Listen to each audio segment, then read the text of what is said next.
As the most powerful member of the Uchiha clan in the world of Hokage, you were sealed in a broken mask by the entire ninja world because of your innate evilness. Everyone thinks you're done for this time, but only you know that this is the key to your eternal life. Because when you first saw the Ninja Alliance, you knew that you were targeted by the old man of the six paths. Even if you defeat the Ninja Alliance, he will personally come down to give the ninja a boost. Before the war, you transformed and fused some evil spirits from your ghost domain, then used the ability of the kaleidoscope to create 9 masks. These masks will circulate in the ninja world, waiting for the opportunity to revive you. However, the Whirlpool clan guarding the seal hid the masks so well that even if the puppet masks you dispersed were found with a similar technique like the impure world reincarnation, they would not be able to summon you. And now, 600 years later, not a single one of your puppets is still alive. All have turned back into masks. But fortunately, with the extinction of the Whirlpool clan, you who have become a mask were successfully awakened by Uchiha Shisui. At this time,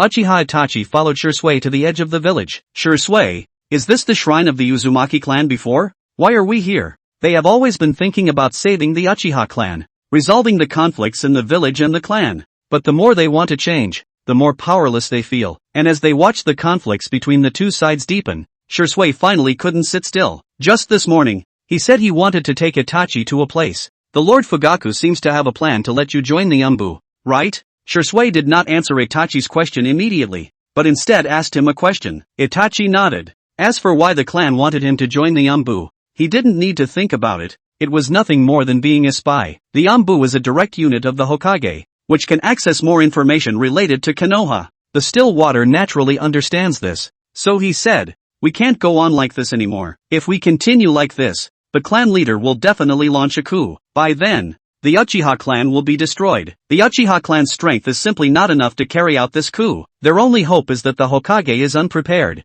and they can catch the village off guard by launching a sudden attack. But how is that possible? The village has always been on guard against the Uchiha clan. The weasel nodded heavily, knowing that Shuei was right. I really don't know what to do, so I can only come to him. Who is he? The weasel noticed a sense of hope and fear in Shuei's words. Who made Shuei have this kind of feeling? Uchiha Shisui, known as Shisui of the body flicker and the strongest Uchiha. As the name suggests, there is no one stronger than Shisui within the Uchiha clan, not even his father, Uchiha Fugaku, who earned the title Wicked Eye Fugaku during the Third Great Ninja War. Even within the village, Shisui is considered one of the top experts. However, despite all this, Shisui unexpectedly experiences feelings of fear. Mizuho said nothing, just led the weasel into a dilapidated warehouse. As the weasel had said before, this was the shrine of the Uzumaki clan. The Uzumaki clan was an ally of Konoha, but was destroyed a long time ago, so some of the Uzumaki people moved to Konoha and lived on the outskirts of Konoha. However, by now, this part of the Uzumaki clan has also disappeared, and even their shrine has become dilapidated beyond recognition. Entering through the almost collapsing wooden door, the two of them stepped into the room and were surprised by what they saw. In front of them was a wall full of masks, with various types, colors, and styles: demon masks, Tengu masks, Shinigami masks. Anyone who entered could see these masks at first glance, followed by the iconic Whirlpool clan pattern above, indicating that this was a collection of the Uzumaki clan. This is, Uchiha Itachi looked over in surprise, noticing a red mask in the center of these masks. This mask resembled a demon. But what was surprising was that the eye area of this mask was not empty, it had its own eyes, and they were Sharingan eyes. Not just any Sharingan eyes, but a Mangekyo Sharingan with 3 tomo connected and then split into 3 parts within the pupil, making those eyes look eerie and sinister. It was the Mangekyo Sharingan. Why? Why would there be a mask representing the Uchiha clan's ultimate dojutsu in the Uzumaki clan's shrine? I'm back. No need to pretend to be asleep, Uchiha Shisui said in a deep voice at this moment. I wasn't pretending to be asleep. And at this moment, something even more incredible happened to make Uchiha Itachi feel astonished. The central mask suddenly spoke. I was just observing the little demon you brought. The voice of the mask directly entered the minds of the two. Clearly a man's voice. He is Itachi, also a member of the Uchiha clan, Shisui said in a deep voice. We came this time specifically to seek your advice. Why should I help you? The mask said with interest. You should know, the Uchiha clan betrayed me, and now you are about to be exterminated. I will eagerly await that moment. Don't you want to be resurrected? Shisui asked in a deep voice. Well, the mask still had that tone. It depends on my mood. And now your words have disturbed my mood. I never accept threats. At the very least, I am the one who awakened you. You seem to have misunderstood something. I never said you had to awaken me. And just because you awakened me, why should I help you? Why? The mask's words sounded very malicious. His voice filled Uchiha Itachi with disgust. Does this person have no shame? However, the mask spoke even more vicious words. If you make me unhappy, even if you resurrect me, I will kill you. If I am happy, then even if you do nothing, I can still give you a way to save the Uchiha clan. You little brat. Still wet behind the ears. Wanting to negotiate terms with me. You are far from it. Facing this aggressive mask, Uchiha Shisui did not argue back, as if he were a reprimanded junior. I understand. Shisui sighed lightly. I will come back, hoping that next time you will be in a better mood. Senior. After speaking, Shisui turned and left. Let's go. Itachi frowned slightly, then turned and followed Shisui. However, before leaving the house, he turned back to look at the mask. The eyes of that mask seemed to be looking at himself as well. The kind of eyes that made the always cold Uchiha Weasel couldn't help but feel a kind of creepy icy coldness.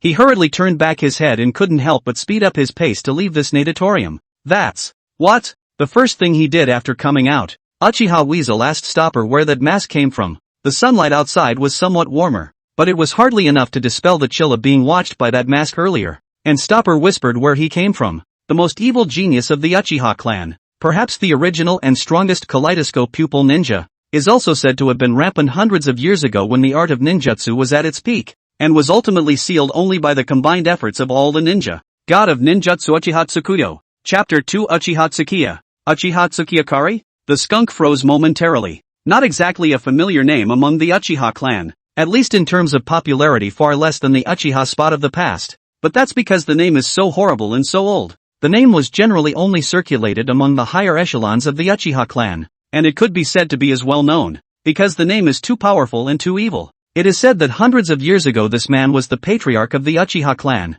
and in that time of war, he almost united the divided shinobi world once again, recreating the glory of the shinobi clan of the six paths of the immortals. Only he was too powerful and too tyrannical, so the ninjas under his suppression began to revolt, rallying all the ninjas of the entire era at that time, so much so that even the Uchiha clan stood in opposition to him. But even if all the strongest people of the entire era were gathered, in the end, it would only be a lose-lose situation. However, he didn't die. Instead, he turned into a mask? This was something that the Uchiha had not expected at all. Why was the mask of the Uchiha ancestor in the NATO of the Vortex clan? Wait, I heard that the Whirlpool clan is skilled in sealing techniques. Could it be that Uchiha Tsukuyo didn't die at all in the first place? The people, even with their best efforts, only sealed it inside the mask? And then it has been passed down in the Vortex clan's natatorium to this day? That should be so. Stopper seemed to know exactly what the ferret was thinking as he replied. Stories from hundreds of years ago are too far away from the present,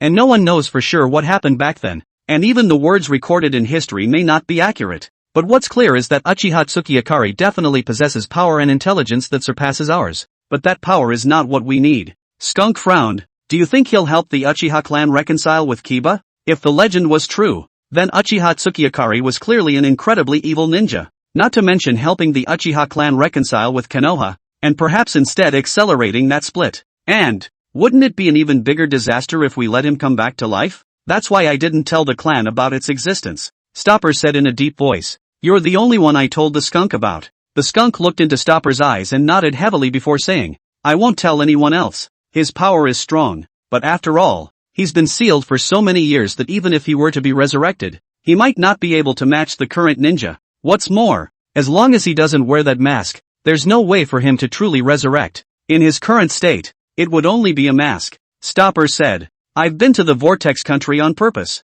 and I found some news related to Lunar Night among the destroyed ruins. Uchiha Tsukuyo is sealed within the Black Shadow mask, and it would take extremely harsh conditions to resurrect him, so there's no need to worry. What's more, I'm just hoping to use his wisdom to come up with a solution. Stopper found this mask last year. He was shocked at the time, but after a year of observation, he realized that Lunar Night was indeed unable to break out of the seal, and he was now only a mask. Except that even then, he didn't really want to come to him if he didn't have a really insurmountable dilemma. And he didn't tell anyone about the existence of Uchiha Tsukiyakari. The Uchiha clan didn't say anything, not even Naruto, because he was worried about someone trying to do something evil with the power of the moonlit night. Although he had left this time, he believed that Tsukuyo possessed the ability to solve the current Uchiha dilemma, and it was impossible for someone who had been sealed for so many years to truly want for nothing. Only what he didn't know was that Lunar Night really didn't need help. because he knew very well that Uchiha Sesshomaru was going to die soon. Time can go by so fast.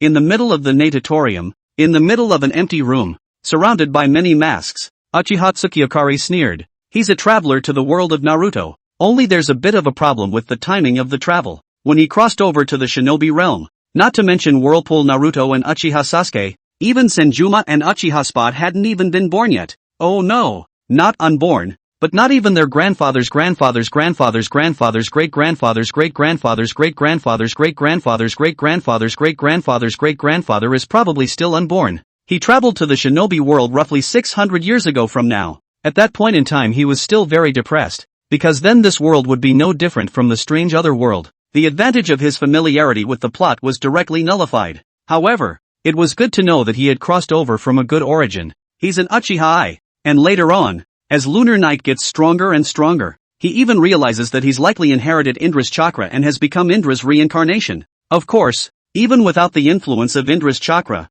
Lunar Night wanted to absorb all of it, because he wanted to achieve the power of the 6 paths so that he could live longer. And all 6 Dao levels weren't enough. He wanted to fuse all the chakra and have a longer lifespan like Kagaya. In order to accomplish this, he had to collect chakra, and so it was as if by destiny. The reincarnation of the Asura also appeared in the shinobi world. The opponent was like Chikara, but he himself was not Uchiha. As a party not treated well by the Rokudo Sennin, he possesses power beyond that of his brother. Originally, he thought that he only needed to defeat the reincarnation of Asura, but he didn't know if it was caused by that old kid Rokudo Senjin who couldn't see past flirting. Anyway, the shinobi world that had been divided for hundreds of years had actually united just to deal with him. Against an Asura reincarnation is already troublesome, and then against the others, and Rokudo Senjin's explicitly pulling the strings. He was finally defeated by the first generation of the Ninja Alliance, and then sealed by the ancestor of the Vortex clan. He was sealed inside this mask until now. When he was awakened by the chakra of Uchiha Sensui and the pupil power of his Sharingan eyes,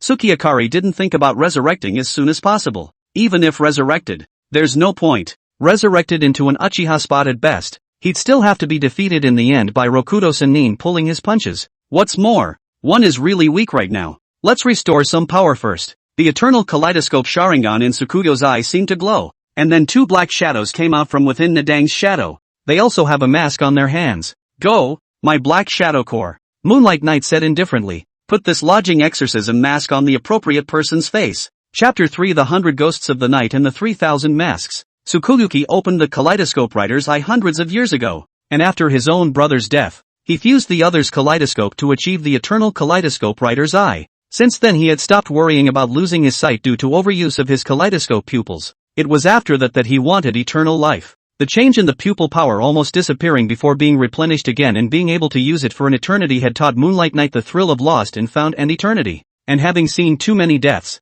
one by one, his loved ones died one after another, and he resisted death even more. He don't want to die. Although it didn't work out in the end, the kid from the Whirlpool clan was not capable of killing himself in the end, and in the end, he could only seal himself inside this mask in the same way, but it also, as a result, perpetuated his soul. Although the seal had been attempting to seal his consciousness for eternity for hundreds of years, the special nature of the jutsu did allow him to span hundreds of years to the current era. Then it's time to activate some of the backstops that were left behind in the first place. There were a total of 2 kaleidoscopic pupils in the Moonlit Night. The first named 100 Ghosts of the Night and the second named 3000 Masks. The 100 Ghosts of the Night ability was allowing him to create a ghostly realm, but there were no ghosts inside the realm to begin with, so he had to make himself available to take them in one by one. In other words, it was a soul-absorbing pupil technique, and as long as the ninja he crushed, all or a portion of their souls would enter inside the ghost realm to become evil ghosts manipulated by Moonlight Knight. Of course, as his pupil power became more and more powerful, at the back it didn't even need him to crush the other party. Just by looking at the other party he could absorb the other party's soul power. These souls and soul powers he absorbed could be manipulated and dominated at his whim, even fusing the souls and powers of several ninjas into a new kind of evil spirit. It was also because this power of his was incredibly evil, even able to manipulate the souls of his opponents, that many ninja of his time could not stand to watch. He was known as the Ghost King in those days and was as feared by all as an evil spirit. However, even at the end of the day, people only know this one pupil art of his. His second pupil technique, 3000 Masks, was an ability that only he alone knew what the exact effect was. His kaleidoscope pupil technique was essentially manipulation of the soul. The 100 Ghosts Night journey allowed him to collect souls, manipulate them, and transform them, but he can only move around in the ghostly realm created by the 100 Ghosts Night journey. The range of the ghost domain was at most the extent of enveloping a city. The effect of the 3,000 masks was to create masks out of the evil ghosts in the 100 Ghosts Night journey, and as long as they were given a suitable host, then they would be able to act out of the ghostly realm. And after creating the masks, they will turn from ghosts to ghosts again. This ghost means demon, which means that they will regain their physicality and have no difference from normal people except for being manipulated by Tsukuyomi. He knew after seeing the Ninja Alliance in the first place that the odds were that he was being targeted by the eccentric old man Rokudo. He knew that even if he blew up the Ninja Alliance, then old man Rokudo would personally come down and give the ninja the boot. So at that time he left his backhand behind, and before the war started, he transformed and fused some of the evil ghosts in his ghost domain, and then created 9 masks through the ability of the 3,000 masks. These masks will circulate among the shinobi world, and then wait for the opportunity to resurrect Uchiha Tsukiya. Originally, Tsukuyuki hadn't thought that he would be sealed. He thought that if he was killed, then these guys would use a jutsu similar to the filth and earth transmutation to psychic themselves out, or maybe find the eye of reincarnation to resurrect themselves. Even his own masquerade golem didn't know the outcome of that battle, and something like his own sealing was known to less than 5 people at the time, and the people of the Maelstrom clan had sealed that history well, guarding their seals for centuries. So even if they had found or developed a jutsu similar to the filthy earth transmutation in the midst of their long history, there was no way to psychic out themselves, not to mention the eye of reincarnation. After himself, there was no one who possessed the potential to open the eye of reincarnation. He had gotten the flesh and blood of Azura's reincarnation and had even fused it, but it was sealed before he could open the eye of reincarnation. After all, it took decades for Zeb to open his chakra eyes in the first place, and now, even though he's been sealed for hundreds of years, he doesn't have a physical body, so he still can't open his chakra eyes either. After reviving, the first thing he did was to test his masquerade puppets, but unfortunately after so many years had passed, all of these puppets had gone into the ground as well. They can only act by attaching themselves to the human body, and with an entity naturally comes a weakness, which is longevity. When the body decays, they return to the original form of the mask and have to go to the next host. If a suitable host can't be found, then it will fall off the original host and then be unable to move again. 600 years was far too long. So long that all those puppet masquerades he had dispersed in the first place had also disappeared into the history of the shinobi world. By now, none of them were even alive and all of them had turned back into masks. Moonlight Knight was a bit speechless, but without his control, these puppets really weren't very intelligent. And I can't say that there's still 6 paths old and secretly targeting it. It wasn't that he was blowing it off. Unless Rokudo Sennin had been visually raping himself the whole time, there was no way even he could have discovered the true relationship between these masked puppets and himself. But with Rokudo Sennin's eyesight, it shouldn't be a problem to see that they weren't right for normal ninjas, because Rokudo Sennin himself is a soul body. He should be very sensitive to the soul, and the masked puppet he created is still not quite the same as a normal person in terms of soul fluctuations. After all, it's still essentially a ghost. In this case, it's not out of the question to hint at other ninjas to target the golems. Of course, this is a small probability, as long as it wasn't such a big crisis involving himself, Zan, who wanted to absorb other people's chakra to become a god, or Otanashi Kagaya's resurrection. Then he shouldn't have that kind of leisure time to care. More often than not, they still return to their masks naturally over the long years because they can't find a suitable host, and may even be killed by ninjas in the process of searching for a jutsu that can revive them. Like the Cebu Nua mask that he himself had just taken out. This is when he used the ghost domain and the hundreds of evil ghosts raised out of a host Nua ghost, and it was also inside this natatorium where he was. It's hanging on this wall full of masks. Chapter 4, the Black Shadow Core equally splits the shinobi chakra. After regaining consciousness, Moonlight Knight realized how weak she was right now. Although he still had absolute mastery over his masquerade puppets, it was difficult to determine their location. Good in the host Nua ghost mask is surprisingly in their own side. And by reading the host Nua ghost's memories he also learned some of the things that follow. He had left behind a total of 9 masquerade puppets in the shadows, and after he was sealed, these 9 masquerade puppets did not act together. Each of them wants to resurrect Lunar Night in their own way, and the way the exorcism is done is very simple. After Tsukuyomi died with the Shinobi Alliance, Cebu Nua began attacking the various ninja clans head-on, trying to forcibly take any resurrection ninjutsu that might exist from them. Being one of the most flamboyant, he was quickly targeted. Even though Moonlight Knight had cleared out over 90% of the powerful ninjas at that time, the remaining ninjas had rapidly become stronger after a great battle. Although it was not comparable to Tsukuyo's era, Powerful ninjas continued to appear in the shinobi world in the following decades. They don't know the relationship between Cebu Nuwa ghosts and the Moonlit Knight. They only think Cebu Nuwa is an evil ninja who wants to take advantage of the fire, so it wasn't taken too seriously at first, but as Cebu Nuwa became more and more arrogant, the remaining ninjas couldn't help but unite once again. With the first union, the second one was easy, and for the second time the ninjas united again to war with Su Nuwa, but by Su Nuwa all killed.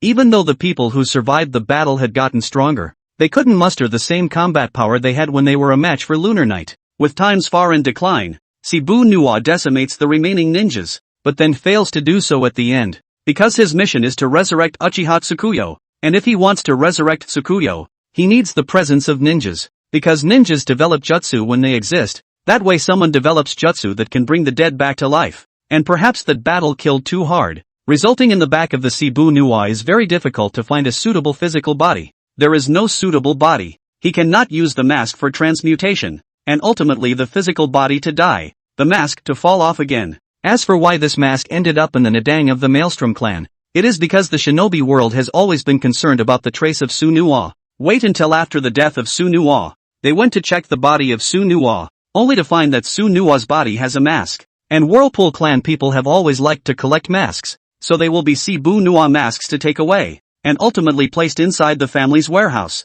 all the way up to the time of the Maelstrom clan's demise. The fleeing Maelstrom took these masks from a warehouse and ended up hanging in this natatorium on the edge of Konoha. When he thought of this, Moonlight Knight withdrew his thoughts. He hadn't sensed any trace of the other 5 masked puppets until now, and the only thing he could be sure of was that they had changed back into their masks as well. Otherwise he would have been able to directly manipulate their bodies. I might have you to thank for that. Your sealing has given me a whole new power. In the midst of the silent natatorium, the Moonlit Knight sent out a thought wave. The one who sealed him at that time was the head of the Whirlpool clan, Whirlpool Shingo. That old thing almost died with Moonlight Knight at the end, and he sealed Moonlight Knight's soul in this mask at the cost of his own soul. But it was also because of the seal that allowed Moonlight Knight to see the possibility of her surpassing Rokudo Sennin, or saw the possibility of crossing the Rokudo Sennin and then polymerizing the chakra. That's creating the Black Shadow Core. The sealing technique that Maelstrom Shingo used to seal himself was called 100 Nights of Eternal Binding, a jutsu that was performed by sacrificing one's own soul and then sealing it with the shadows of the ninja who had died on the battlefield at the time. The reason why it was called 100 Nights Forever Bound was because Swirling Shingo claimed that those shadows added up to be as huge as 100 Black Nights. This sealing technique could seal Lunar Knight for eternity until his consciousness was annihilated. His soul, as well as the shadows of the ninjas who died on the battlefield at that time, would be transformed into an impenetrable cage, sealing the soul of the evil archdemon Uchiha Tsukuyo inside this mask forever. It was for this reason that the mask was called the Black Shadow Mask. However, Uchiha Tsukiyakari's ability is also the manipulation of souls, although this seal is very powerful. So powerful that you say this is not the Rokudo Sennin to Swirl Shingo open the door. He does not believe it. But then, it's not like he hasn't done anything in the intervening centuries. He hadn't even existed in consciousness during these centuries, but his 100 Ghosts' nightly actions had been absorbing the soul power that had been delivered to his door. Maelstrom Shingo's soul, plus the soul power contained in those shadows, were also being slowly devoured by Hyaki Yako. Hundreds of years of devouring had caused the effectiveness of the seal to finally weaken, which was why he had the chance to awaken in the current era.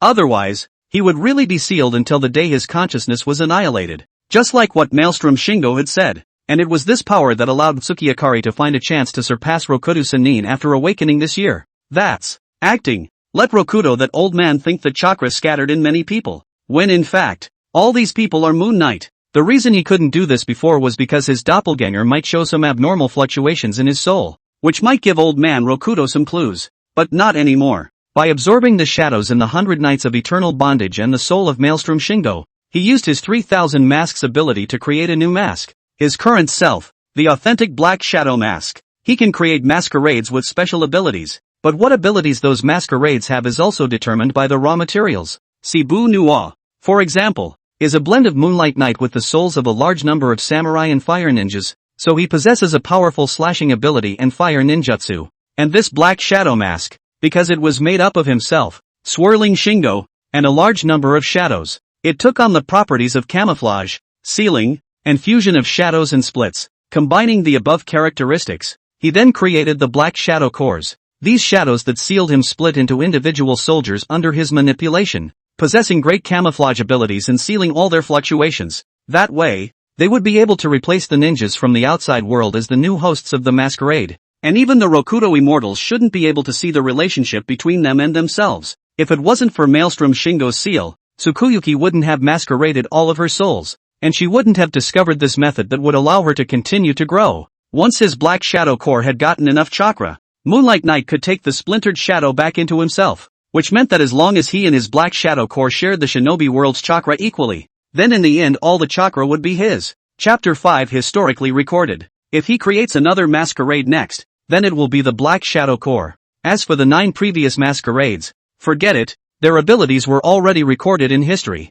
And even if old man Rokuto didn't know that they were just his own doppelgangers, he would still think that they were his own subordinates, or followers in the afterlife, or something. Hence, they can be made to sing white. Then have the new masquerade golem sing the red face, with both sides singing in unison. It was possible to bring the chakra together with the permission of the old man of the 6 paths, or at least without blocking it. That's why he wanted the black shadow he split off to take away the host mask and go find a suitable host instead of puppeteering his shadow masquerade. The black shadow core was like a part of himself split off. And like the masked golem, it was under his absolute control. The Uchiha clan is about to be exterminated. After arranging for Shadow to leave with the Cebuano mask, he thought again of the night of extermination that was to follow. He was a member of the Uchiha clan and went on to become the head of the Uchiha clan, but he had no attachment to the Uchiha clan now, because the Uchiha clan betrayed him. When the shinobi world formed a ninja alliance against him, the Uchiha clan sided with the ninja alliance. That's why he didn't have any thoughts of saving the Uchiha clan,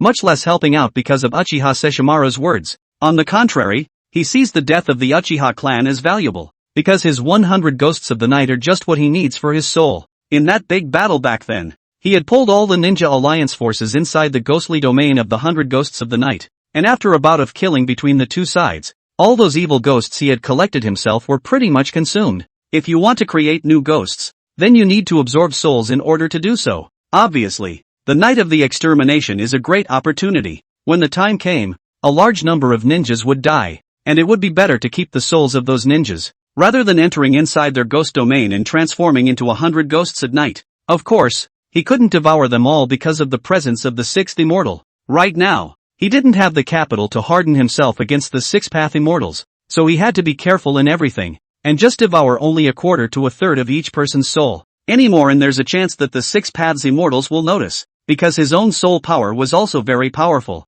He could vaguely perceive that although Rokuto Sennin's soul was drifting in the shinobi realm, it was not able to see the entire shinobi realm. Where he is, he can only see. Otherwise the Black Jedi wouldn't have had the chance to tamper with the stone tablet he left behind. But he was at least in charge of the Pure Land, so if he saw that the souls of the Uchiha clan didn't go to the Pure Land and thus noticed him, that wouldn't be a problem. So don't be too hasty. The rice is well, just one bite at a time. Anyway, there's plenty of opportunity for that later. Even if it was 3 or 4 quarters of a soul each, there were still enough souls in the entire Uchiha clan. In time, he would not only be able to enrich his ghost domain, but also create the first black shadow mask. He attached his consciousness to a shadow warrior and dove into the shadows. The shadow warriors he could create now were all still very weak, and were only able to deal with some ordinary people, but they all had the characteristics of a shadow, and could blend into the shadows at any time. This made it easy for Moonlight Knight to get hold of the information. That's why he didn't need the stopper to free himself. He could leave any time if he wanted to,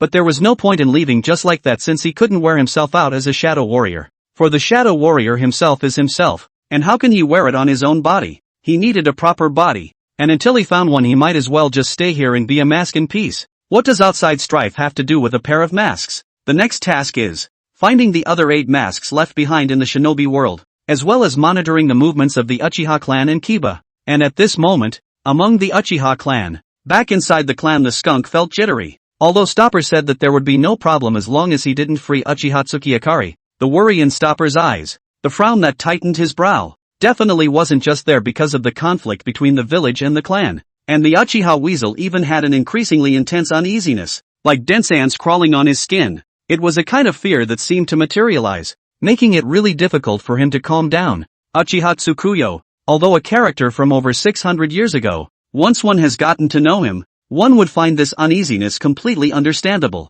Uchiha Weasel went to the place where the Uchiha clan recorded their history and found some records from over 600 years ago. The Uchiha clan has a long and powerful legacy, but there has been more than one generation break in its long history. Many eras of history are unexamined. but the records of the man who was more terrifying than even a ghost more than 600 years ago are still preserved. Never try to awaken him unless you want to drag the shinobi world down with you. For the condescending Uchiha clan to actually inscribe such blunt fear on the first page was in itself proof of the opponent's power. Uchiha Tsukuyo, the undisputed ninja god of that era. Even children know that Uchiha Tsukuyo is scarier than a ghost. He has 2 older brothers, 3 younger brothers, 1 older sister and 1 younger sister. In those war-torn times, population meant more quality resources, so it was not surprising that there were so many siblings. And in the midst of battle after battle, one by one, his siblings were killed in battle. And in the end, only 1 brother was left. Eventually, his brother died as well. It was killed by Uchiha Tsukiyakari herself. It is said that in the later stages of the Uchiha Tsukiyakari was close to insanity, and would do anything to gain great power, even targeting his own brother. He used some sort of forbidden technique to absorb his brother's power and eventually gained the strength to dominate the shinobi world. At that time, the centuries-long wars in the shinobi world stopped because of this powerful force, and a period of peace in fear was obtained. However, too much power can be out of control. The evil reign of Uchiha Tsukiya eventually became too much to bear. So, unprecedented, if not unprecedented, ninjas have formed a coalition army. In the midst of this top-secret history, Uchiha Tsukuyo demonstrated a power even more terrifying than that of a ghost, killing the allied ninja forces and killing 90% of the ninjas of the time with the power of one man. But in the end, they were also ultimately killed because they were outnumbered. History. It's so documented. Chapter 6, Don't Be a God of Heaven. Because of the excessive killing and the fact that he killed 90% of even the allied ninja forces, the shinobi world at the time was still incredibly afraid of him even after Uchiha Tsukuyo's death.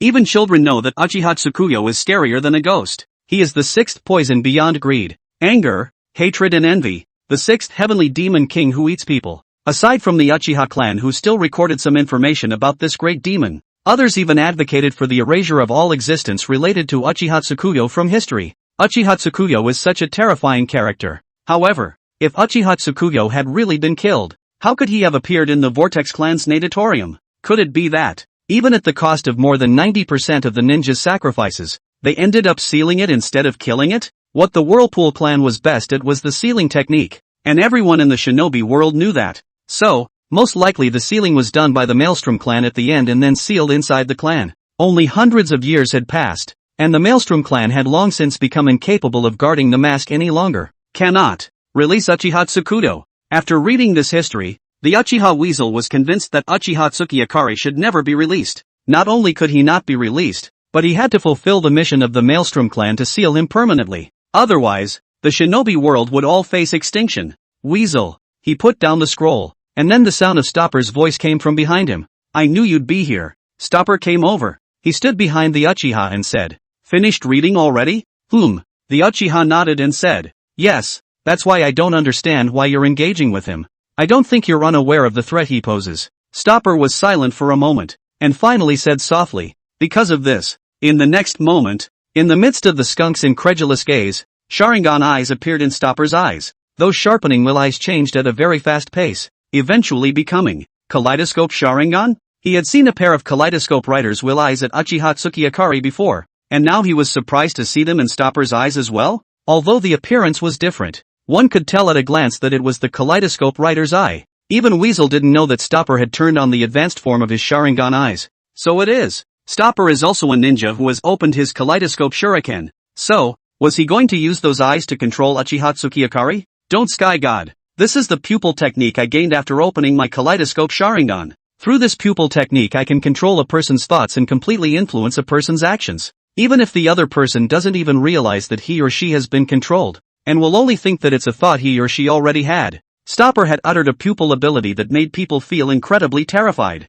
and if other people knew about his kaleidoscope ability, then it was bound to cause other ninjas to be scared, right? After all, no one would want to have all their thoughts manipulated. And as long as he had this pupil then he could control Uchiha Tsukuyo. You used on him. No. Stopper shook his head, interrupting the skunk, then said, I haven't made up my mind yet. Yes, there are 2 modes of alibi gods, one that is instantaneous and one that takes a long time to effect, and either way, it takes a certain amount of time to cool down. The former, in particular, would require a decade or more of cooling off unless one had Chikara's chakra, but also, as a result, that manipulation is quite powerful. Against Uchiha Tsukuyo, only the instantaneous Betsudenjin might be effective. It's just that even now he still has some nagging doubts. That is, he didn't know whether or not he should use Betsunagami on Uchiha Tsukiakari or not, because he had a second goal, which was to use it on Uchiha Futsuki, the patriarch of the Uchiha clan. The hidden danger of using it on Moonlight Knight is that Stopper is not sure if his beast Heavenly God can truly control Moonlight Knight, the legendary Demon King. After all, his legend is really horrible, being the king of the legendary evil spirits, even if Stopper is confident in his other gods. But, what if the other gods fail? Or what if it doesn't work so well? If it failed, then one would have wasted a chance to use the other Heavenly God, and the next time one used it, one would need to wait for more than 10 years. The hidden danger of using Beitenjin on Fuyue is that it's not just Fuyue who is dissatisfied with Kiba in the clan. There are also quite a lot of high-level people, and even if Fuyue changes his mind, the other high-level people could still stage a coup. That's why Stopper hadn't made up his mind until now, not knowing whether to use the other Heavenly God on Uchiha Tsukiakari or Uchiha Futsuki. Seal it up, the skunk said in a hushed voice. He is a symbol of the unseen and should be buried inside the darkness forever. He was unaware of how powerful the other Heavenly God was, but when he had locked eyes with Uchiha Tsukiakari earlier, he had felt that unspeakable fear. Uchiha Weasel traveled to the battlefields of the Third Shinobi War at a very young age, and he saw the battlefields covered with corpses, the wailing of ninjas, the cries of civilians, the rotting flesh and blood. In that moment, he felt as if his mind was about to fall apart. However, Uchiha Tsukuyo's eyes were even more terrifying than that. It was as if the whole world was raining blood, and on a mountain piled up with countless corpses, Uchiha Tsuyoshi Knight was sitting on a throne made of blood and flesh, amidst the accompaniment and wailing of countless wronged souls and severe ghosts, looking down with eyes filled with destructive tyranny. Go, Stopper said softly, we still have time, maybe. We don't need anyone's help or to change anyone's will. After I finish next month's mission, I'll be joining the dark sect. The Uchiha nodded back and said, I can work with you then.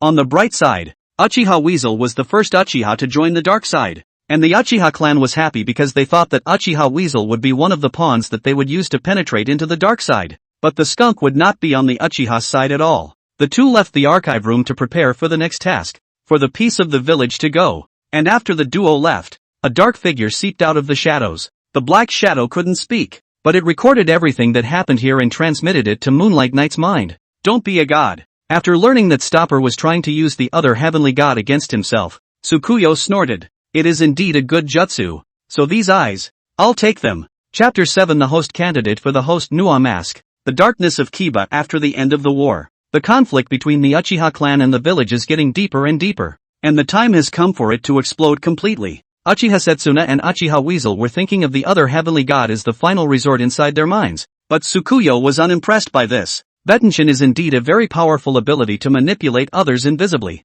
and can even subvert the control of the obscene earth transmutation. But in terms of kaleidoscope application, in terms of pupil power, Moonlight Knight wouldn't be afraid of anyone. Uchiha Tsukuyo had long ago opened his eternal kaleidoscope Sharingan eyes, and his pupils were still growing, each soul absorbed, while creating them into ghosts, was also a strengthening of his pupil power. He wasn't too strong in the beginning, and even with his kaleidoscope turned on he wasn't a match for that kid from the Thousand Hands clan. Even if he opened his eternal kaleidoscope shuriken eyes later on, that guy had learned senjutsu as well and still suppressed himself head and shoulders above the rest. It's almost as if Chibiusa is overpowering Uchiha Spot. In order to break such a rule, Lunar Knight also learns senjutsu, but even after learning senjutsu both sides were just 50-50ths. The reason why he was able to defeat the Ninja Alliance all by himself later on was because his pupil technique became more powerful the further back he went. The more souls he absorbed, the stronger the ghosts in his ghost domain became, the stronger the masquerade he could create, and his pupil power grew stronger in the process. Without even realizing it, his strength had far surpassed the reincarnation of Azura. Even though he had been sealed for so long, he was confident that he could resist Uchiha Sesshomaru's other heavenly gods, and a month after the two came to see him, he finally found someone suitable to be the host of the host Nuwa mask, Shimura Tuzo. That's right, the Shadow Warrior had been searching Konoha for a month with the help of his ability to travel among shadows, and finally reacted when he got close to Tuanzo. Guzu, wind escape is used well. It seems that Sibu Nuwa is looking at the cutting ability of the wind escape. Thinking about it, Moonlight Knight probably guessed the reason why the two were adapted. Su Nuwa itself is good at chopping in flames, while the mission is good at wind escape. As the saying goes, the wind helps the fire, and his wind escape jutsu also has a strong cutting performance. It is precisely a host that allows Su Nuwa to give full play to his ability. Well, just finish him off. Although the Black Shadow Corps was incapable of finishing off Tuanzu with their current group, Sukiakari wasn't in a hurry, and he had already figured out what he should do next. If you can't afford to finish off Suza now, then you'll wait. Tuanzo is a very cautious old man who spends a lot of time snug in the Negi base, and trying to kill him in Kiba is a near impossibility. He has a large number of Negi ninjas under him, and when Negi is attacked, ninjas such as the third Naruto are able to react and go to support him, and Gumiho himself isn't exactly weak. The mask was still too inconvenient a stance right now. He needed a body that could carry his power. An average person would not be able to withstand the power of the Moonlit Knight, and would only have their body crumble within a day, and would not be able to utilize much of the power of the Moonlit Knight. If it was a ninja of the Uchiha clan, then it should be able to hold out for a while longer and exert a bit more power. And for a ninja like Uchiha Sesshomaru, that would be a more perfect host for this stage right now. As a ninja who had opened the Kaleidoscope Sharingan, Stopper was clearly strong enough, but only as a temporary body. It was hard to say exactly how long it would last, but it certainly wouldn't be able to permanently carry the power of the Moonlit Knight. But even if he could only carry it for a year or two, it would be enough. As long as he was able to move freely in the outside world, then he would be able to go and kill Tuanzu. No matter how much strength he was able to regain, even if he could only utilize Uchiha Sesshomaru's own power, he was confident that he could finish off Guanzo. As for how to occupy the body of the Stopper, is also very simple. Just wait until he's dead. Uchiha Tsukuyo can be said to have seen through the future. He knows that Stopper will die, and it won't be long now. Now that Uchiha Weasel has become a dark side, then next year Stopper will die. Just crouch ahead and you'll get a nice carapace. As for now, he was drilling his own Black Shadow Corps. The only advantage the Black Shadow Corps had right now was in stealth. They could travel amongst the shadows, so they could get almost any information without anyone being on the lookout. But the weakness is, they're too weak. It was actually quite simple to make them stronger. All one needed to do was to infuse them with a powerful soul force. However, in the last great battle,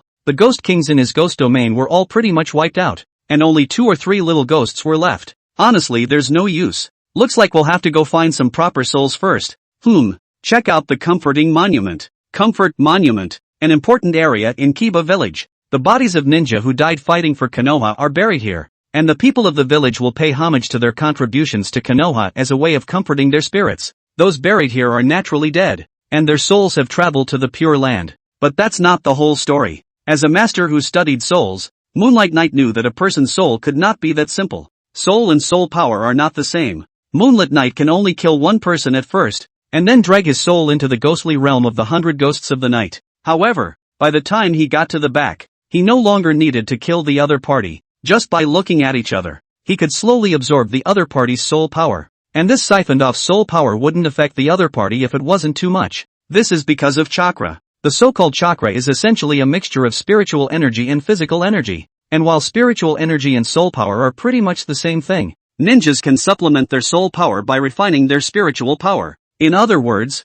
even if a ninja dies and their soul travels to the Pure Land or even undergoes reincarnation, as long as there is still chakra, then a portion of their soul power will remain. This is why the chakras of Asura and Indra are constantly reincarnating, as the chakras themselves possess part of the nature of the soul. As long as the flesh of the buried ninja in here hadn't completely corroded, and their chakra hadn't completely dissipated, then a portion of the soul power could be extracted from it. The more powerful the ninja, the more chakra that remains after their death and the less likely it is to dissipate. Thus, in front of Kiba's Tablet of Consolation, Lunar Knight maneuvers a shadow warrior to the place and probes for soul power that can be harnessed. It's faint, but it does work. Moonlight Knight looked at the area and then made a judgment. Chapter 8: The Strengthening of the Black Shadow Corps and the Plan to Steal Rokudo Senin's Chakra. The Shadow Warrior was seen pulling out the Moonlit Knight from his body, a mask that was right in the center of the Consolation Monument Plaza, and surveying the soul power around him. Because most of the ninja's souls underwent reincarnation, only an extremely weak amount of soul power remained.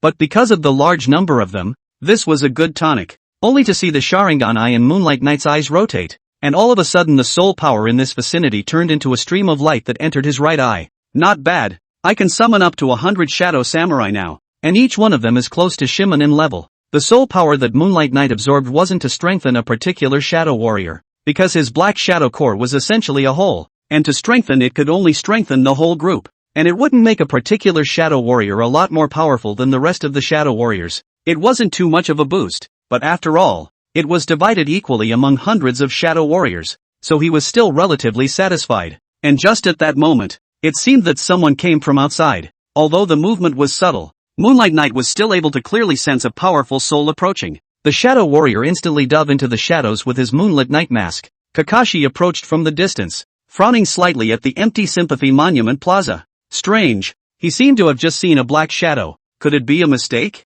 Kakashi looked around cautiously, even pushing back his forehead protector and flashing his Sharingan eyes. With the dynamic observation ability of the Sharingan eyes, the things around him naturally could not be hidden from his eyes. In the midst of the Sharingan, there was no one else. Miss Reed? Kakashi said to himself before lowering his head and looking at the Uchiha Bandai and the No-Era Rin stone tablet in front of himself. The conflict between the village and the Uchiha clan is growing. Kakashi began to speak in front of his dear friend about the recent events in the village. And in the middle of the Vortex clan's natatorium, Lunar Knight had returned once again. Utilizing soul power to enhance the Black Shadow Core is also just a stopgap measure. It's still necessary to make them stronger with shadow power. Soul power was better absorbed inside the ghost domain to create or strengthen ghosts, rather than feeding the Black Shadow Core. Because the Black Shadow Core has a second line of advancement. That was to split more of the shadow force inside his body. The mask was made up of Uchiha Tsukuyo's own body and soul, Maelstrom Shingo's soul, and the shadows of the 90% Ninja Alliance.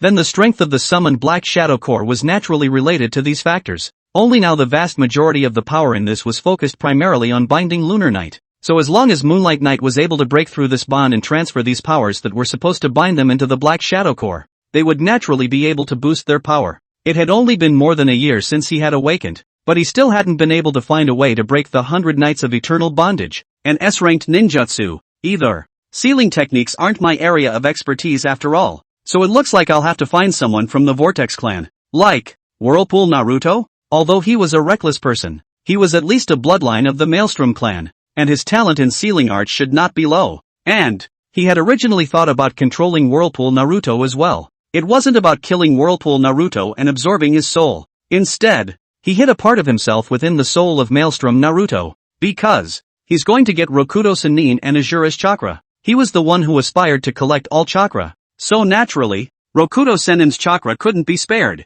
If you want to get Rokudo Sennin's chakra, you'll have to rely on the two of them, Whirlpool Naruto and Uchiha Sasuke. If the shinobi world was in crisis, then old man Rokudo would surely share his chakra with the two. So, as long as you make Whirlpool Naruto and Uchiha Sasuke your own, then you can inherit Rokudo Sennin's chakra without any problems. And in order to accomplish this, the Rokudo Sennin could not let the Rokudo Sennin find out that Whirlpool Naruto was his puppet. So of course he couldn't simply and roughly put a mask on him or control him. It takes a little more stealth to do that. Whirlpool Naruto, Sasuke, Uchiha, Tsukuyomi needed to think of a way that would unknowingly and sensibly leave a backdoor for the two. And then when she had tricked Rokudo Sennin's chakra, she would simply puppetize the two. So for the rest of the day, Moonlight Knight pondered these two things. The first thing is to make the Black Shadow Core stronger. The second thing was figuring out how to leave Sasuke and Naruto behind. Moonlight Knight had long since gotten used to the passage of time, and even 7 months of solitary contemplation in the middle of this withered natatorium was nothing to him. But for the current situation in the village, these past 7 more months have made the conflict between the Uchiha clan and the village deeper. Even they are already going to prepare for a coup tomorrow, but they don't realize that their every move is actually under Kiba's control. Lunar Knight occasionally sends Shadow Samurai out to poke around, so it's a good look. Negi even had ninjas who secretly killed Uchiha civilians and then infiltrated by taking on their appearance. At the same time, the Uchiha clan had cameras all over the place, and the ninjas of the dark and root sections could see what was going on in the Uchiha clan's quarters just by sitting inside their offices. Not to mention that there were the two traitors, Stopper and Weasel. The two of them had been passing on information about the Uchiha to the village, even telling the third generation in Junzo when and how Tomoyuki and the others were going to stage a coup. And during this time, the two of them, Uchiha Sensui and Uchiha Weasel, did not come back to him, and no one was told of his existence. It's so hard to watch. Tsukuyo then spent those 7 months thinking and watching the show, step by step, watching how the Uchiha clan came to its end.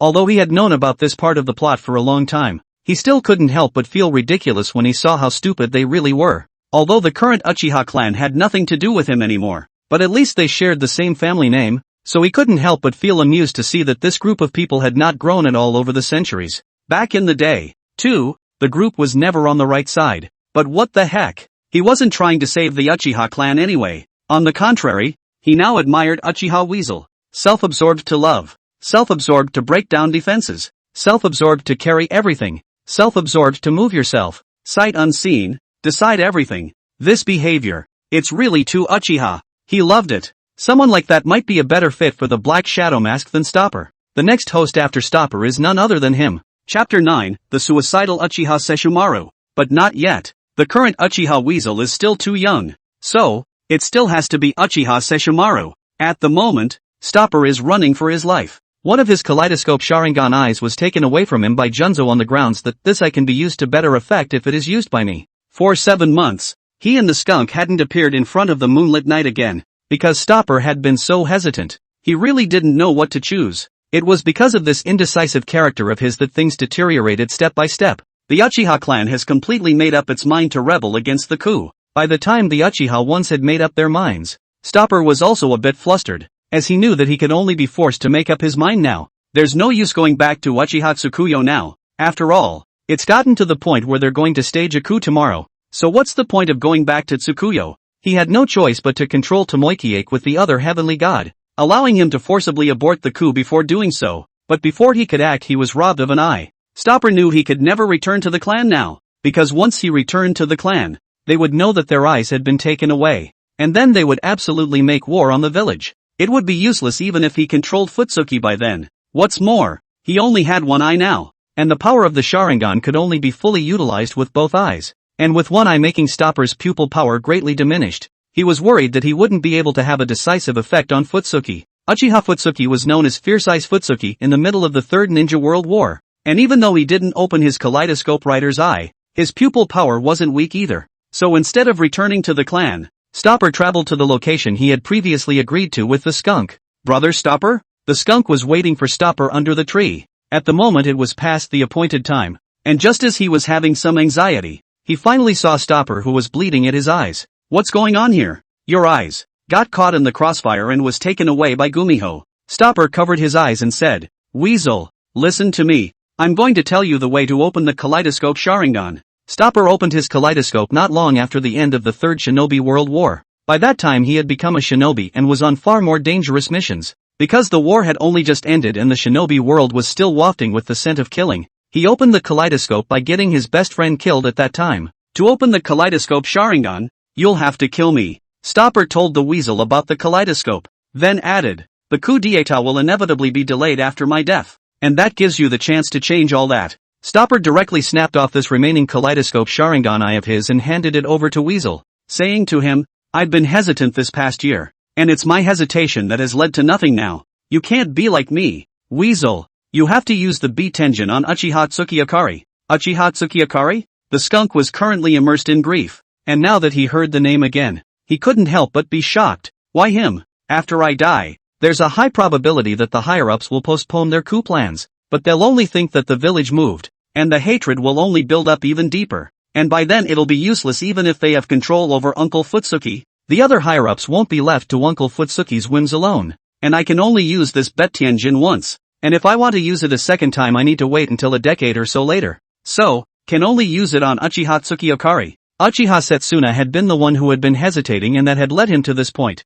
so he had to make up his mind for the ferret. But, the skunk said softly with a nod as he took the Betsunami that Stopper handed over to him a little shakily, but in the end didn't say what he had intended to say after the but. I know, I'll use it on Uchiha Tsukiakari. However, Stopwater seems to see through the weasel's thoughts, said, kill me. You will be able to open the kaleidoscope writing wheel eyes. At that time, the pupil power of the two of us can definitely control the Uchiha Tsukiakari. And now, only he can save the Uchiha clan. Now, kill me. Sound of escaping laughter. The life of the Uchiha Sesshomaru was so simply taken away from him. He jumped into the middle of the Nanga River. He had already written a suicide note and would disguise the scene as if he had destroyed his own eyes and then jumped off the Nanga River to kill himself to hide it from the others. However, as his body drifted in the Nanga River, Black Shadow warriors appeared from below and took his body away, bringing it to the Uchiha Tsukiakari. Perhaps fate has dictated this current scene from the beginning. As Tsukuyami looked at the body of Uchiha Stopsurge,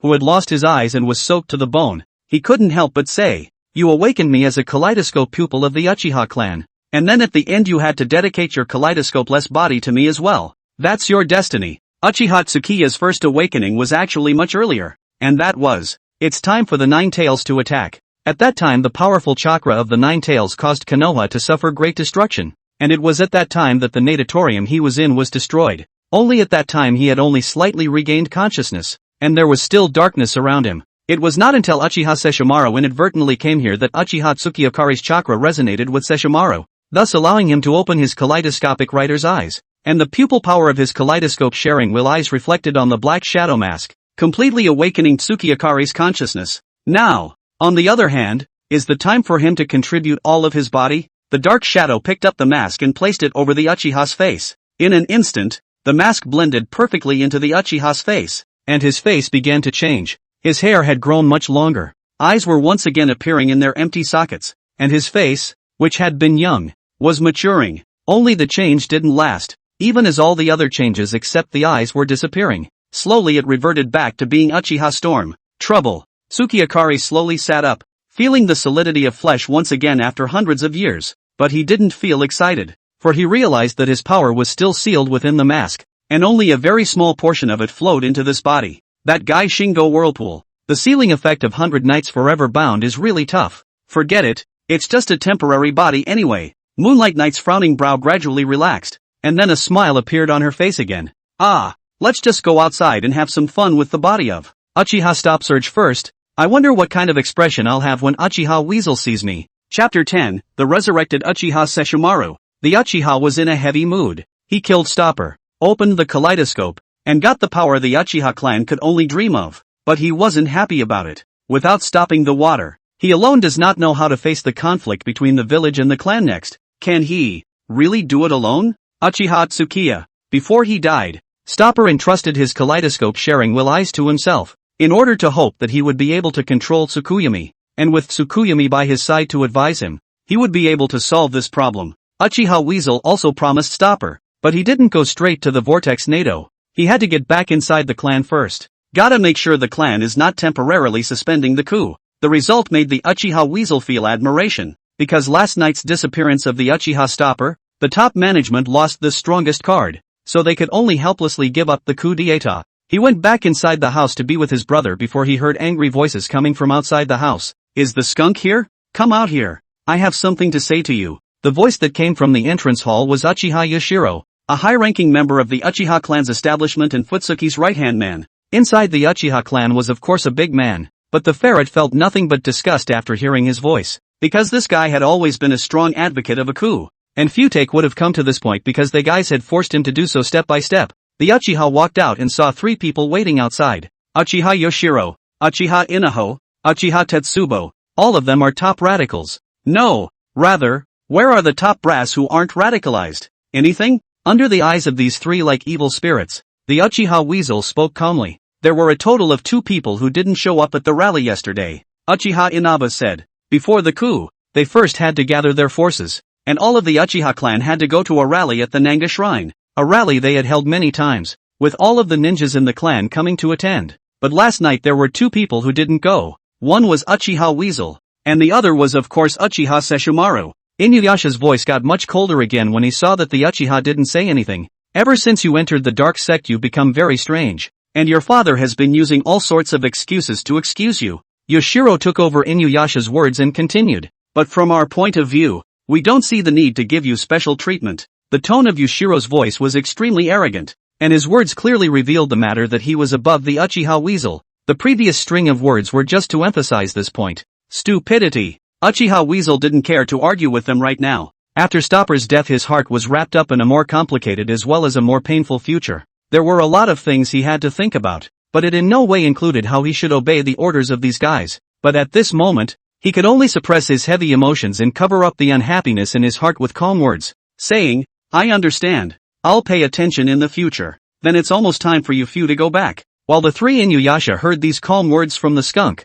the emotions within them reached a boiling point and boiled over all at once. There's one more thing we want to ask you. Yoshiro took a step forward, his tone even more somber. Just last night, Uchiha Sesshomaru committed suicide by jumping the Nanga River. Inuyasha stood beside him and said, the other person who didn't come to the assembly was Uchiha Sesshomaru, and we know that you revere Sesshomaru as much as you do your older brother. This is a suicide note written by Stopper. The notes have been authenticated and it is indeed written by the man himself. The skunk reached out and took the white piece of paper with 4 lines written on it. It's really tiring to finish the task. If this continues, The Uchiha clan will have no future. Then never again can you deviate from your way. The 4 lines were familiar, as it was Uchiha Stopsurge who had written them in front of him, before he secretly placed them inside Stopsurge's house. So, I haven't seen much of him lately. That's a shame. Uchiha, I can't believe he would kill himself. The pupils of the 3 men dilated, and Ironfire, who had been silent, became extremely aggressive all of a sudden as he walked up to the Uchiha Weasel in a flash and said,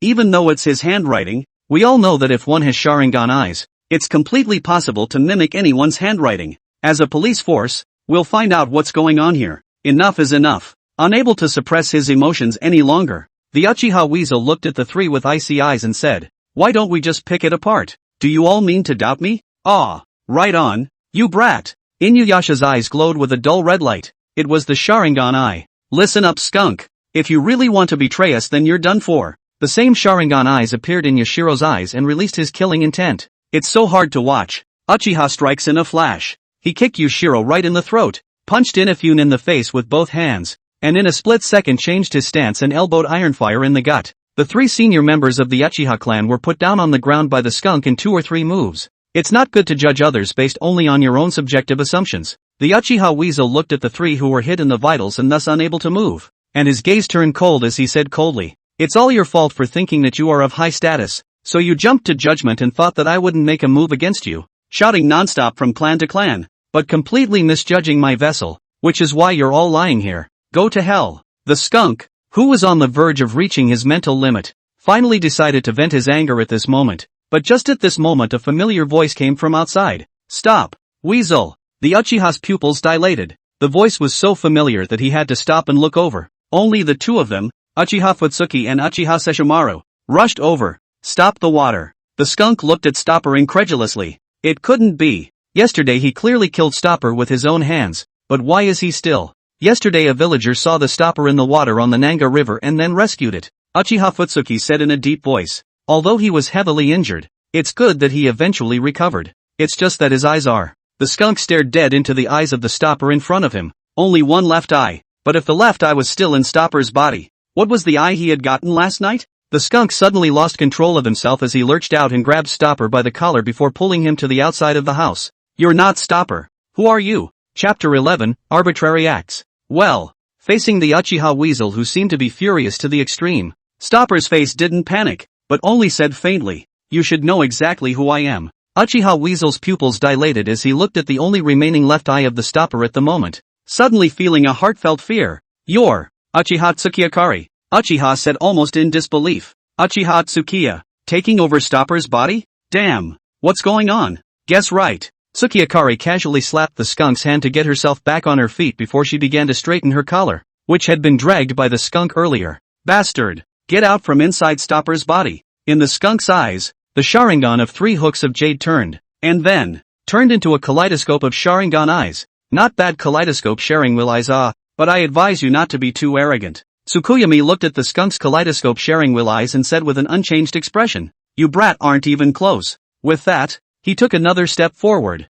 stepping in front of the skunk, his mouth almost to his ear as he said, don't worry, I'm not going to do anything about it, because even the Uchiha's body can't hold my power. So, it's just a game to make me less boring, so it's best if you don't do anything rash, and if there's a second person who knows who I am, then I'll kill Sasuke Uchiha. Everyone else is fine how they are, but only Sasuke. The Yukihan lashed out again, going for a chokehold on Tsukiyakari. Pust. But in a flash, an invisible force cut across the skunk's arm. Skunk's pupils dilated by the pain stabbing him. He looked incredulously at his right hand that flew out. Just now, what happened? It was as if something crossed and then his own right hand flew out? Sharp pain spiked the skunk's nerves, a horrific sight that made the Uchiha not believe his eyes. Strength gap. Surprisingly, it's so great? I told you, didn't I? You're not even close, Tsukiyakari said as she crossed over the skunk's body and walked over to the severed arm, the corner of her mouth lifting into a smile. You'd better not forget what I said. If a second person besides you knows who I am, then your brother's head will fly off his body as well as this arm. Oh. Saying this, he picked up the broken arm, and then went to the skunk's body again, and joined this arm toward his smooth break, and all at once this originally broken arm and body, surprisingly reattached? What kind of power is this? Medical jujitsu? Are you kidding me? Even medical jutsu can't do anything to sew up a broken arm so easily, right? This guy. Sure enough, He is a man who can't be reasoned with. And just like the written history, he is a guy who is capable of destroying the world. Not kidding. He was literally going to kill Sasuke. Uchiha Weasel's breathing snapped up while Tsukuyo walked back to her previous position and added, "Incidentally, if I don't think this game is fun, I'll just destroy this Konoha ninja village again in the process." The ferret looked at Yeah with a deadpan look, while the latter said with a completely unconcerned look, "Don't look at me like that. As I said, this body can only support me for 2 years at the most, which means that I won't do anything as long as you can keep me satisfied within those 2 years. Everything that is done must have a purpose." "What exactly are you trying to do?" Uchiha asked in a deep voice. "Because it's fun." Moonlight Knight made a slightly nasty smile and said, "It would be boring if things had to have a purpose. So what I do as a person all depends on my own thoughts. I'll destroy the shinobi world if I find it interesting to do so, and I'll save the world if I find it interesting to be the savior. It has nothing to do with any plan or purpose. It just depends on my personal mood." "Unbelievable," Weasel shouted in a deep voice. "Incomprehensibility is the privilege of the strong," Moonlight Knight said indifferently, "and I prefer to call it doing as you please." Weasel was about to say something when the voices of Futsuki and the others had come from behind, only to see that they too had come after him, and after seeing Weasel and Tsukiakari exclaimed, "What are you doing?" "Don't worry," Tsukiakari laughed. "Weasel just got too excited." "What the hell is going on here?" Uchiha Futsuki asked in a deep voice. "Stop her. Why did your right eye disappear?" He'd asked about it before, but Luna said he'd have to talk about it when he got back. Weasel tensed a bit, while Stopper gave him a relaxed look before saying with some more sullenness, "It was taken by Gumiho." "What?" Uchiha Futsuki, Yoshiro, Inafune, and Ironfire were shocked, and then said, "Did Tuanza do this? How did he do it?" And the skunk's heart was tightening at the moment. His worst fears had come to pass. Uchiha Tsukiakari, the one who was only interested in the world, would really say that. In this way, the contradiction between the village and the Uchiha clan will be irreconcilable. Uchiha Weasel looked at Uchiha Tsukiakari with a death grip on his fist. He wanted to tell the others that this wasn't Uchiha Tsukiakari at all. Tsukiakari would never say that. It's an ancient demon who came back with the help of Stopper's body and then wants to take the Uchiha clan into the abyss. But he couldn't say that because this demon in front of him was absolutely true to his word, and as soon as he dismantled him, then he would take on Sasuke. The village seems to have known that the Uchiha clan was going to stage a coup, so Junzo decided to strike first. Tsukuyoki directly ignored the Uchiha's eyes that seemed to want to eat people and turned his head to Futsuki and the others. "I was ambushed by them, so I had my right eye taken away. Damn it! What the hell does the village mean by this?" Ironfire said angrily. "Are they going to war with the Uchiha clan? Humph. Since we know that we're going to carry out a coup, it's only normal that we'll do it ahead of time. And instead of dwelling on that, we should go and think about who exactly leaked out our information." Yoshiro said conspiratorially. "You might as well just say I'm the one who's tipped off." Unable to do anything about Tsukiakari, the Uchiha could only look to Yoshiro. Seeing the skunk's eyes that seemed to want to kill, Yoshiro didn't dare to speak for a moment. The three of them had been defeated by the Uchiha Weasel in 3 moves before, and at that point in time there was a real possibility that the three of them could have been killed by the Weasel. And now, seeing this cold look in the skunk's eyes again made Yoshiro, who was about to retaliate, stop at once, not daring to speak again. Chapter 12 Aborting the Coup d'etat. "Okay, skunk." Fuyue looked at his son with this kind of look. He said somewhat helplessly, "We have to trust the Weasel. The Weasel is also a member of the Uchiha clan, and he has a brotherly relationship with Stabilizer. He would never betray Stabilizer." "That's what I thought," Tsukiakari sighed and said, "but unfortunately, I can't contribute to the clan's operations right now." "No, we have cancelled the coup," Futsuki said in a deep voice. "Go and rest. We'll get a statement from the 3rd generation on this matter." That froze the skunk. In his opinion, with the character of the Uchiha clan, after realizing that Stopper had lost an eye by Kiba's backstabbing, he should have been incredibly angry, and might have been about to revolt right now. But Tomoyuki would actually say they cancelled the coup? And looking at the expressions of the 3 Ironfires, although they looked ironic and reluctant, none of them actually raised any objections? This is completely different from what the skunk thought, but soon he figured out why. First of all, the trump card of the Uchiha clan's coup is stop water. In their plan, they will attract the village's attention in the front, and then by the instantaneous body stop water infiltrated into the office building to hold hostage the 3rd generation Naruto. This plan is simply ridiculous, but for such a stupid plan that is full of loopholes, the Uchiha clan's people treat it as a solid plan that will absolutely succeed. It is really stupid. Uchiha Weasel had already called the Uchiha clan stupid in his mind for I don't know how many times, and at the moment, even these idiots see that the plan won't work. Uchiha Sansui's eye has been taken away. And with only one eye, Sansui is unable to utilize his full strength. The Uchiha clan's eyes are only at their most powerful when there are two of them, and a single Sharingan eye will diminish their pupil power greatly. Secondly, Kiba already knew about their plan, so they were bound to be on guard. Before, their plan of sounding off was based on Naruto not knowing anything. Now, as long as they were more prepared, then even if Stopper still had two eyes, he wouldn't be able to succeed. So they could only hold it in their hearts, even if their hearts were discontented and burning with the flame of anger. They are proud, but not cuties. This kind of mantra will not be done. As long as Tomoyuki bit the bullet that he wasn't thinking of rebelling, then he was still a member of the Konoha, and the third Naruto would have to give them the Uchiha clan an explanation. Thinking so, Fuyue then comforted Stop Surge again. Stop Surge, you shouldn't go on any quests for a while. Take a good rest. Tsukiakari nodded, and then Tomoyuki glanced at Ironfire and the others, and the four of them headed outside, apparently to have a private discussion before going to the third Naruto to get a statement. Even though Stopper lost an eye, it might be an opportunity. Junzo must pay for his actions. Did you already know that even if you had said that, the conflict wouldn't have erupted at this moment? Weasel looked at Tsukiakari icily and said, the Uchiha clan's faults are still the same even after centuries. It couldn't be better guessed. Tsukiakari said with a shrug. Actually, if they tell the other bloodline clans about this, like the Hyuga, then the Uchiha clan will get more support. But I don't think your father and those idiots are going to talk about it. Listening to Tsukuyami say that, the skunk suddenly got a creepy feeling.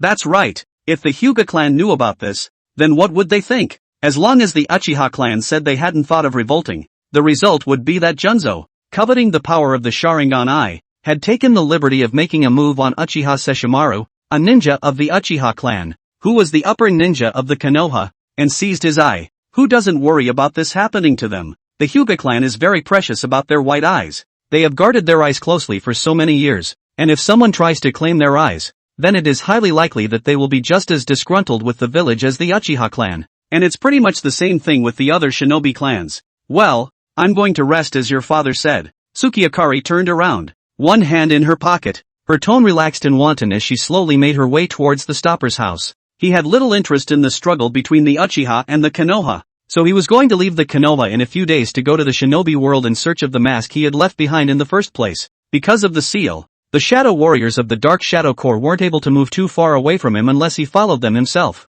Only before it was just a mask, and he really wasn't interested in taking a trip 600 years later. Until now he had a body. Then naturally he was ready for action. The Uchiha Weasel watched Moonlight Knight's back disappear, and his complexion grew more and more grim, and a hint of confusion couldn't help but show in his eyes. At the moment, he didn't know what to do with himself. Stopper's trust before his death, the conflict between the clan and the village, peace in the shinobi world, the resurrection of the evil Uchiha Tsukiakari, and Sasuke's well-being. These things kept coming up in his mind, making him feel incomparably agonized even in this moment.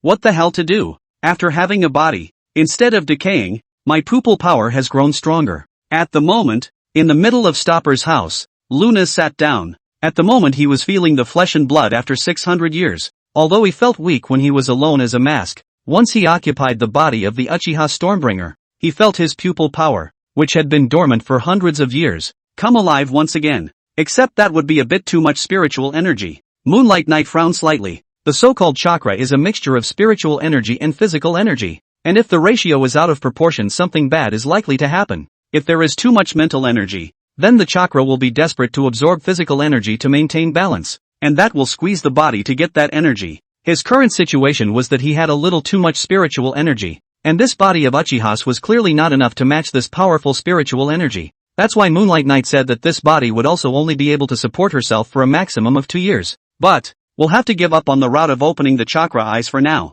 When Tsukuyuki took a large bite of the Azura reincarnation's flesh and blood in order to open the eye of reincarnation, he followed the example of Zeb in the manga and transplanted himself with the cells of the Azura reincarnation and fused them with his chakra. It's just still too short. Until he was sealed, he had yet to open his chakra eyes. Chapter 13, Almost Overflowing Spiritual Energy. It also took Uchiha Zebra decades after obtaining the blood and flesh of Senjuma, and it was only when he was about to die of old age that he finally drew out the chakra of the 6 paths of the immortals and then opened the eye of reincarnation. He didn't have that much time to wait. He's going to have to face the assembled ninja coalition not 2 years after he fuses the cells of the Senketsu clan. He's not quite like Spot. Spot is no match for Juma in any way. However, He had gone from not being the opponent's opponent at the beginning, to slowly being enough for a 50-50 split, and in the end, his strength had completely overpowered the opponent. Where Uchiha Zebra and Senjuma fell short was in the immortal mode, and Lunar Knight absorbed that lesson as he learned the immortal mode as well,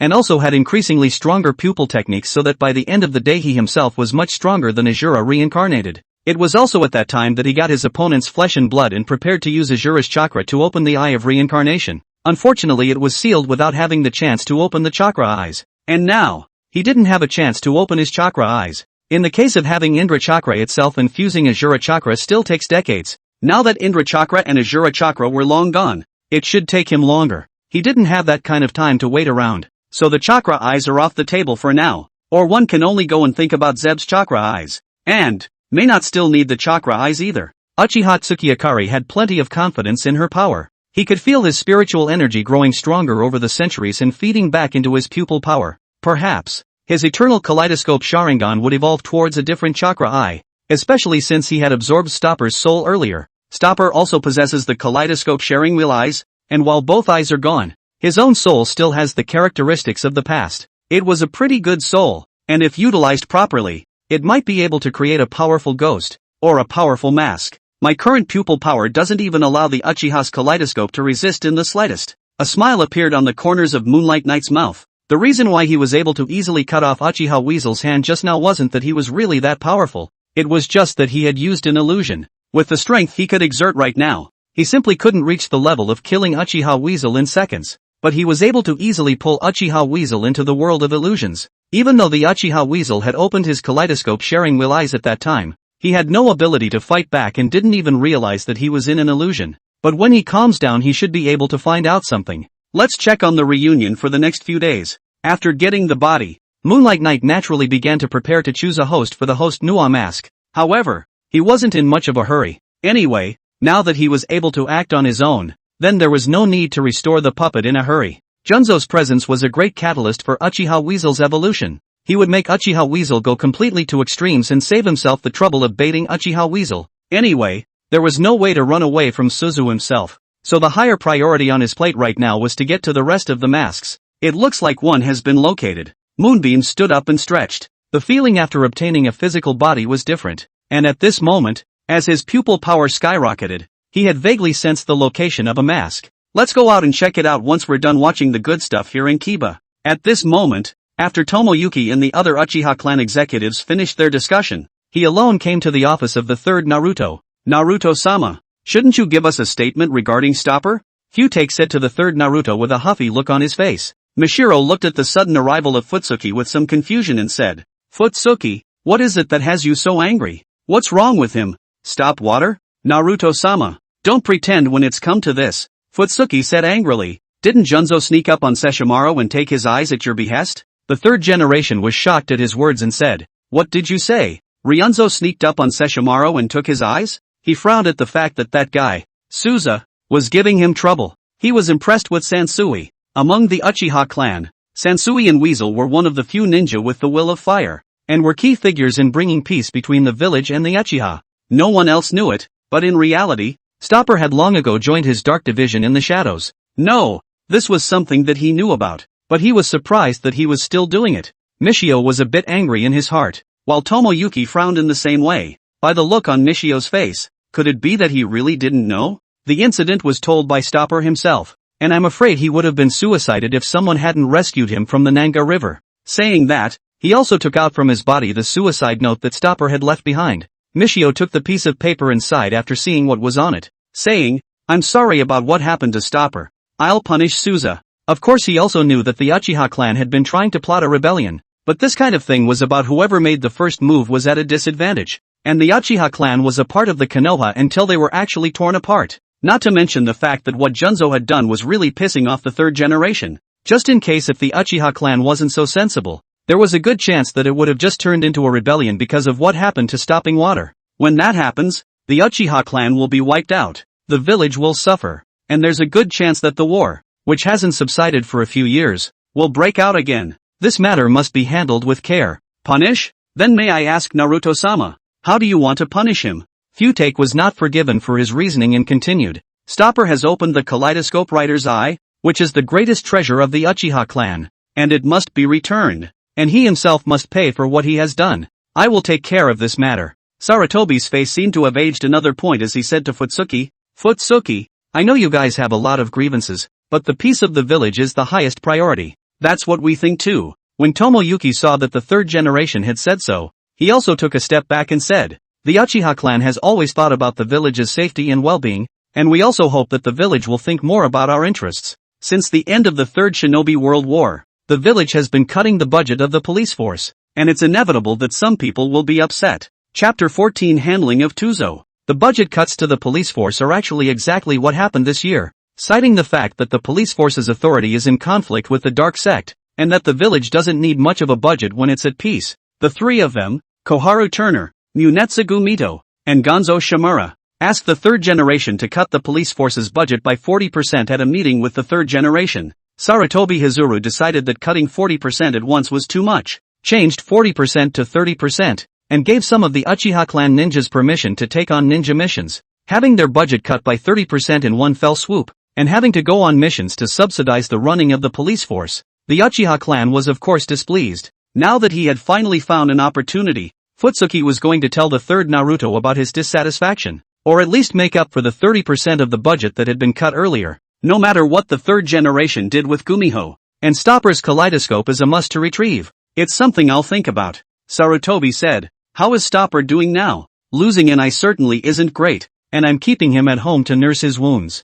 I'll see him in person tomorrow, okay? Futsuki gave the Naruto a serious look before nodding his head and saying, welcome, third generation Naruto's great presence. After saying that, he took a step backward and said, in that case, I'll go back first, and I hope that Naruto-sama will seriously consider my proposal. Mishio hummed, and then he watched Futsuki leave. Waiting for the sound of the office door closing, Mishio let out a long sigh. Gumiho. He pulled out his pipe and couldn't help but feel a headache. This guy actually took a shot at Stopper. This makes things a little more problematic instead. He can't be allowed to run amok anymore. He had finally made up his mind that he couldn't give Reunion so much power anymore, and that he had to be allowed to disband the Roots. The next day, Luna woke up from her bed. That was a good night's sleep. Moonlight raised her hands and stretched. He had been in a seal for the past 600 years, but the seal would only cause him to lose consciousness, not sleep. Thinking the opposite, though no longer conscious, the spirit seemed to be in an active state,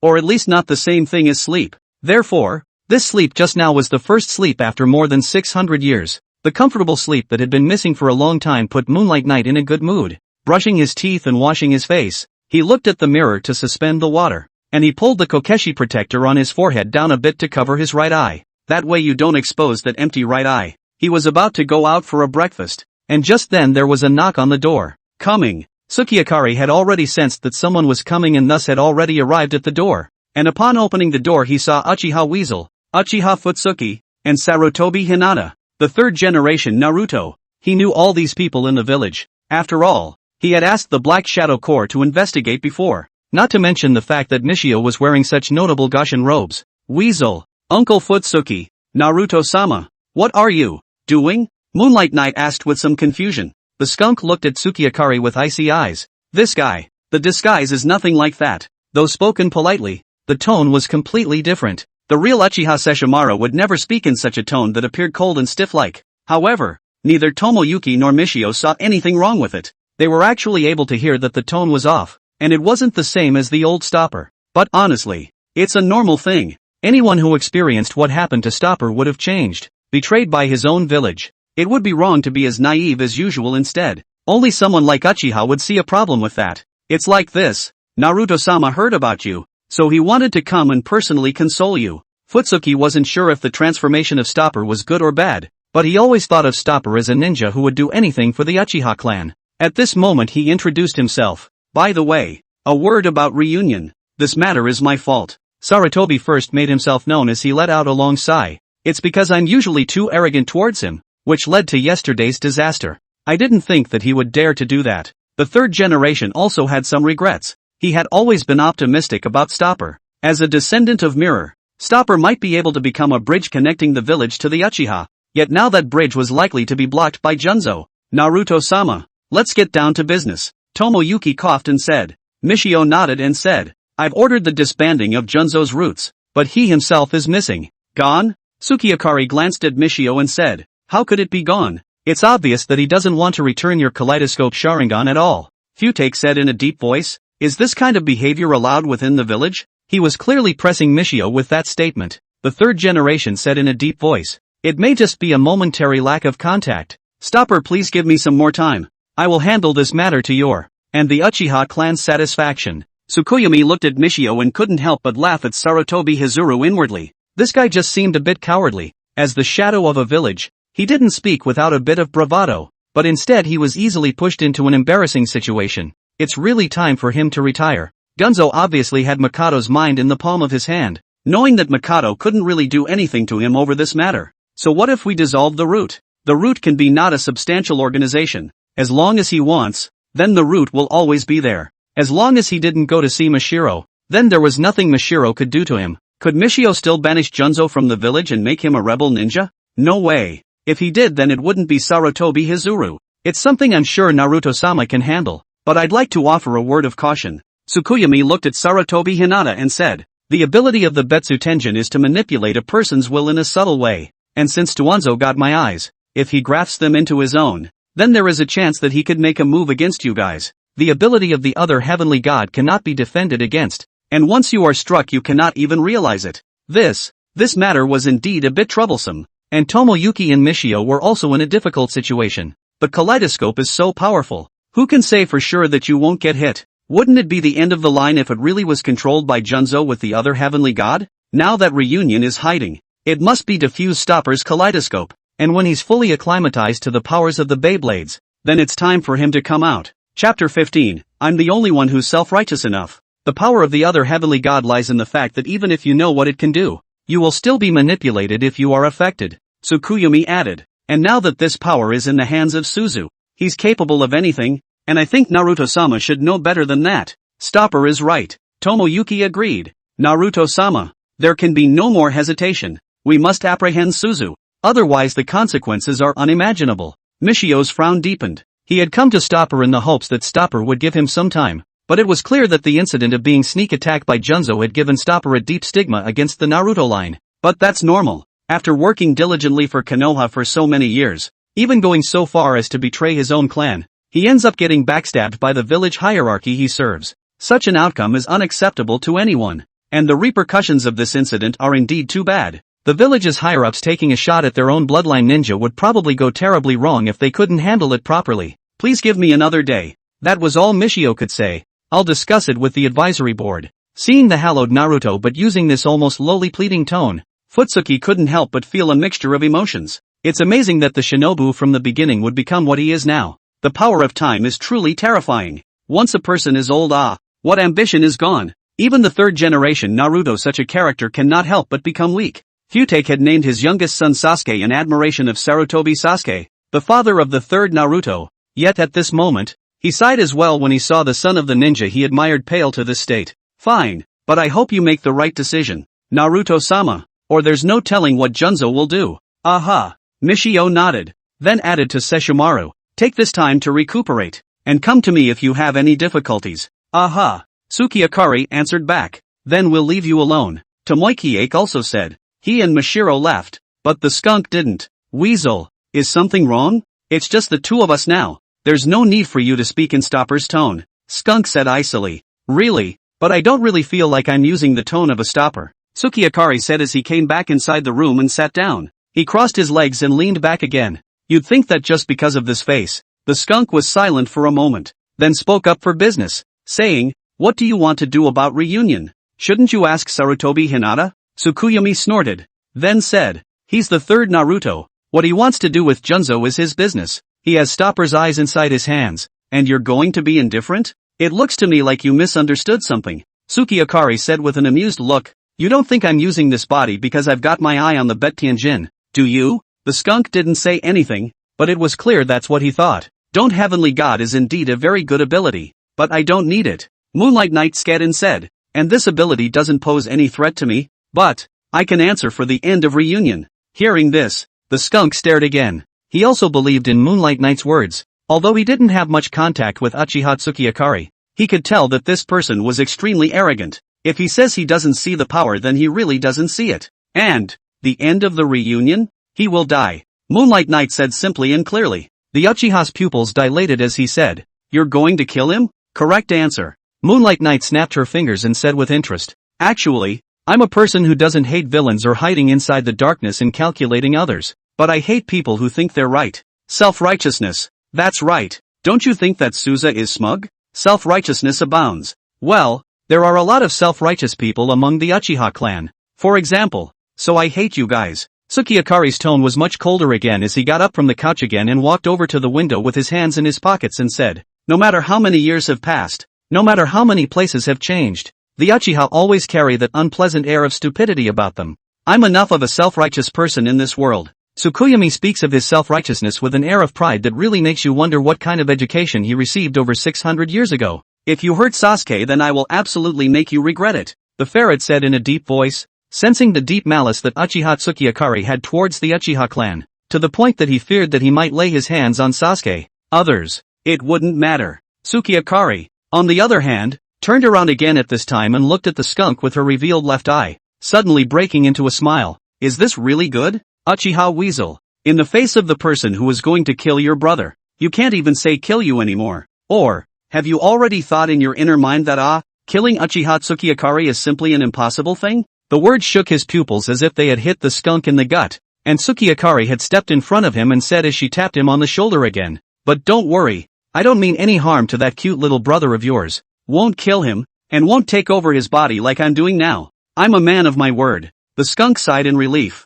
As he had said before, he still believed in what Uchiha Tsukiakari had clearly said, and just like what Uchiha Tsukuyomi said, after seeing Tsukuyomi's formidable power yesterday, he also realized that he was no match for this guy even with his kaleidoscope rider's eyes opened. Trying to deal with Uchiha Tsukiya, perhaps it would be necessary to gather all the ninja of the shinobi world, as was done when he was sealed. When the Warring States era in which Uchiha Tsukiakari was active was known as the heyday of the ninja world. Even the one in which Chikuma and Uchiha Zan were active at the time was slightly inferior, not to mention the present. What's more, after hundreds of years of war and chaos, the entire shinobi world was a scattered mess, so how could they possibly unite together? The Uchiha knew in his heart that the only way to get through this hurdle of the Moonlit Night might be to wait, as he himself had said, wait for a period of 2 years, until Stopper's body could no longer sustain his presence, and in those 2 years, doing what he said might prevent the Uchiha and Konoha from being destroyed by this demon king. Chapter 16, The Mask of Transmigration. The skunk didn't stay long after Michio and Futsuki left either,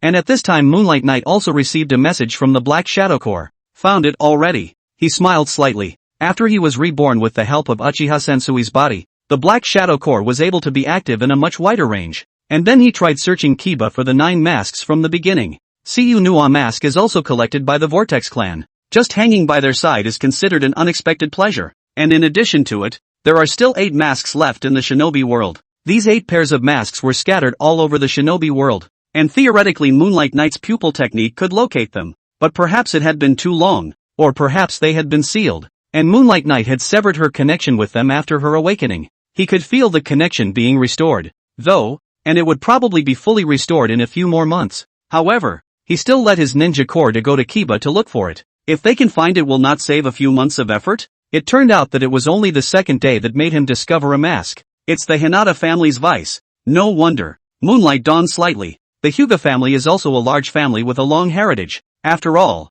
it is also a bloodline family that has been passed down more directly from the Otsutsuki clan. White eyes, Shiren eyes and reincarnation eyes are known as the 3 major pupil arts, although the white eyes humor a little bit, but as a traverser, the Moonlit Knight is aware of the white eyes if a large number of fusion is able to create a huge reincarnation eyes. Back when he hadn't yet become the Uchiha clan leader, he had often fought with the Hyuga clan, and the number of Hyuga clan members he had killed had to be 300 or 400. Even though the Hyuga clan had the caged bird to keep others from getting a blank stare, Tsukiakari's greatest advantage was that he didn't need material things at all. By absorbing the souls of these people into the ghost domain and raising them as ghosts, Moonlight Knight would be able to directly obtain the most primitive soul characteristics of these people. Even the abilities of the bloodline family react in the soul. He fused the souls of 366 Hyuga ninja into a white-eyed ghost, which he later made into a mask. Unfortunately, I don't know if the number wasn't large enough, or if it lacked some other condition, but the 366 Hyuga souls with the qualification of white eyes were fused together but didn't fuse together to create the transmutation eyes.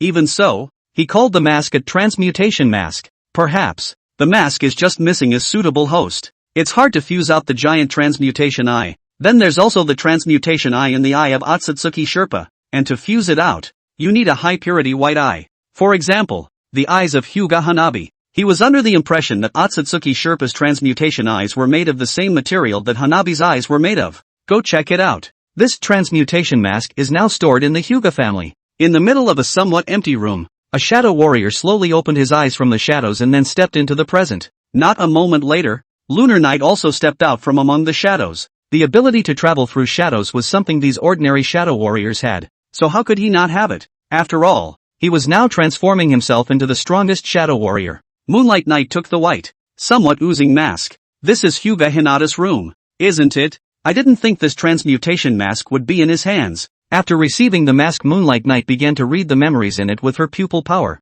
Soon he receives the subsequent experiences of the transmogrified mask. Unlike Cebu Nuwa, who directly declared war on the shinobi world at the drop of a hat, the transmutation mask followed the research he failed to complete in the first place after Yeye was sealed, and continued to devote himself to the plan of opening the transmutation eye. He thinks that if he can open the eye of transmigration, then he can sweep the shinobi world and may be able to get the ability to bring people back to life. But, without the control of Moonlight Knight, the intelligence of these masked puppets wasn't really high. Although they were able to act on their own, it would be too much to expect them to be able to pull off something earth-shattering. The reincarnation mask changed hosts for a total of 7 generations, and acted in the outside world for a total of more than 300 years, but was ultimately lost out there because it could not find an 8th suitable host, and was eventually picked up by Hyuga Hinata in the middle of the Third Shinobi World War. And he hadn't been able to open the transmigration eye during these 7 generations of host research, but after all these years, it was good to find some conditions to open it.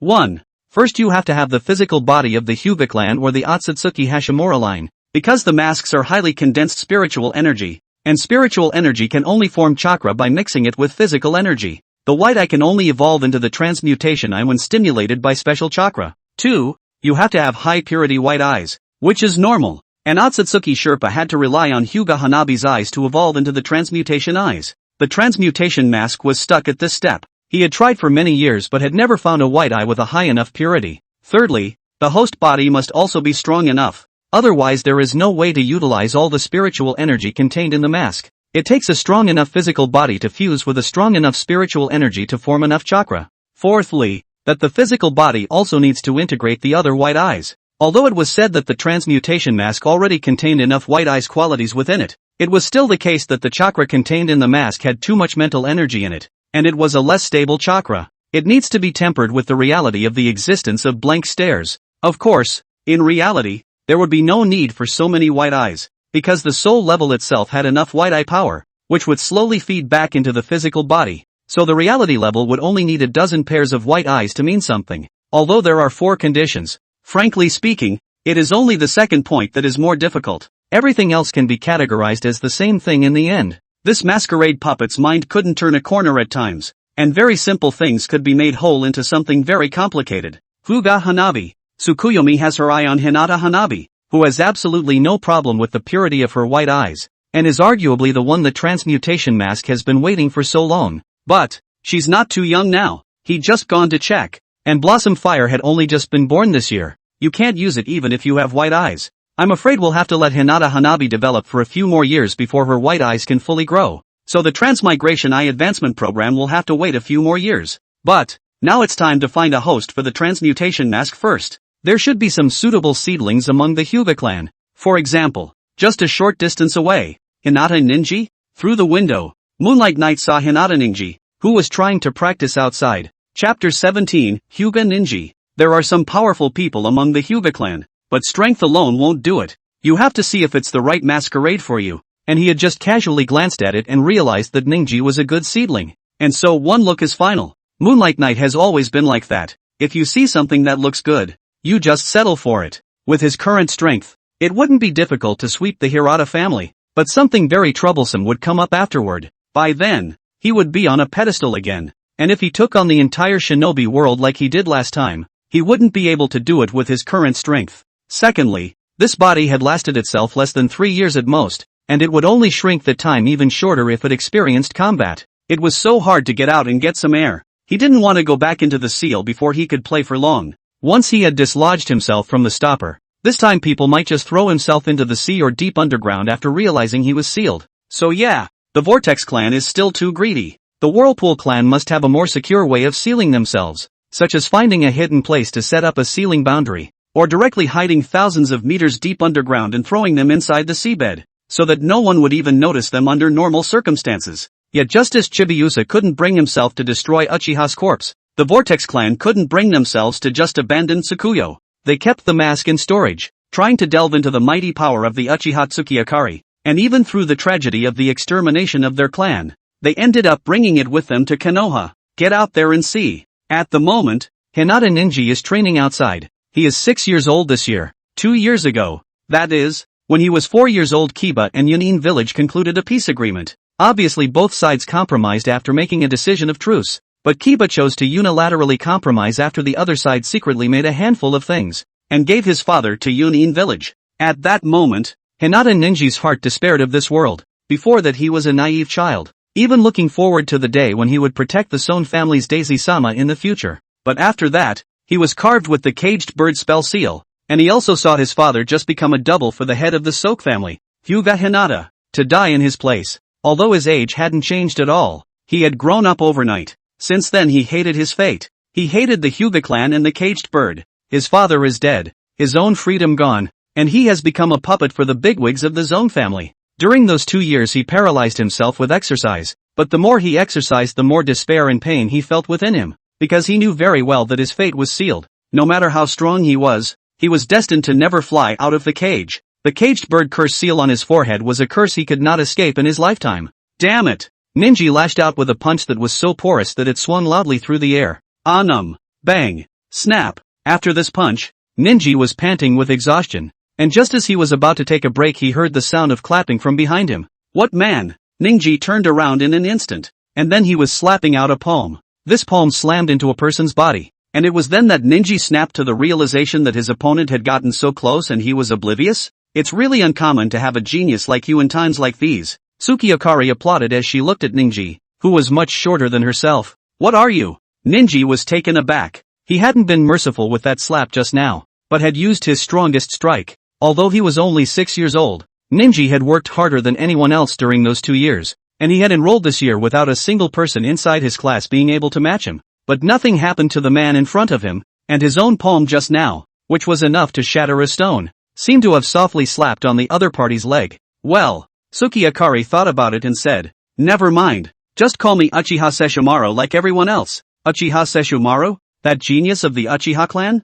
Ninji hadn't met Uchiha Sensui, but he had heard some legends about Uchiha Sensui. He is said to be the strongest ninja of the Uchiha clan, an instant stopper with a superb instantaneous technique. How did someone from the Uchiha clan show up at the Hyuga house? Hinata Ninji looked at Tsukiakari's face and asked with some confusion. Well, I'm here to help you. Moonlight Knight looked around and said, is this caused by your cultivation? The land around them was a mess, and it was obvious that Hinata Ninji had been practicing for a long time. Help me? Ninji frowned and said, what can someone from the Uchiha clan do to help me? Don't be so stuck on the so-called family, Moonlight Knight said as she walked over to a stake not far away and crossed her legs after sitting down. I used to help a Hyuga clan ninja, and that kid even became my subordinate later on, only to die before making it to the final battle. Ninji was confused. He didn't understand what Tsukiakari was saying at all. There used to be a Hyuga ninja who was his subordinate. Was it a member of the squad that followed him on the mission? And what was the final battle? Before the truce of the Shinobi War?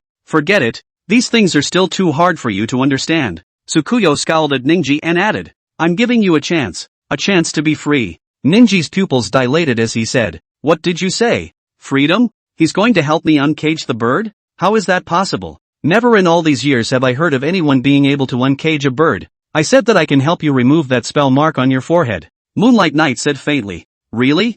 Ninji rushed over excitedly. He came in front of Tsukiakari and looked at her with a longing look on his face and said, you can undo the caged bird? When he finished, he lowered his head again with a pained look. No, how is that possible? How can you, and Uchiha Ichi, unlock my caged bird? Do you think it's impossible? Tsukuyo laughed and said, there is no invincible jutsu in this world. Any jutsu has a weakness, and the power of the ninja lies in the ability to develop any targeted jutsu based on the weakness. The caged bird was able to destroy the white eye, so naturally, could develop the art of destroying the caged bird with the white eye in turn. How is such a thing possible? Ninji said subconsciously. The bird in the cage has trapped the Hinata branch for hundreds of years, but no one has ever been able to find a solution in all these years. Chapter 18 Freedom to Make Choices. That's because they're stupid, Tsukuyuki said casually. Even if you poured out the wisdom of dozens of generations of your Hyuga clan over hundreds of years, it would still be nowhere near as good as me. Ninji got a little angry and he said angrily,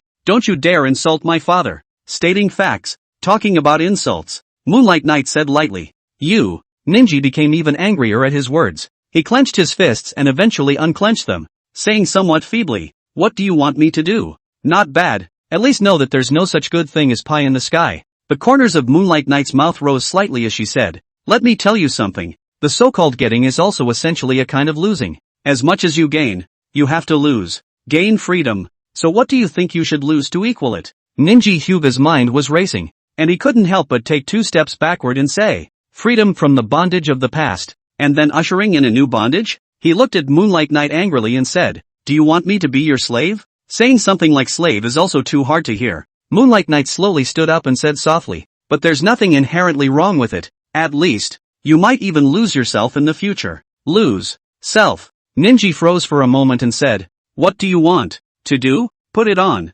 Moonlight Knight took out the transmutation mask and said, "There's a devil sealed inside this mask, and when you wear it it will disable the caged bird on you, except that the devil will want your body as well. If your will is strong enough, you can maintain yourself with difficulty in the midst of the devil's will, whereas if your vessel is not strong enough, then your body will be taken by the devil inside the mask." Looking at Ninji, who was not far away from him, Tsukuyo took a step forward and reached him, then said softly, "Unlike your So-Clan's group, I've given you a choice, and it's up to you as to how you choose to do it." Hinata Ninji stood frozen in place, looking at the mask in Tsukiyakari's hand. It was a white mask, and the most noticeable thing about it was its eyes, which were unusually magnificent, looking like sapphires set in them. Can one break free of the caged bird just by putting on a mask? Only, there is the devil in it. So, will one's body be taken by the devil? Ninji clenched his fists once again, and at this moment he was caught in a fierce choice within his heart. He hated caged birds, also hated the Hyuga clan.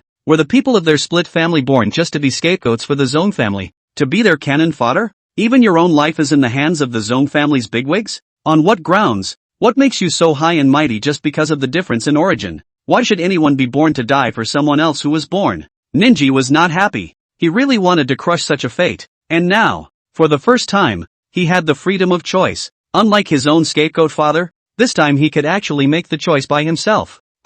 Ninji's hand shook. Looking at the mask in Moonlight Knight's hand, a frenzy was revealed in those white eyes again. Instantly take over the mask. Congratulations on making the right choice, Tsukuyumi said as she reached out and clapped her hand on Ninji's shoulder and didn't look at him as he put on his mask. Instead she crossed over to him and walked over to him at the same time. Then prepare to usher in the life of freedom you have chosen. Ninji turned around, only to find that Tsukiyakari had disappeared. He looked at the mask in his hand and without any further hesitation, put it directly on his face. Yes, there may be a devil in it, and in time one's will may be taken over by the devil. But, so what? At least, for once he had made a choice out of his own will, instead of living in the cage of fate called the caged bird that the great man of the clan had set up for him. Even if you live in a new cage afterward, at least, let him step out of his cage, by all means, even if it means selling your soul. Let's also all break through this curse that has caused the Hyuga branch family centuries of pain. At least, after being free from the caged bird curse,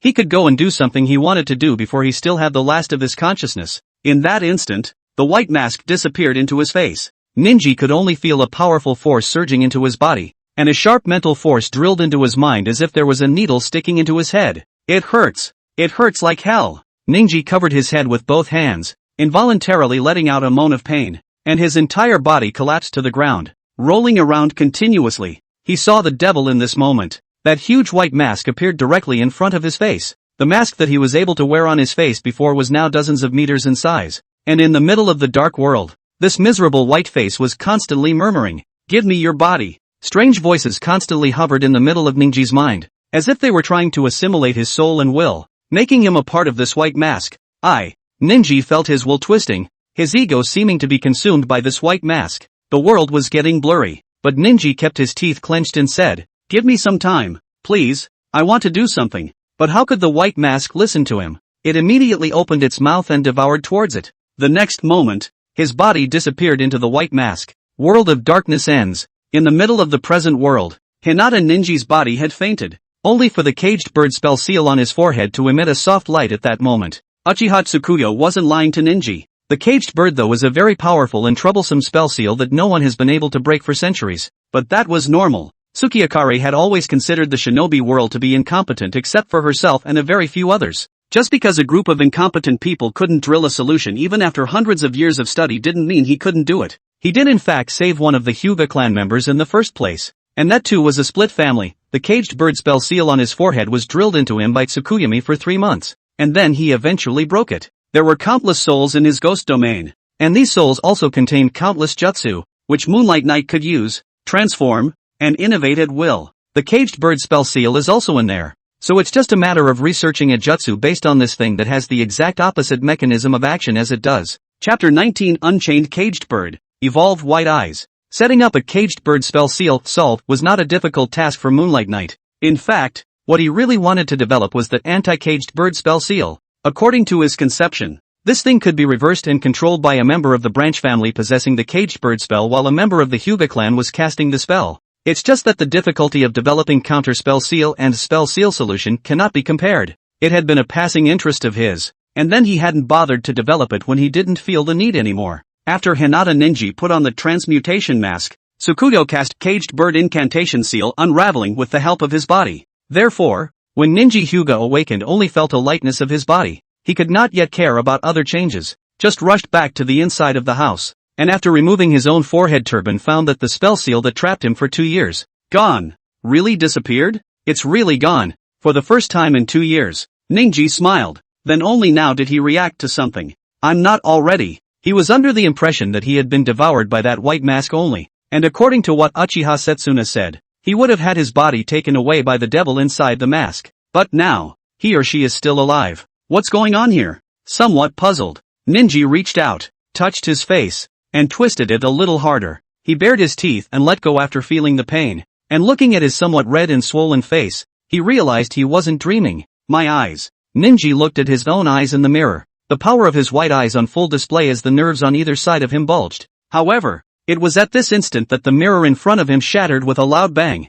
Bang! The mirror clattered into countless pieces, and even the wall behind the mirror had an indentation. The power surprised even Ninji a bit, and he couldn't help but take a step backward. He hastily turned off his white eyes and his eyes returned to their initial state. My white eyes. Ninji sensed that not only had he lifted the caged bird spell, but that his white eyes had evolved. White eyes were originally supposed to be see-through and far-sighted, but now they have real destructive power. Is that the reason for that mask too? Ninji suddenly felt his eyes heat up, and again, he couldn't help but raise his hands to cover his eyes. Powerful chakra began to well up inside his body, or rather it had been pouring in ever since he put on the mask, only he hadn't had time to notice the growth in power. And by now, this chakra was transforming his body, as well as his white eyes, and this transformation seemed to be reaching its limits, finally making it a little too much for him to support. Phew! Ninji sat down on his knees, doing his best to suppress the expanding chakra in his body. It was only after he had almost reached his limit that the chakra stopped pouring out.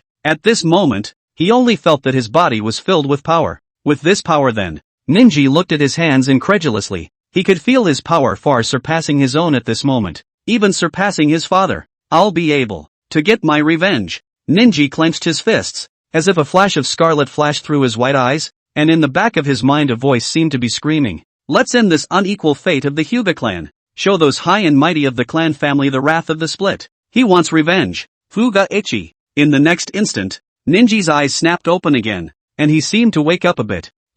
What were you thinking? Destroy the Hyuga clan? Ninji had hated the clan before, but had never thought of destroying the Hyuga clan. Even the clan had never thought of killing them all. But that strong emotion just now did. Ninji realized with a jolt that this turned out to be the so-called devil. The devil has entered into one's body and lurks in the depths of one's mind. Is this really not your own idea? Ninji got back to his feet, then took a deep breath, exhaling slowly after a moment. White breath drifted in front of the body. He clenched his fists again. No matter what, he would show the Zone family how much they hated the split. It seems to have worked. Returning from the Hyuga clan, Tsukuyo had been observing Ninji's state. Originally, the mask would have completely consumed Hinata Ninji's consciousness and taken over his body, and at that time, Hinata Ninja's soul would have been assimilated as part of the mask. But Moonlight Knight didn't do that, because he's going to do an experiment. See if your own masquerade can sneak up on people. This will help him to control the new generation of Asura and Indra reincarnations in the future. Because as long as Tsukuyo wanted to, he could always make the transmutation mask exit its hibernation state and take direct control of Ninji's body. And now it seems that the experiment is a success. The transmutation mask lurked deep within Hinata Ninja's consciousness, but there were some minor flaws that weren't quite stealthy enough. If I combine it with my current shadow power, I should be able to do even better. After thinking about it, Moonlight Knight felt that there was room for improvement in this move. After dealing with Hinata Ninja, you're next. Moonlight Knight slowly walked out of the Uchiha clan compound with her hands in her pockets. In one of Kiba's more remote wastelands, Tsukiyakari walked over and looked at a rocky area in front of her. It's really hard to watch. That Sarutobi Hinata guy couldn't even find this. Moonlight Knight bristled. Underneath this mess of rocks is where Tuanzo is hiding. As long as Junzo was still in Konoha, then no matter where he hid, there was no way he could hide it from Lunar Knight. Boom! He took a step forward, and the mass of rocks exploded right into the air, revealing a passageway leading down, always in the ground in addition to the roots. There are also worms. I think you do not call what the root organization. Simply call the worm organization. Tsukuyami looked at the several ninjas that quickly ran out from inside that passageway and said, "Where's Junzo? Still fusing Bet Tianjin?" Uchiha Sesshomaru, a ninja wearing a root mask, said in a deep voice. "What do you want to do? To rebel? Gumiho isn't Naruto either." "Right. I just wanted to kill him. This should be considered an intra-village brawl," Tsukiyakari casually said. "Forget it, a rebellion is a rebellion. Killing a few more of you won't use much more chakra anyway." The Negi ninja was stunned, and then said grimly, "Stupid thing, you didn't learn from last time's loss this time. My bugs have already entered inside your body. It's been a long time since someone called me stupid." Tsukuyo couldn't help but laugh as he looked at this Negi ninja. "Who gave you the confidence to use these bugs connected to your chakra against the Sharingan? Chapter 20, Killing Gunzo. The Negi ninjas weren't stupid. They knew they were dealing with Uchiha ninjas, so none of them looked at Stopper with their own eyes. Junzo has been using the Uchiha clan as a hypothetical enemy, and as such has been honing his men's methods of fighting in the dark. They all closed their eyes in this moment, fearing that they would fall for Stopper's illusion. In this case, the Sharingan eyes, which they considered to be Stopper's strongest, were ineffective. Plus, he doesn't have one eye, so how can he deal with them with just one eye left? It was indeed possible to deal with normal Sharingan users with this method, but not with kaleidoscope-level Sharingan. The masked Negi ninja is obviously from the Oil Maiden clan, and the jutsu he uses is to manipulate tiny bugs. And it was him who secretly poisoned the bugs during the conversation between Sesshomaru and Tuanzu before Tuanzu was able to get the Baitenjin so easily. Only this instead also became his weak point, even if he closed his own eyes. But these bugs didn't close their eyes, and all Tsukuyo needed to do was to use an illusion technique on the bugs, and then reverse it to affect the owner who was establishing a chakra connection with them. When he realized that something was wrong, it was already too late, and Moonlight Knight's illusion spell was unleashed, directly dragging him into the dark world of illusions. Without too much torture, Moonlight Knight simply took his life. This ninja of the Oil Woman clan was the strongest within this group of Negi ninja, and after taking care of him, Tsukuyo summoned the ghost domain. In the blink of an eye, this world became dark and eerie. Even though these ninjas had their eyes closed at the moment, they could still detect some changes in the outside world, and all they could feel was an incomparable coldness, and an aura filled with hatred and resentment drifted around the perimeter of their bodies. Some of the only remaining evil spirits in Tsukiyakari's eyes came out at this moment, taking the lives of the remaining Negi ninjas directly. In the blink of an eye, these 10 or so outstanding Negi ninjas fell. Their souls have been taken by the ghostly realm of the Moonlit Night. It was only a second before and after. "What? Not coming out yet?" Moonlight Knight sighed and said, "I don't want to get inside the lair of a bug like you. If it doesn't come out, then I'm going to have to use some violence." Not a moment after his words fell, a voice came from the middle of the cave. "Who are you if you're not Uchiha Sesshomaru?" All that could be seen was Shimura Tuzu slowly stepping out from below, one of his eyes wrapped in a bandage and looking to have completed his Bet Tianjin transplant. And after he walked out, the first thing he said was to question Moonlight Knight's identity. "You should be the one to say that." Tsukuyo wasn't in a hurry to kill Tuanzu either, but instead stayed with him and said, "You said I'm not Uchiha Sesshomaru, so who am I?" "Uchiha Stopper would never do that," Tuanzu said in a deep voice. "Even if he were to be killed by me, he would never harm the Konoha. That's the kind of ninja he is. What's more, from the beginning until now, your demeanor is nothing like that of Uchiha Sesshomaru." "Stupid," Moonlight Knight snorted and said, "as the saying goes, There are great terrors between life and death. You don't think that death doesn't leave people unchanged, do you? What you did activated the demon in the heart of the Uchiha Stormbringer. Ah, humph. I won't be wrong about him. He's a ninja who would rather die than turn into a demon. Reunion snorted coldly and said, the real Uchiha Sesshomaru should have already jumped into the river and killed himself, right? And you are nothing more than a fake in his skin. Let me guess who you really are. You're. Reunion's eyes were fierce as he coldly uttered the name of a person. Uchihasu. Lunar Knight was silent as he sighed. Just as well. You weren't expected to be right in the first place. I can't blame you. After all, that part of history is so long ago.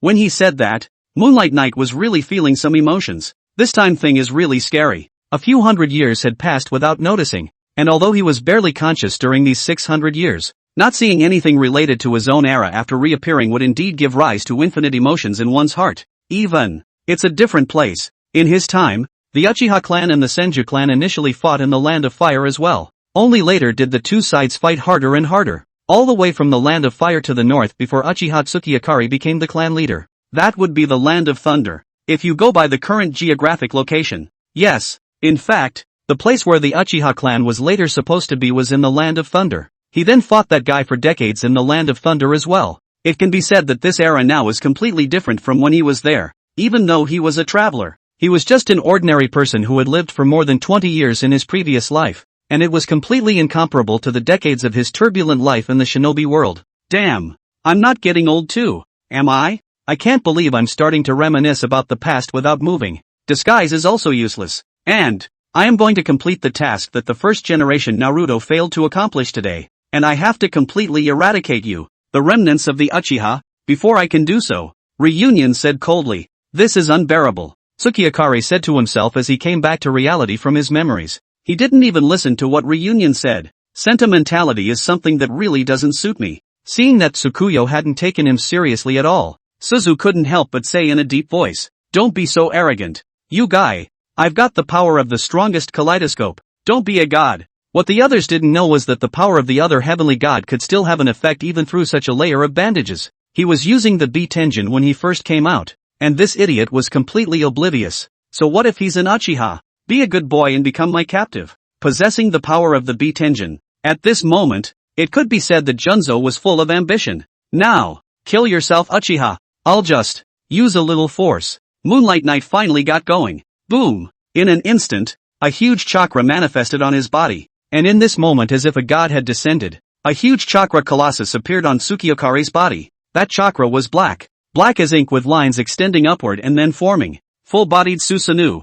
What? Tuanzu was stunned in this moment as he looked incredulously at the massive pitch-black giant in front of him. Simply, a world of difference. This is the power of God. Go to hell. In the middle of Susanoo, Tsukuyuki looked at Junzo and said faintly, Chapter 21 God's Power, Full-Body Susanoo. Wait. What's that? When the huge Susanoo that was as black as ink rose, not only in that remote wasteland, but even those in the distant neighborhood saw the giant that looked like a demon god. Quickly, go inform Naruto. The ninjas' faces showed fear. In this moment they seemed to have returned to the night when the Nine Tails appeared a few years ago. It was the same this unknown chakra, the same such behemoth. And at this moment, the calamitous aura brought by this giant was even more terrifying than the nine-tailed demon fox back then. And at this moment, in the middle of the Naruto building, Sarutobi Hizuru had gotten two Naruto advisors to be discussing the matter of Junzo. It's true that Junzo went too far in this case. Sarutobi sat on the first seat and said to Turner Koharu and Mito Mengen, brightly and openly striking out at the village's ninja.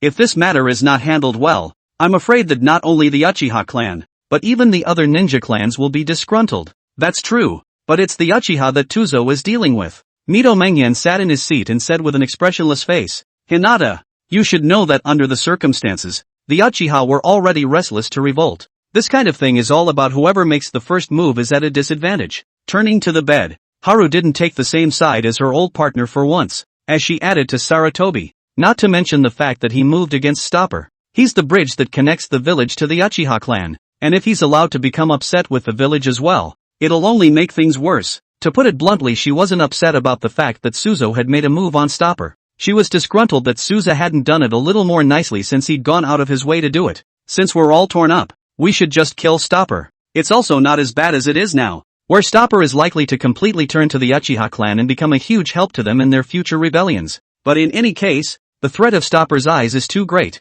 and splitting it between two people now might not be a bad thing. Mito Mengyan added. Of course, I don't agree with letting Junzo hold the altered god either. Sarutobi, that eye is more than appropriate for you to keep. They still believed in the third Naruto, a man who wouldn't abuse, or even use, the Bitenjin even if he got it. Futake has approached me many times about this eye, wanting us to return the Beetlejuice to Stopper. Sarutobi said in a deep voice. That's what I think as well. The Betsunagami was originally Stopper's eye. We have no right to keep it for him. Absolutely not. Turner Koharu immediately exclaimed. Because of the matter of Junzo has already pushed Stopper to the hostile side. And how can you return his eyes? So that it is not the Uchiha clan like a tiger with wings? Sarutobi, you have to think about the interests of the village. Mito Mangyan also said in a deep voice. You can't give up the big picture just because of so-called emotions. Stop talking about the hostile side. Sarutobi frowned. The Uchiha clan is also part of Konoha and part of the village. And it's a difficult thing to get him to hand it over now that the Betsudenjin is still in the hands of Junzo. Heck, I don't even know where he is now. I've got the dark side. In that instant, all three stopped. Their pupils dilated. And they all sensed an extremely unsettling chakra at this moment. So thick, as if the evil breath had condensed into a materialized vapor.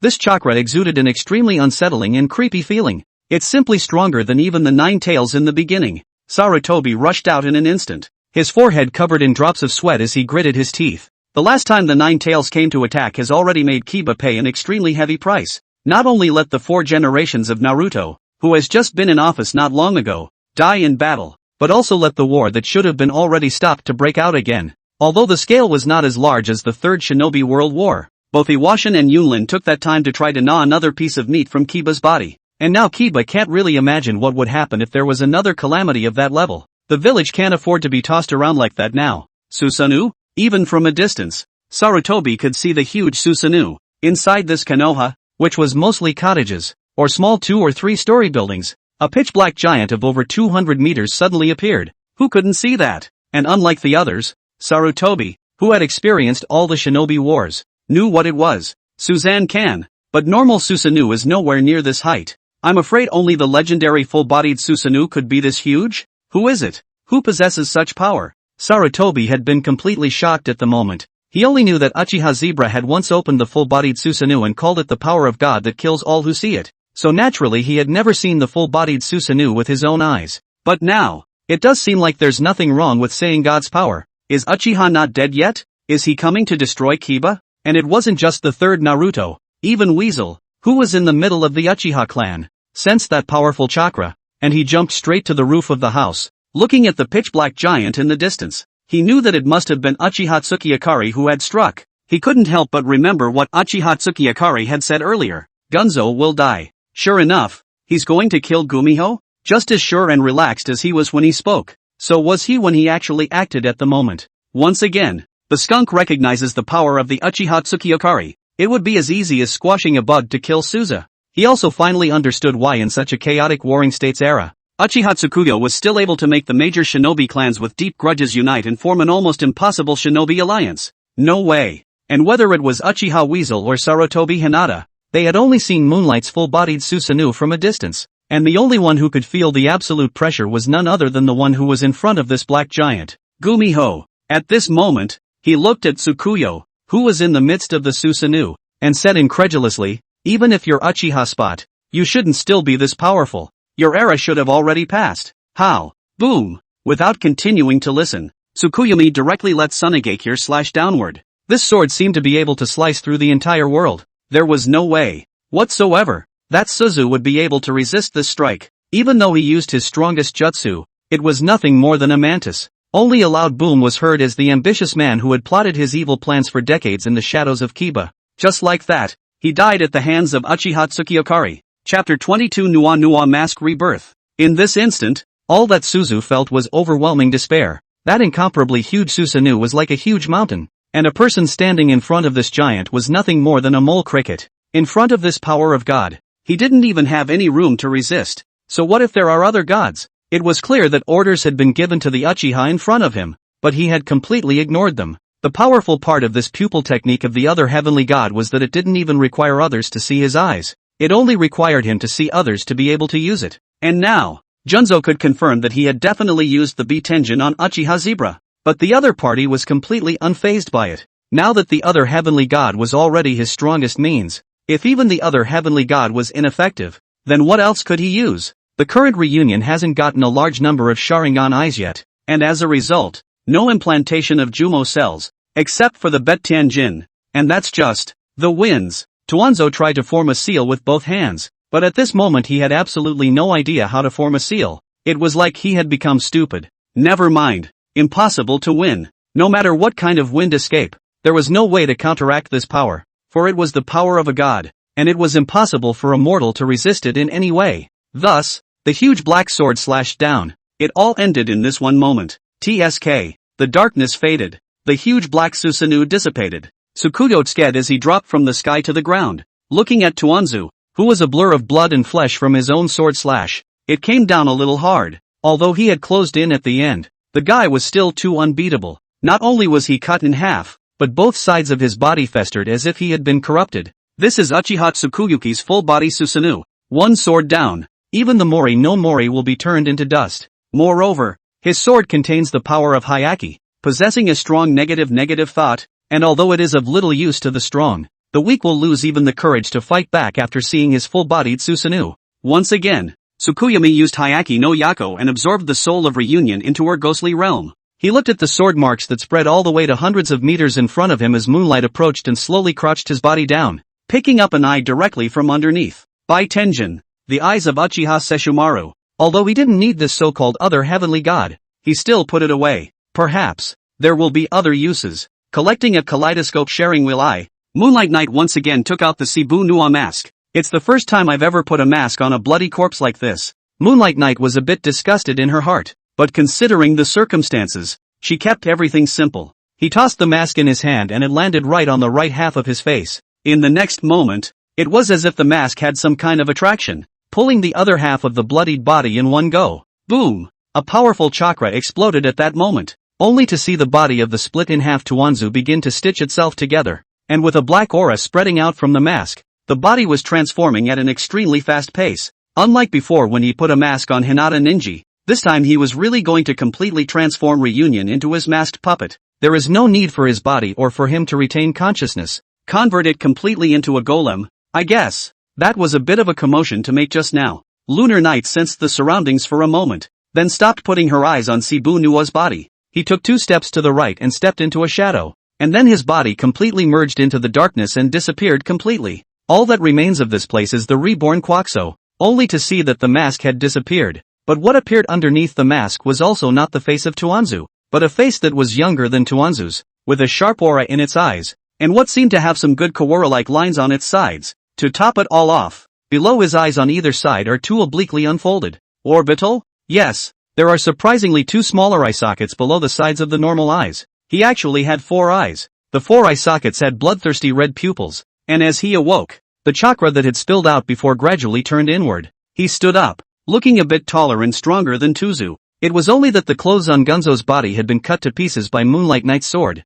causing him to be naked now, and because of that, it was possible to see his strong body more clearly. After a few hundred years, even the power of the masquerade golem has weakened. Instead of letting Shibu Nua move freely, Moonlight Knight had the body at his disposal. He reached out his hand and shook it before feeling the power now. Sleeping for hundreds of years like himself, Su Nua also has some weakness at the moment, but this body occupied is not bad. Junzo wasn't weak, even without the Jurassic cells and the massive amount of Sharingan that he later suppressed. At least it was a few of the disciples that second-generation Naruto had taken in the first place. Mito Mengyan has the strength of a third-generation Naruto level, and naturally, Juanzo won't be too bad either. Don't look at how weak he was when facing Moonlight Knight, but he also possessed Shadow class strength. It was only that the so-called Shadow level was too weak in front of Moonlight Knight. Forget it. Also almost have Nua 80% of the strength of the heyday. In this world of ninjutsu now is also enough to use. Tsukiyakari had wanted Shibu Nua to give a greeting to the Konoha ninja arriving behind him,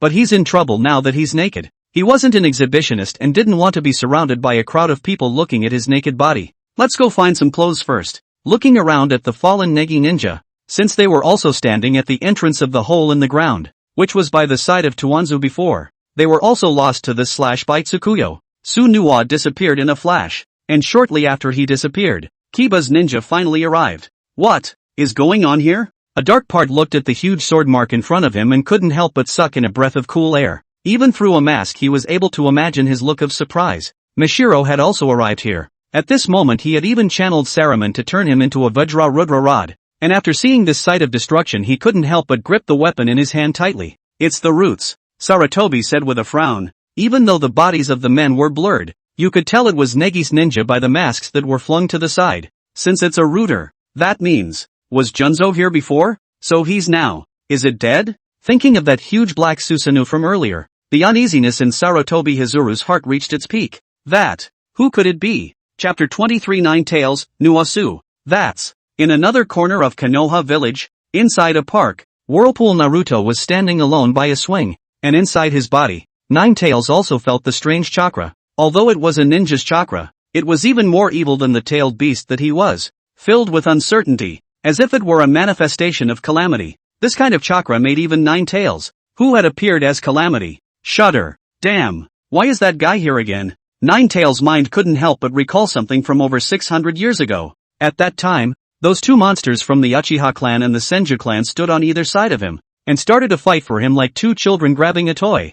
Damn it, don't come. That feeling don't come. The Nine Tails almost exploded in this moment. After the six paths Sannin created them, the Nine Tails had possessed almost invincible power in the shinobi world for most of the time. But every few years, two guys are always born who are beyond the common sense of the shinobi world. And the generation from over 600 years ago was one of the most impressive to him among all the generations of monster ninjas. Because the two of them embarked on a great battle that was literally going to kill him once. Yes, the Nine Tails had been captured by a number of people and dissipated along with the human pillars, but only once in 1,000 years had they been taken out for real. That time as the Uchiha Moon Knight and Thousand Hands Ching see these two bastards want to get his power. The two almost at the same time to the two. In the end the two of them is nothing. But he was scrambling, the Nine Tails died in the two of them in the coaxing. The good thing is that tailed beasts are immortal and can be resurrected again in the future even if they are killed. Even so, Uchiha Tsukiakari had left a deep psychological shadow on him. Well, after he was resurrected again, he heard the news that the guy was dead.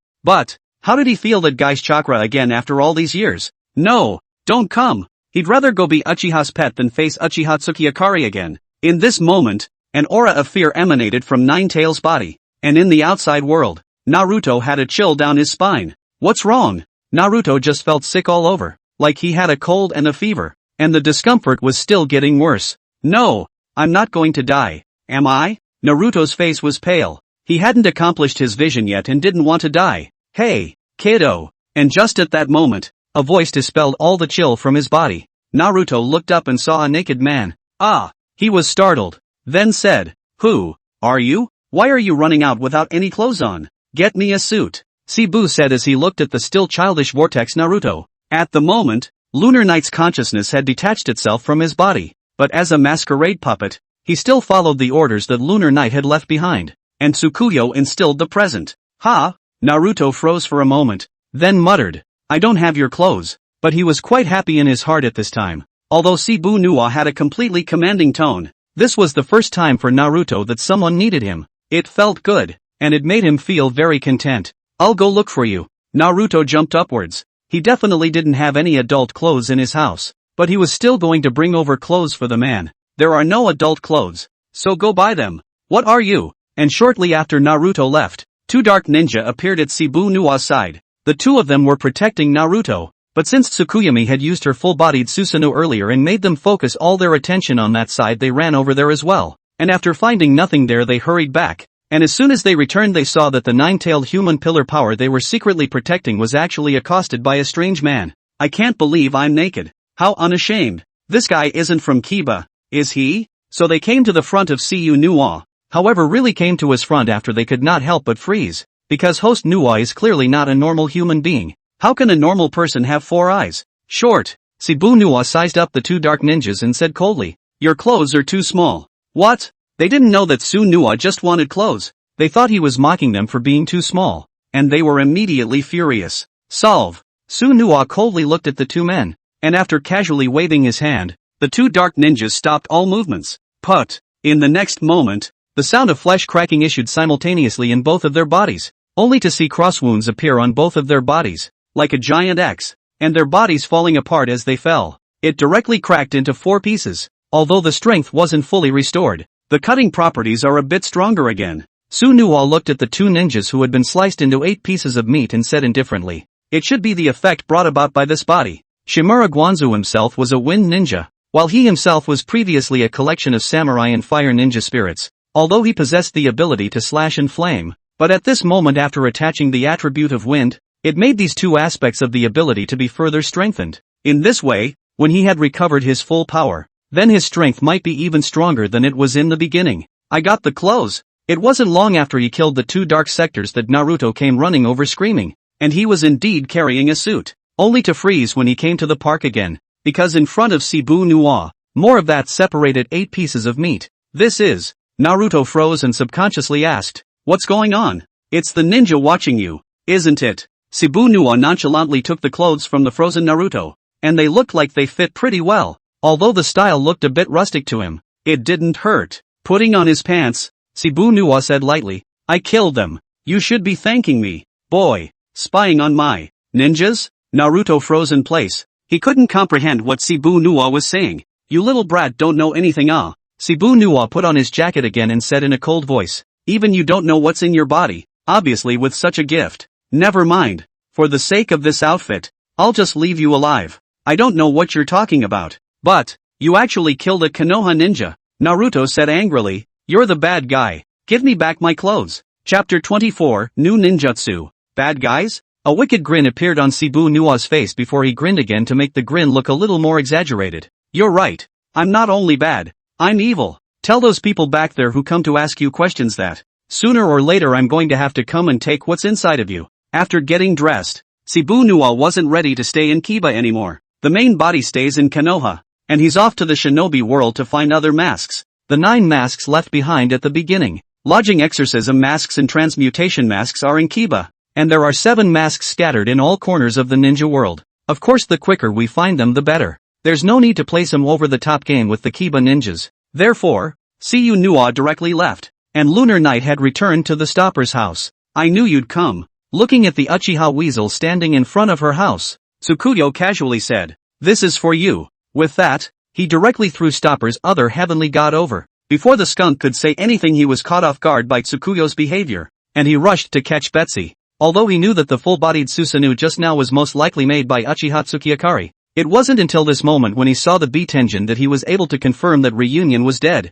Also, when that full-bodied Susanoo came out, how could Junzo have survived? Why did you give me Stopper's eyes?" Skunk asked in a deep voice. He didn't ask any more questions about Reunion either. Anyway, Tsukiyakari had told him before that Reunion would die. "I told you before, I'm not interested in this whatsoever other heavenly god." Moonlight Knight sneered. "Then consider this eye as a reward for you." "Reward?" The Uchiha stared blankly for a moment, wondering what Uchiha Tsukiyakari meant by this. "Because I thought you'd show me a good show, I gave you an early reward. Or, this eye for you to leave me alone afterward. And you'd better pretend I don't exist at all. And don't cower because of me." Tsukuyomi walked to the door, and after opening it instead of going in, she stood in front of the door and said, "If you don't see a good show, I'm going to take back the blessing I gave you. And there's no need for not only you, but even this Uchiha clan and Konoha ninja village to exist anymore." The Uchiha's pupils dilated, but he really didn't know what Tsuchiya's criteria was. "What do you mean by a good show?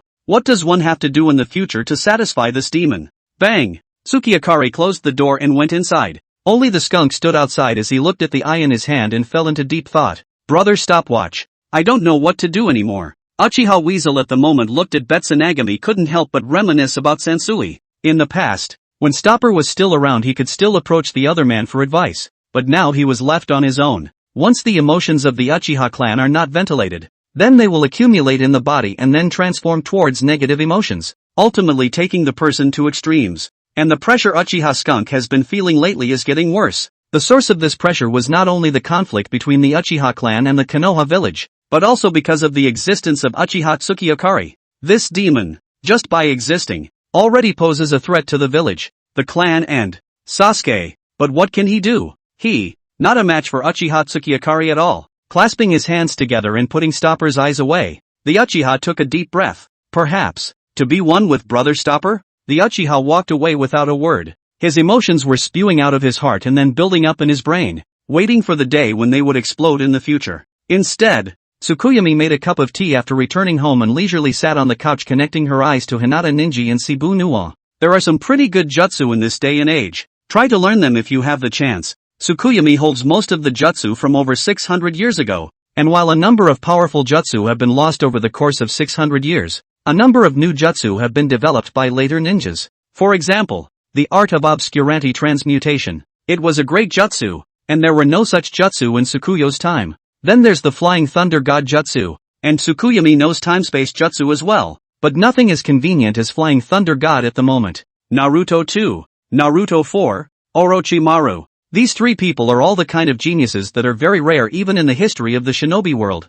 Moonlight Knight wouldn't think that he was invincible and just stick to his old ways. He believes that the so-called strong man is the one who can keep progressing and adapting to any time and environment. Gathering more powerful chakra was an improvement. And learning better jutsu was certainly an improvement. However, there was no rush. First, have a cup of tea. Naruto, are you telling the truth? At the moment, it's still the same park. It wasn't long after Cebu Nuwa left that Sarutobi came running over in a frenzy, because he was worried that the other side would be on to Nine Tails. And it turned out just as he thought it would. The two dark sections guarding Naruto's side were killed. Naruto, on the other hand, stood frozen in place, as if he hadn't comprehended what had just happened. At this point in time Mashiro arrived and after making sure Naruto was okay he breathed a sigh of relief before asking him what had just happened. Everything I said is true, Naruto said quickly when he saw some skepticism from Mashiro. That guy has 4 eyes, is covered in ferocious weapons, came over here with nothing on at first, and asked me to buy him clothes. When I came back I saw 2 ninja uncles killed by him.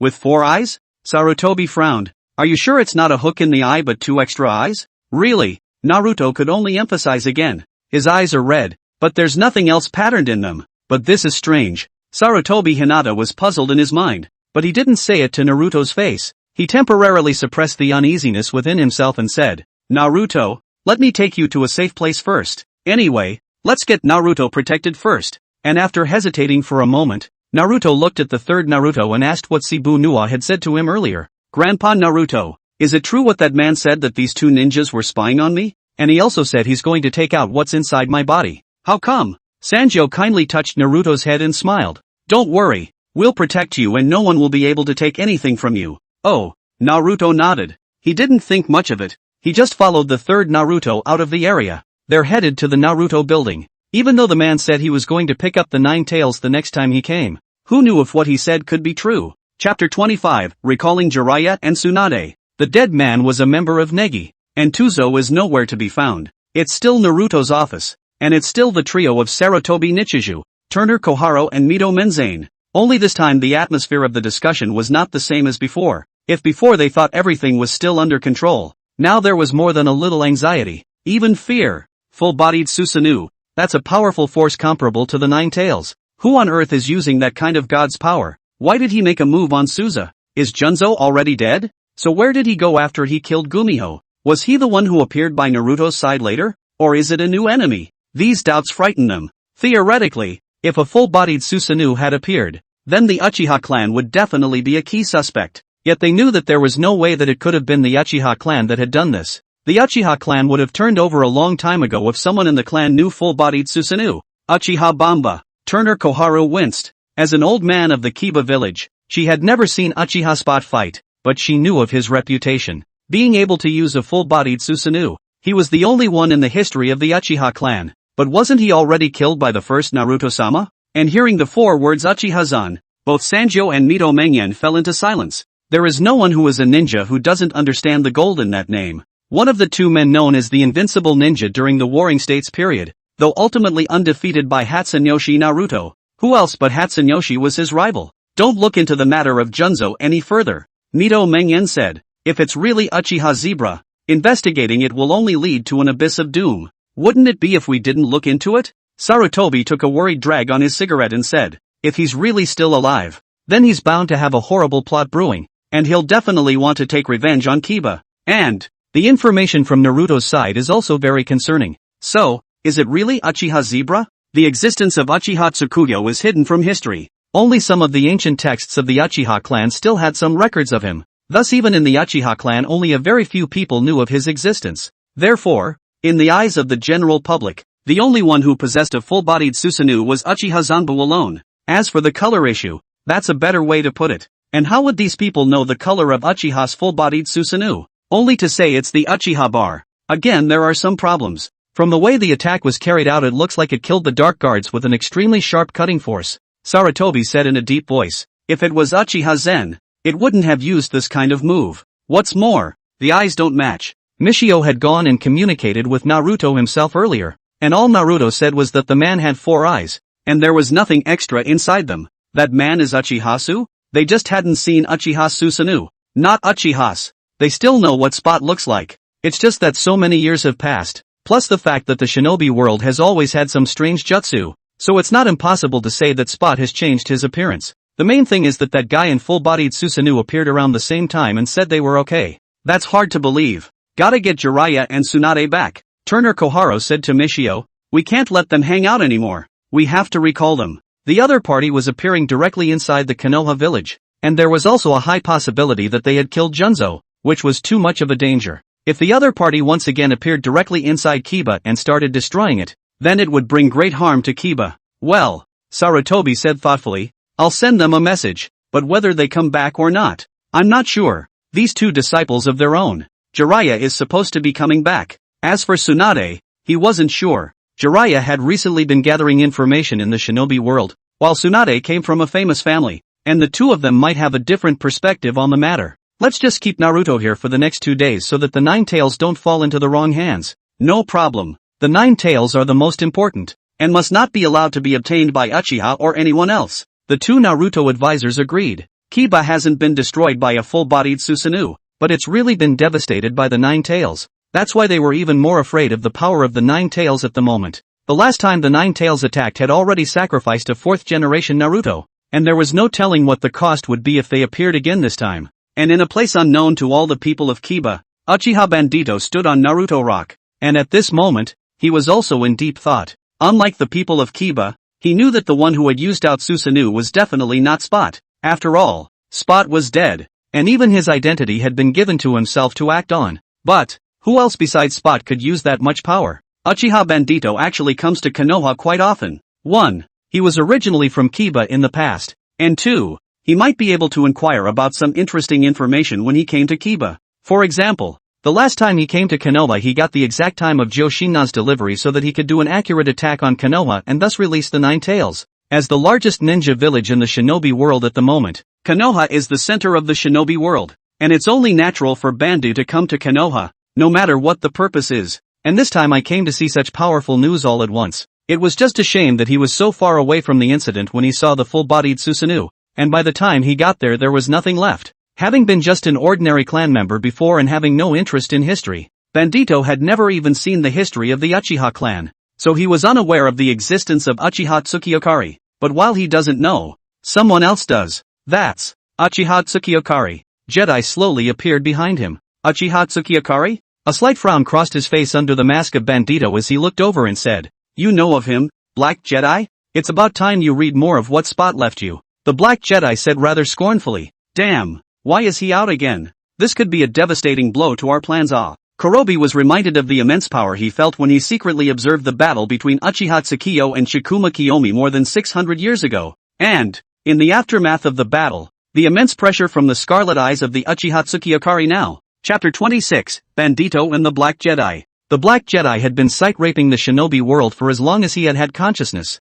In the more than 1,000 years of history in the shinobi world, he had seen many struggles between the reincarnation of Indra and the reincarnation of Asura, and Uchiha Tsukuyo was definitely the one he was most impressed with. More than 600 years ago, the Black Jedi finally waited for an Uchiha clan member who had opened the eternal kaleidoscope Sharingan, and at that time, he hoped to resurrect Kagaya with the power of the Uchiha Tsukiokari. However, Uchiha Tsukiokari was much more dangerous than he expected. Uchiha Tsukuyo definitely sought his tampered monolith and the infinite moon reading program, but he was dismissive of the so-called infinite moon reading. He had awakened a rather dangerous pupil art that could actually absorb other people's souls. It's true that Uchiha Tsukuyo has inherited Indra's will and has the ambition to become stronger, but this ambition is not controlled by Black Jedi's rampage. He is also the only man to have defeated the reincarnation of Asura in a duel. In the aftermath of the battle, he seemed to still sense that he was spying in the shadows, even though he had also exhausted all his strength. That pair of eyes looked into the shadows at himself,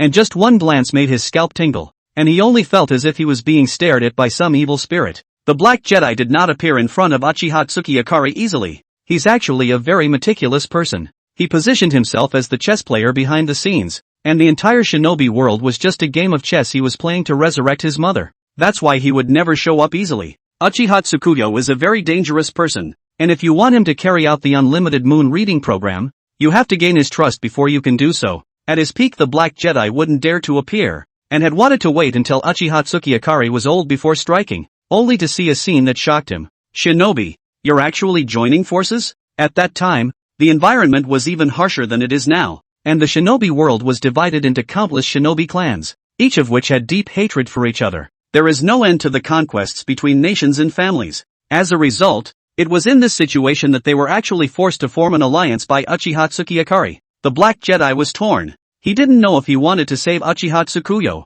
because Uchiha Tsukuyo was the one he had waited hundreds of years for to finally open the eternal kaleidoscope writer's will eye, and had fused the cells of the Senju clan. It was very likely that he would be able to open the eye of reincarnation. If he missed the Uchiha Tsukuyo, he didn't know how long he'd have to wait for the next one. So at the end of that battle, the Black Jedi itself was trying to step in to save Uchiha Tsukiyakari. However, Uchiha Tsukuyo's strength exceeded his expectations. The Black Jedi had seen with his own eyes the Uchiha Tsukuyoshi battle the allied ninja forces for 3 days and 3 nights, killing them in a bloodbath. He didn't see the end of it, because even though he was far away from the battlefield, the fight still rippled its destruction into that area later on in the Uchiha Tsukiyakari. The Black Jedi was almost killed by a slash from Uchiha Tsukiyakari's full-bodied Susanoo. After that he didn't dare to stay any longer, just to wait for a result. In fact, the reason he walked away so dryly at that time was because he thought Uchiha Tsukiyakari would win. At that time, Uchiha Tsukuyo was arguably at the peak of his combat prowess, having not only opened the eternal kaleidoscope Sharingan, but also implanted the chakra of the reincarnation of Azura, and learned the art of Senjutsu. Even if the shinobi world united, they wouldn't be a match for him. After seeing the back, the Black Jedi became even more convinced of this judgment of his. Uchiha Tsukuyo will win, but the results surprised him. At the end of the war, Uchiha Tsukiyakari actually failed? Even the Black Jedi didn't know that Uchiha Tsukiyakari was sealed. He felt some pity at the time, but his heart was relieved, because he always felt that this person, Uchiha Tsukuyo, was an incomprehensible tyrant, and working with him might not be a good thing for him, and so he began the second round of waiting. This time, they waited for another 600 years, and finally waited for Uchiha-zan. Damn! He had waited for Uchiha. Originally everything was going according to plan. How at this time? Uchiha Tsukuyo, this guy came out again? This guy, definitely going to be a hindrance to the program. Kurogane couldn't wait any longer. He had to let Zan finish the Eye of the Moon program. Who the hell is he? Seeing the Black Jedi's tricky look, Bandito asked in a deep voice. Is it hard to deal with? More than difficult to deal with. The Black Jedi said in a deep voice. He was the head of the Uchiha clan more than 600 years ago. At that time he was a ninja even more powerful than Spot, and was later besieged by the entire shinobi community. It was all thought that he died in that battle, but I didn't realize that he was still alive. A character from over 600 years ago? Bandito was a bit surprised and said, how could he have lived until now? Even the Rokudo immortals couldn't have lived this long, could they? I don't know. The Black Jedi said, you should go through the materials that Spot left behind in the first place. Besides the jutsu, some of the other historical information is also useful. You don't need to talk about such things. Bandito asked in a deep voice. I just want to know if this guy is going to have an impact on our plans. Is that even a question? The Black Jedi said. Even Zan didn't expect him to be alive, and by the looks of it, possessing an unusually strong power. Judging from the full-bodied Susanoo just now, the current Uchiha Tsukuyo had not regained her full strength either, but she was still incomparably powerful. Aging of a ninja is fatal. Not only does the physical body function decline, but even chakra is lost. Even Zan in his old age can only rely on the outer path of the magic statue to renew his life. Really want to fight? Then, even if the reincarnation eye is opened, it is not possible to be as powerful as in his heyday. Otherwise there would be no need for Nagato or Bandito at all. He could have collected all the tailed beasts himself. So how in the world did Uchiha Tsukuyo survive? And stayed so strong in battle? He must not be allowed to spoil the plan. Banda said coldly. Maybe. The Uchiha clan will have some information about him. Oh, what do you want to do? To meet someone, Bandito said. Or rather, to meet someone who was supposed to want to meet me. Since it was also an Uchiha clan, the current Uchiha clan might have something to do with it. That's what Beltane was thinking. And what could that Uchiha Tsukiyakari have done to Tuzo? Kaleidoscope writer's eye. That was the only reason that Bandito could think of. Then, it was possible that the one remaining Kaleidoscope writer's eye would be his target, also known as Uchiha Sesshomaru. Bandito would never let anyone sabotage his Eye of the Moon plan. Even if that person was his old ancestor from over 600 years ago, he's going to get this obstacle out of the way early. Chapter 27, The Death Mask. Half a month later, the land of the original Vortex, where the Vortex clan is located. After the war, there was no one left in the small country that was destroyed. Some of the Maelstrom wandered the shinobi world. Su Nual walks through the middle of a ruin. Tsukuyomi's orders are for him to find out what happened to the other 7 masks. And his first stop is Vortex Land. The Maelstrom clan had a unique mask culture, and there were tons of masks inside that natatorium that Tsukiyakari was in. Tsukiyakari thinks that the Vortex clan may not have brought all the masks to Konoha, and that there may be some left behind in their original quarters. And it's possible that the 9 masks that Lunar Knight made in the first place could have been obtained by someone from the Maelstrom clan. They sealed the Moon Knight, but also got the Cebu Nua mask. Then maybe they will start some research on this. And it is not impossible to be able to discover the special features of other masks.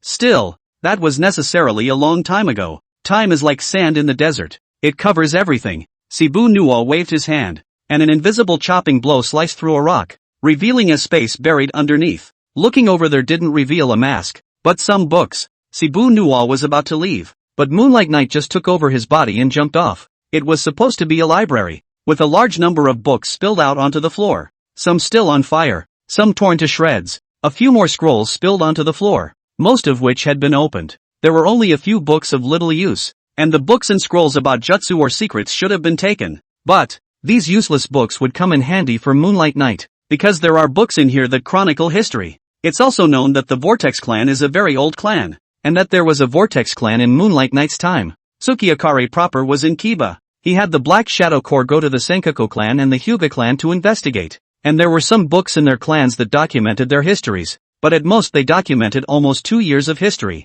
It's probably because these families were at the center of the Shinobi World War, especially the Uchiha and the Senju, and the battles between them were so intense that it led to no one even bothering to record the so-called history. The Maelstrom clan, on the other hand, has preserved some of its more ancient history. It may be possible to find some clues related to other masks with these historical accounts. Su Nua rummaged around in this abandoned library for a while, and eventually really found a clue. It was more than 200 years ago now when a ghost appeared in the shinobi world. This ghost floats around the shinobi world and begins to constantly possess ninjas, making them do strange things. Later on, this apparition appeared in the Uchiha clan, and coincidentally at that time, the Uchiha clan and the Senju clan broke out into a great war. And then that apparition was nowhere to be found. That time the Uchiha and Chibi erupted into a great battle in the Land of Fire? Unfortunately there is no specific location in this scroll. It just says it's in the Land of Fire. But the Land of Fire is so big. Wait, even though the Uchiha and Chibi didn't record anything about the masks,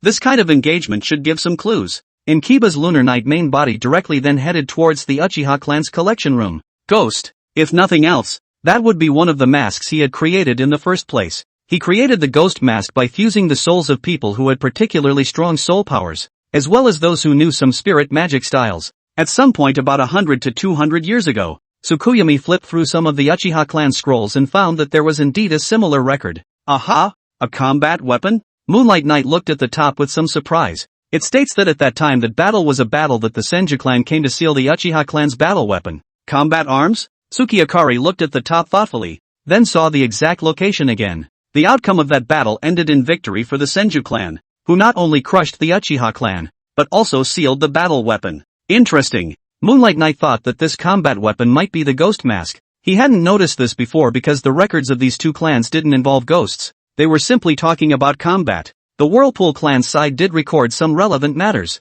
Tsukiyo and Suku Nua acted almost separately. Cebu Nua was still flipping through the scrolls, searching for relevant information, while Lunar Knight left Konoha straight away, heading towards the sealed land. While walking, he also looked at the scroll in Su Nua's hand, and eventually became more and more certain that the seal was the ghost mask, because he had found another scroll that stated that the Maelstrom clan had developed the Ghoul Seal Exhaustion and the Mask of Death. It was also 100 years ago, and because the Maelstrom clan was on good terms with the Senkaku clan, they got a mask from the Senkaku clan. Based on this mask, they developed soul-related powers, which they used as the basis for developing the Ghoul Seal, as well as creating the Reaper mask that can undo the Ghoul Seal. Seeing this, Moonlight Knight was a little irritating. The mask he created was nothing more than a mask called the Ghost Mask, and the Maelstrom clan had merely extracted a bit of power from it, and had the audacity to call it the Death Mask. It was decided that mine was the Death Mask. Moonlight Knight directly changed the Ghost Mask's name to Death Mask. The Maelstrom clan really did have a connection with their own masks. Perhaps they had already known about the relevant matters, so they had been secretly collecting these masks. Unfortunately, the Maelstrom clan is now extinct and their collection of masks have been scattered throughout the shinobi world. Otherwise, his progress in collecting masks should have been faster. And that's all the information that was in that library. The rest was useless history, and most of the rest was either taken away or burned in the fire. But it's nice to get news of a mask. Moonlight Knight arrived at the sealed place described in the scroll. This is a forest, just underground. Lunar Knight lowered herself to the ground and ran her hand over it. At that moment, his eyes felt a hint of associated chakra. Yes, the Death Mask is here. Earth transportation, split earth turning palm. Moonlight Knight let out a low gulp, then slapped his palm on the ground. Boom! Only a loud boom could be heard, and the earth below shattered. Even the several large trees around them collapsed in response. The ground cracked open in a crosshatch, so deep that you couldn't see the bottom. Ninjutsu breaking evil seal. Breaking the physical bonds.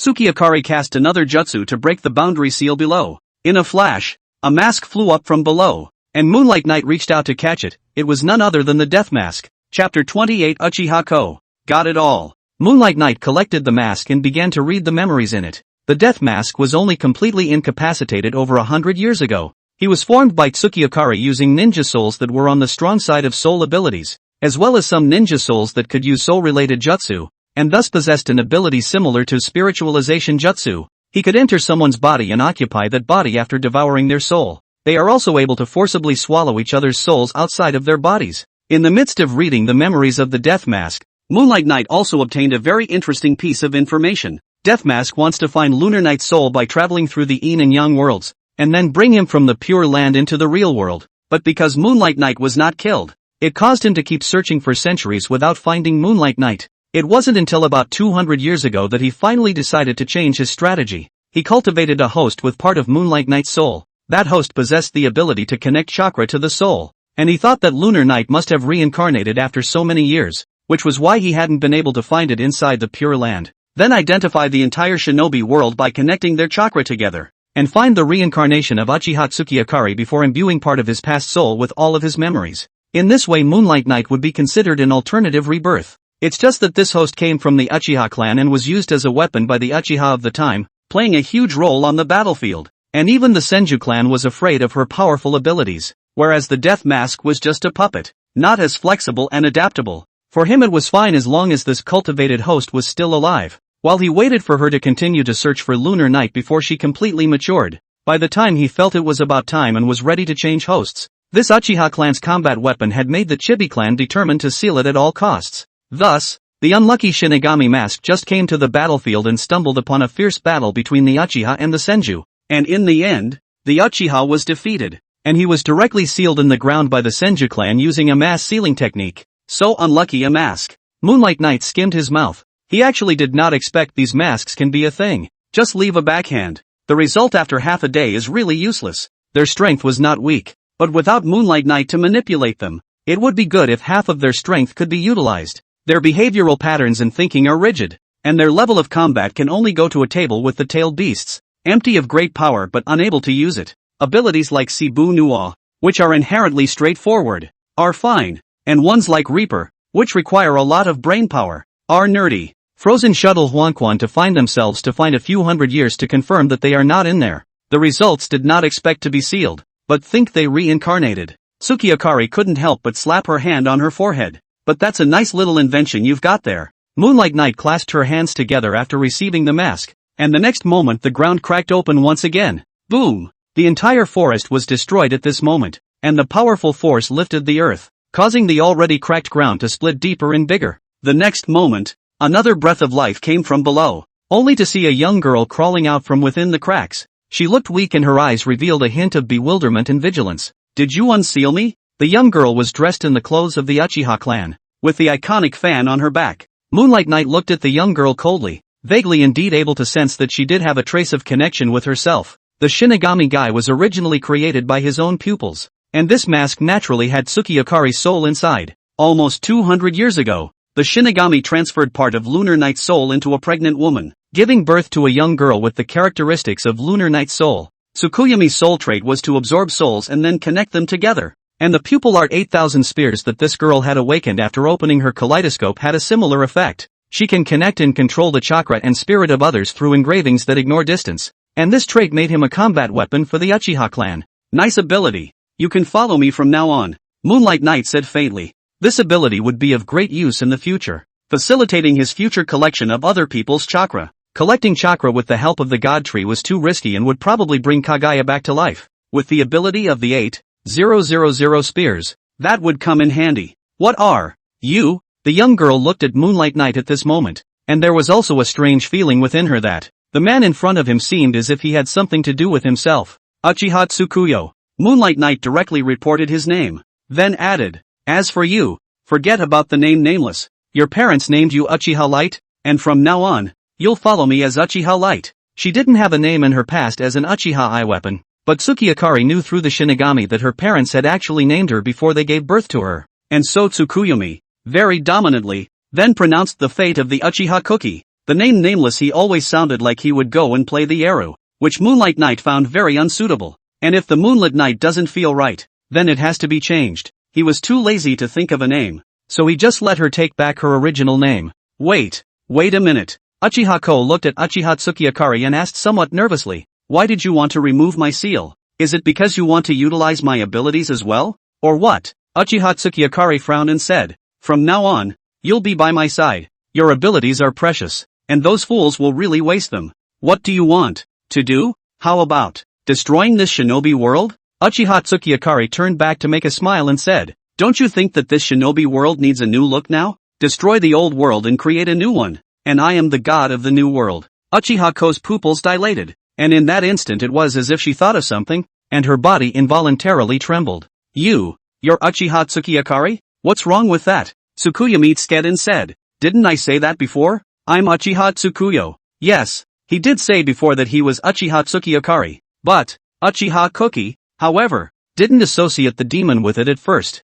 In the beginning, the Uchiha who had imprisoned her and viewed her as a fighting weapon all cried out that name in a frenzy. They wished they, being able to become a second Uchiha Tsukuyo. Chapter 29, Destiny as a Weapon. So she knew that Uchiha Tsukuyo was a character from over 400 years ago. He was a combat weapon of the Uchiha clan, just like himself. And he utilized his fighting talents to the fullest, leading the Uchiha clan to unprecedented strength. However, Light later surreptitiously checked some of the records related to Uchiha Tsukiyakari and realized that the history didn't end here. According to the history recorded in the scrolls, Uchiha Tsukiyakari stormed off at the end. Not only did he kill his brother to take his eyes, but he also killed all the Uchiha who opposed him, and became the head of the clan at the time with absolute power and a tyrannical will, to dominate the entire Uchiha clan and even the entire shinobi world with his personal will. Eventually not only the shinobi world, but even the Uchiha clan couldn't stand his rule, and all of them united together to rebel against him as the Demon King. Uchiha Hikari had been listening to Uchiha Tsukiyakari's story.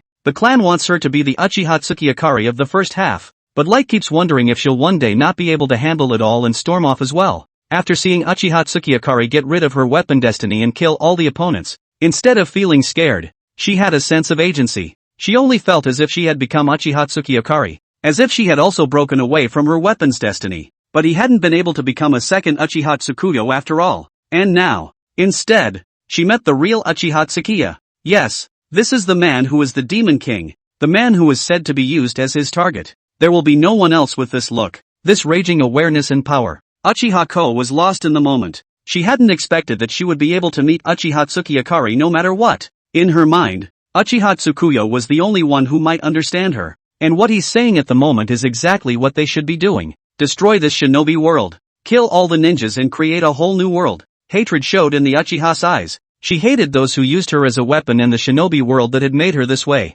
Yes, therefore, in the face of Uchiha Tsukuyo's request to destroy the shinobi realm as she had said, she nodded her head in agreement. Such a world. There was no need for it to exist in the first place. Where are you going now? Uchiha Koki asked as he quickly followed Tsukiyakari. What do you want me to do? This world is not the same era we are in now. Tsukuyo said lightly. First, come back with me to the current Uchiha clan and learn the basics of this era. By the way, don't call me Tsukuyo when you get back. My name is Uchiha Sesshomaru now. Uchiha-ko froze for a moment. She was a little scared when she heard the 5 words Uchiha, but in the end she just said, "Do I just go back?" She wondered if she wanted to hide her identity. "Whatever," Sukiakari said casually, "whether you go back as Uchiha Cookie or whatever. I'm too lazy to care about such trivial matters." "Oh." Uchiha Cookie lowered her head as she made a seal and in the next moment turned into a raven and flew behind Sukiakari. "May I follow you in my present form?" She didn't want to go back as an Uchiha after all. It would remind her of what she had been through.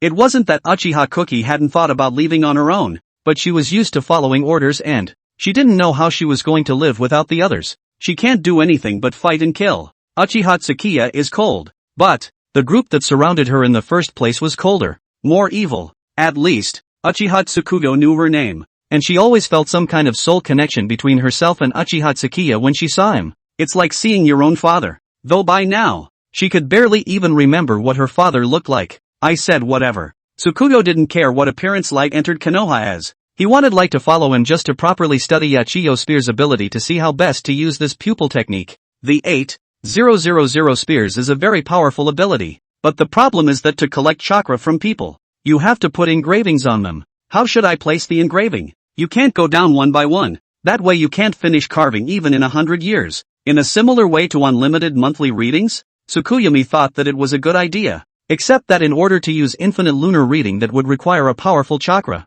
And even in his heyday he might not be able to do that. Or maybe, he was able to unleash infinite moon reading, so there was little point in using the 8,000 spears to collect chakra anymore. Death has surprised himself. But how should this surprise be utilized? Tsukuyami didn't put a Shinigami mask on the Uchiha Cookie, because what he needed right now was someone who could think. Uchiha-ko herself knew better about the ability of the 8,000 spears, and how to maximize the power of the 8,000 spears. Let her think about it a bit on her own. Next, after Uchiha Tsukuyo read about Uchiha-ko's experience, he too was undeniably moved with some compassion. She, much like the moonlit night, lunar night was on the verge of forgetting what happened when she was a child. But he knows he's been called a freak since he was first born. His father in this life picked him up as someone who could change the fate of the entire shinobi world. From a young age, everyone around him thought that he would lead the Uchiha clan to prosperity, ending once and for all the destiny that had entangled him with the Senju clan for many years. So he grew up with a hell of a practice and also,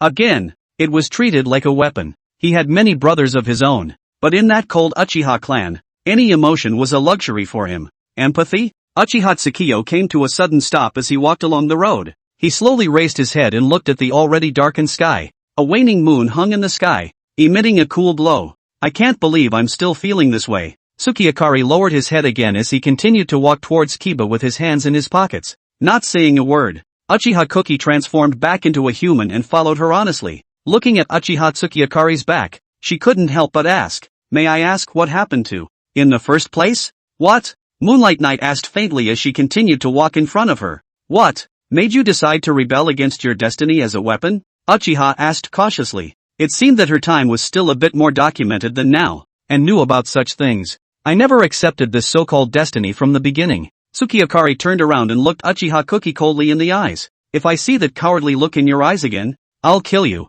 Chapter 30, The 9 Generals. Uchiha Light froze. She didn't seem to expect Moonlight Knight to say that. Moonlight Knight's earnest pupils were filled with destructive tyranny. "Are my eyes cowardly?" Uchiha-ko asked numbly. Cowardice indeed. As she questioned Uchiha Tsukiakari, she actually wanted to cry out. No, actually, she'd wanted to cry it out from the beginning. "I think, only cowards become weapons." Uchiha Tsukugo's tone was icy cold, and it was as if the current Uchiha-ko was reflected in his eyes. Light saw through those eyes a somewhat hand-wringing version of himself. The original. Is one really weak? Uchiha-ko looked at himself for a moment, lost in thought. "Remember what you look like now." She tried to lower her head to stop looking at herself, but she couldn't even move without knowing what Uchiha Tsukuyo had used. Instead, Lunar Night continued. "That's the look of the weak. Those who follow me don't need that look. Do you understand?" Uchiha-ko was silent for a moment. She took a deep breath and said in a deep voice, "Yes, ninjutsu, transformation of nothingness." Uchiha Tsukuyo suddenly formed a seal, and in the next moment he reached out and pressed his hand on Uchiha-ko's forehead. Uchiha-ko snapped into a pained expression, and then his entire body began to twist and change.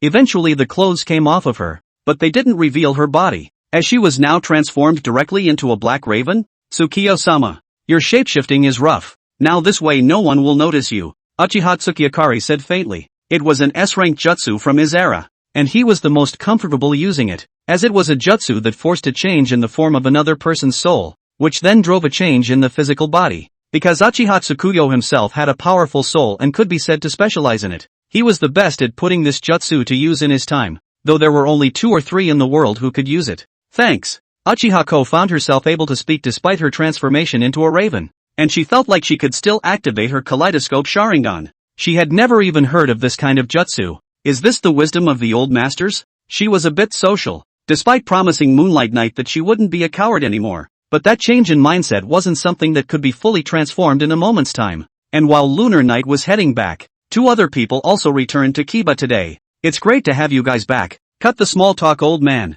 I want to know where that 4-eyed man you spoke of in your letter has gone. Oh, you know him? It was still the same office. But today there was no Mito Mengyan or Turner Koharu, and replacing them were Tsunade and Jiraiya. Last year I traveled to the Land of Iron, Jiraiya said in a deep voice. There I heard a distant rumor from the samurai. It is said that hundreds of years ago, a monster with 4 eyes, 2 faces, and 4 hands appeared in the shinobi world. At that time, the shinobi world was in the midst of a natural disaster. Everyone was living in dire straits, and the appearance of this 4-eyed monster was like adding fuel to the fire. He possessed incomparable power, a monster no less powerful than the tailed beast. Wherever he went he was accompanied by killing, eventually causing panic among a large number of ninja. But even when they joined forces they were unable to do anything about this monster. The shinobi world then spent decades in fear until he naturally disappeared from the shinobi world. This monster is named Shibu Nuwa, Tsunade added. She also seemed to know some information, and at this time was even more hesitant, not knowing whether or not to tell the latter.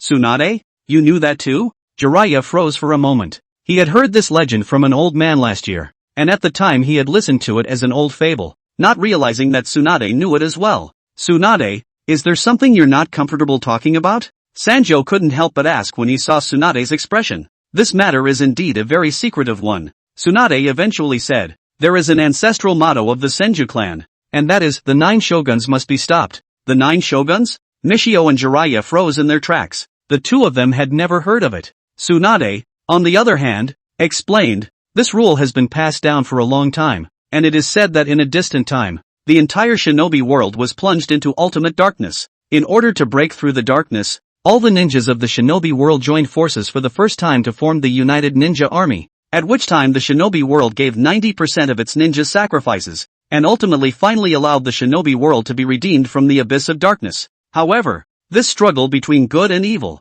light and darkness, good and evil, yang and yin did not end with it. After the ultimate darkness disappeared, the ancestors of the Senju clan found his intense resentment transformed into the 9 evil spirits, who occasionally appeared in the midst of an era in an attempt to continue dragging the shinobi world into the abyss of darkness and to re-release the ultimate darkness that had enveloped the shinobi world in the past. These 9 evil spirits will be known as the 9 generals. Because of the many wars, resulting in the records of the Thousand Hands clan is also lost a lot, so the current surviving records are only 2, respectively, known as the host Nuwa Ghost's Chopping General, and is regarded as Evil God Immortal General,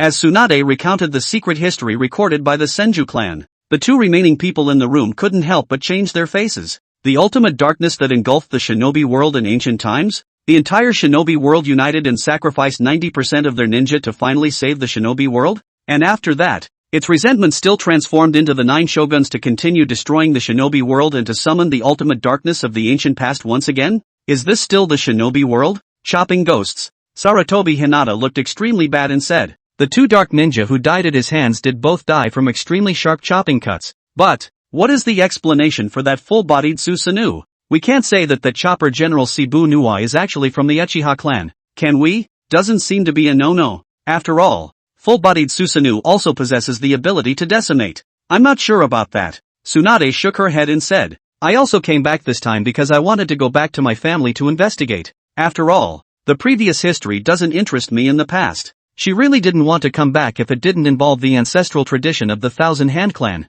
but she also knows that the shinobi world is now likely to face a moment of life and death, and that the former Zanpakuto general is suspected to have reappeared. One bad move and the shinobi world could be plunged into a situation of no return. Old man, I heard that the Uchiha clan has someone who has opened the kaleidoscope writer's eye? Jiraiya suddenly asked again at this time. You're talking about Stopper. There's no way he did that. Sarutobi sighed softly. He lost one of his kaleidoscope shuriken eyes to Junzo. It's impossible for him to open his Susanoo again. Chapter 31, Eliminating all risks of bringing Uchiha Tsukiyakari back to life. If it was Junzo who took the kaleidoscope Sharingan, then could the other party be coming for the kaleidoscope? Jiraiya asked. The third generation's face changed, and he said in a deep voice, "It's not that it's not possible. Where is Stopper now? He must be secured," Jiraiya said in a hurry. "Originally, he was my direct subordinate in the dark, and my intention was to have Sesshomaru to regulate the relationship between the village and the Uchiha, but after what happened to Junzo, I asked him to stay at home to recuperate from his injuries, and hoped that he wouldn't go astray by holding a grudge against the village because of it." Michio stood up as he spoke and said, "I'll go check on him now." "I'll go with you," Jiraiya said as he stood up. "I'll go back to the clan first then." Tsunade didn't join the two of them. She wanted to go home first and look through the previous records. Something about the 9 shoguns and Susanoo always made her uneasy. And at this time, in front of the shrine of Nanga Shrine, Uchiha Weasel also met the man wearing a mask. Seeing the mask, the Uchiha subconsciously associated it with Lunar Night. But he knew this person had nothing to do with Uchiha Tsukiyakari, because Uchiha Weasel had met him before Stopper had even awakened Uchiha Tsukiyakari. It was a mission not long after he had graduated from ninja school, asking them to escort the daimyo of the Fire Country on a trip. It was at that point he met this masked man, and then it was Kakashi Hagi who arrived in time to save them. In fact, the Uchiha had already sensed his presence. This masked man often appears at Nanga Shrine, and now, he's here again, and appearing in front of his own face. "I can't believe you came to me." Uchiha Bandito looked at Uchiha Weasel and said, he had wanted to observe for a while longer, but he hadn't expected the Uchiha to come to him. Both sides are actually looking for each other to work with. "You should possess a time-space jutsu, right?" Weasel asked. Bandito didn't expect the Weasel to come up and be so direct. He was silent for a moment before smiling bashfully. "It's not surprising that you can see it. After all, it's not something that's hidden. As long as one wasn't blind, then they should be able to see that he was using a time-space jutsu." And hearing the masked man admit it outright, the ferret seemed to finally breathe a sigh of relief, before replying to his initial question and saying,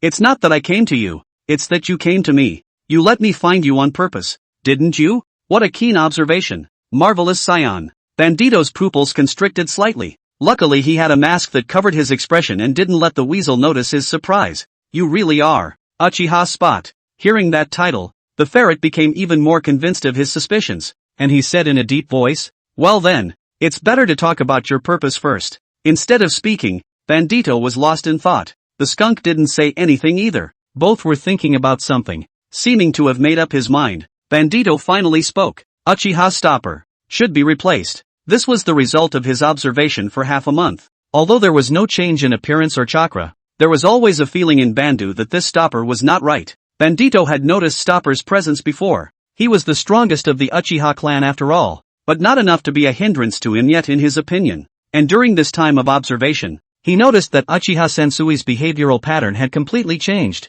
And before, simply not a person, especially that pair of eyes. That kind of arrogance and coldness that towered over anyone and put no one in their eyes was by no means the kind of eyes that Stopper could have. Says something about a big personality change after death. Such words could only fool fools like Futsuki, and Bandito didn't believe them, because he'd seen that look on the body of the Uchiha. At that time, although Uchiha-zan was dying, as if he was almost rotting like a deadwood, his eyes had the arrogance of looking out of the world, and the eye that Uchiha Stopper was showing now would only be more arrogant than Zeb's had been in the beginning. The moment he saw that eye, Bandito even felt as if he saw himself. He had come and gone as he pleased in Konoha for so many years that no one had ever noticed him, but just one look at Stopper seemed to have been noticed. So Uchiha Bando gradually confirmed that it wasn't Uchiha Sansui at all. The name that the Black Jedi had said in the first place then resurfaced in his mind once again. Uchiha Tsukiya. After he had first heard the name he had carefully gone through the scrolls Zan had left him and found a great deal of information related to Uchiha Tsukiyakari. This information was even more detailed than what the Uchiha clan had left behind now, so he came to see the Uchiha. As the person closest to Stopper, Bandito believed that with Uchiha Weasel's powers of observation, he would definitely be able to discover the existence of Uchiha Tsukiyakari. That guy didn't even try to cover himself, the ferret said coldly, but the clan never sees it as such. Talking about having the most powerful insightful Sharingan eyes, what a bunch of idiots. I'm sure you know that too, Bandito said thoughtfully. If the Uchiha clan was smart, they wouldn't have fallen to this point. Since you know his identity, you should also know how dangerous he is. I won't let him harm the village. Uchiha Weasel said coldly, although you are equally dangerous. The shinobi world of the past chose to ally themselves in the face of a more powerful enemy. And you and I seem to have made the same choice. That's right, the two of them showed up here to ally against Uchiha Tsukuyo. So tell me, how did Uchiha Sesshomaru become Uchiha Tsukiakari? Bandito asked. The skunk then told what had happened in the past. Everything from his entry into the Whirlpool clan's Nadon to his being turtled up by Uchiha Tsukiakari after Stopper jumped into the river, he told. At the end of his sentence, he added, he seems to have left the village for something, and now is the only time he can't notice us. Only 2 or 3 years. As for Bandito, he frowned after hearing the skunk's account. His mind's guard against this old ancestor lowered a lot after hearing that Uchiha Tsukiakari had been operating in the outside world in his Stopper's body for 2 or 3 years at most. Then you should know about. Bandito said softly as he looked at the Uchiha. The reason why he wanted to give you Stopper's eyes was that he wanted you to get more power and then occupying my body to continue surviving. Uchiha Weasel said directly. No, all of the Uchiha clan are his hosts. The difference is only in how long they can withstand his power. We are a cursed race. So, Sharingan eyes appeared in his eyes. It can only eliminate any risk that might revive him. Chapter 32, The Plan of Extermination. It seemed like he didn't expect the skunk to say that, and Bandito was a little surprised. Even he hadn't expected the skunk to be so ruthless. You're going to kill all the Uchiha? Bandito was a bit surprised. He certainly didn't care about the survival of the Uchiha clan. Everything was false to him now. As long as he succeeded in launching the Eye of the Moon program, then everything could start over. The grief of the real world is so cruel that only false dreams are people's eternal paradise. After listening to what Uchiha Weasel said, he also keenly realized that the Uchiha clan was the perfect medium for Uchiha Tsukiakari's resurrection. So he was also born with the idea of destroying the Uchiha clan. Only he hadn't said it yet, and hadn't even thought about saying it to Uchiha Weasel. It was surprising that the Uchiha himself had made such an offer. Tough guy. Uchiha Bandito instantly put away all his contempt for Uchiha Weasel. Originally, he had already felt that this kid was pretty good before, and now he felt that this person was simply terrifying. Face calmly said to kill their entire clan of people such words. Even in the crazy shinobi world I am afraid that few people can do it right. Only, the offer was right up Bandito's alley. As you know, the Uchiha clan betrayed me in the first place, so I don't have any problem with wiping out the Uchiha clan. Bandito sneered. What about you? You should know that you are the second medium chosen by Uchiha Tsukiakari. The skunk was able to figure this one out as well. Otherwise, he couldn't figure out why Uchiha Tsukiakari would give him Stopper's eyes. Even if the eye was useless to Moonlight Knight, there was no need to give it to him, right? He knew he had Stopper's other eye, and in doing so he had put together a complete pair of kaleidoscope Sharingan eyes. As long as he fused these eyes himself, then he could potentially open the Eternal Kaleidoscope Sharingan. The Eternal Kaleidoscope Writer's eye doesn't necessarily have to be a blood brother's eye. It's just that the closer the bloodline is, the higher the probability of opening it. He and Stopper aren't blood relatives, but the fusion of their eyes still has the potential to evolve into the Eternal Kaleidoscope Sharingan. Even if it didn't work, his pupil power would still grow substantially. Uchiha Tsukuyo needs the body of a strong Uchiha so that he can continue to survive in the shinobi world. The skunk believed that if he possessed a pair of eternal kaleidoscopic writing wheels, then Uchiha Tsukiakari would definitely be able to move around in the outside world for a longer period of time than when he was in Stopper's body. But, it wasn't like he could destroy the eyes, because it was his only hope to defy Uchiha Tsukiakari. If he also opened the Eternal Kaleidoscope Sharingan, then would he be able to fight against Uchiha Tsukuyo? The thought always flashed through the skunk's mind. I can't die, Uchiha said coldly. Bandito frowned slightly. He thought this guy had the realization that he was going to give his life for the greater good, only to end up saying something about how he couldn't die. Only before he could speak, the weasel spoke. I will leave Konoha before that happens. You have the time-space ninjutsu that will be enough to get us out of Uchiha Tsukiakari's grasp. No wonder this kid came up and asked if he sometimes space jutsu. Bandito laughed in his mind. That's right. The self with the time-space ninjutsu is not afraid of Uchiha Tsukuyuki. As long as he hides in the divine might space, then even if Uchiha Tsukuyuki is strong, he can't do anything about it. And the Uchiha was clearly meant to do the same. As long as they hid for a while with the help of time-space ninjutsu, then Uchiha Tsukuyo would turn back into a mask because she couldn't find a second host. Looks like you've got it all figured out, Uchiha Bandito said with a slight sneer. The Uchiha nodded calmly and said, he's a very arrogant person, and since he's already taken me as his prey, he definitely won't put anyone else in his sights anymore. So even if I kill everyone else in the Uchiha clan, he won't have any problem with it. Instead he'll be happy to watch this drama I'm starring in, as long as at that time, you use a time-space jutsu to transfer me away. then Uchiha Tsuki will have no choice but to die a rotting death. Very good ploy. Bandito clapped his hands. He had read the records in the scrolls and knew how powerful Uchiha Tsuki was. He was definitely a ninja no less than Zeb,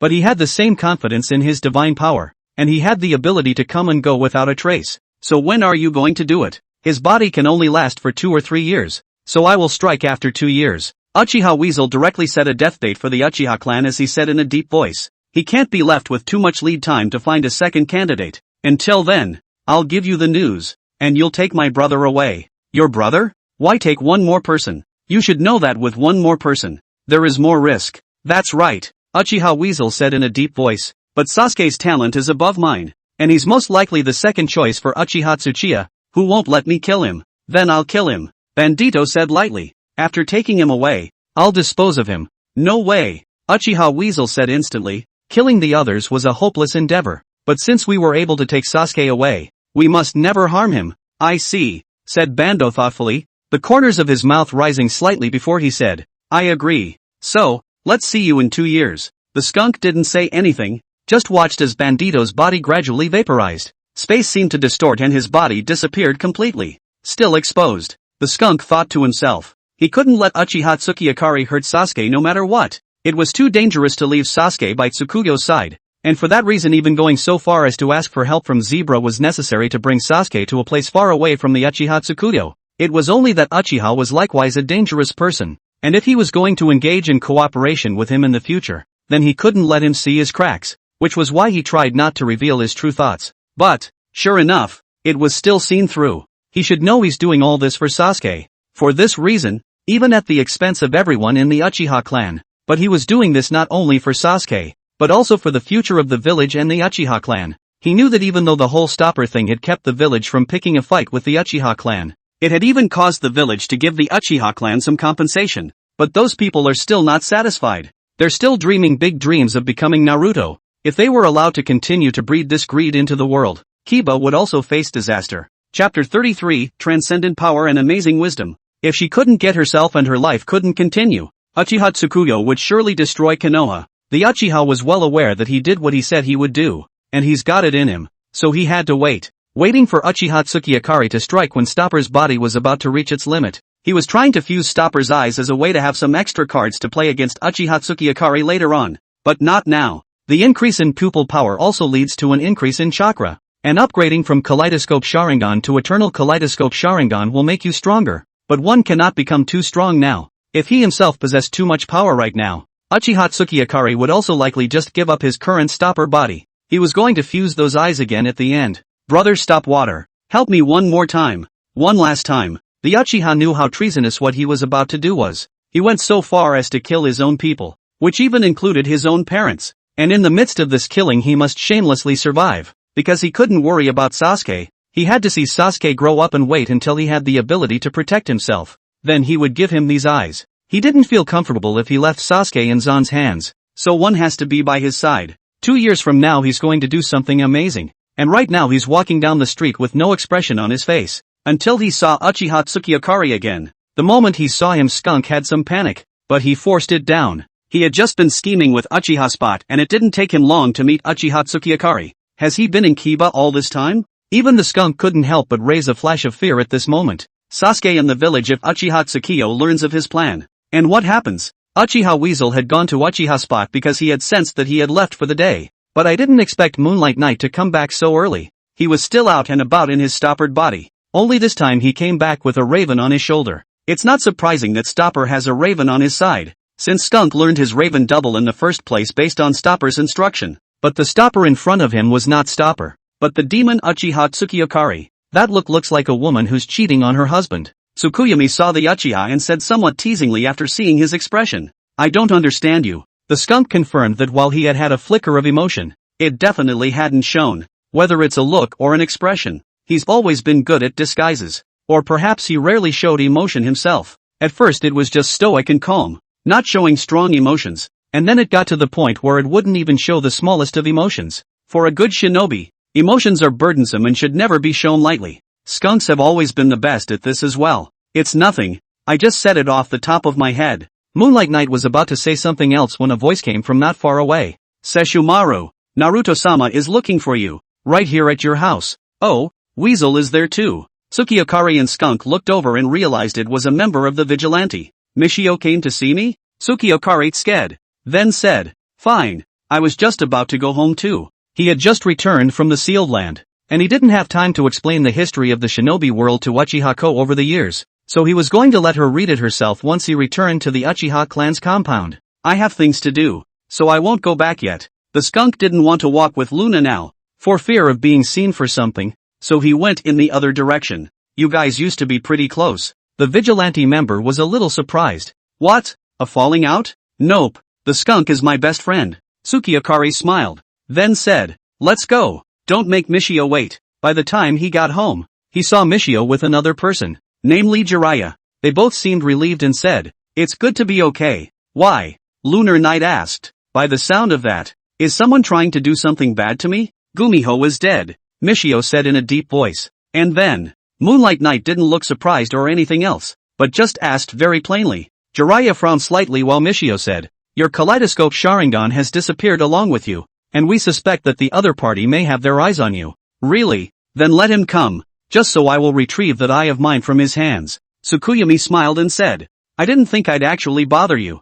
Naruto-sama, to make the trip yourself. Ugh, the village is sorry. Sarutobi sighed, then said, do you want to move to the Naruto building in the meantime? It should be safer than your home. There's no need for that. I'm still confident in my own strength. Moonlight Knight still had a smile on her face before saying, if there's nothing else I'll go back first. After saying that, he ignored the third Naruto and walked straight into the house. Old man, is this the Uchiha Stormbringer you were talking about? Jiraiya asked with a frown. He had also been learning about Uchiha Sesshomaru from Naruto Mashiro here when he arrived, and Mashiro's opinion was that he was an Uchiha who had inherited the will of fire. But now, where's the inheritance? Where is the will of fire? This Uchiha stopper is nothing like what Sarutobi said. It's only natural for him to have some resentment after what happened to Junzo.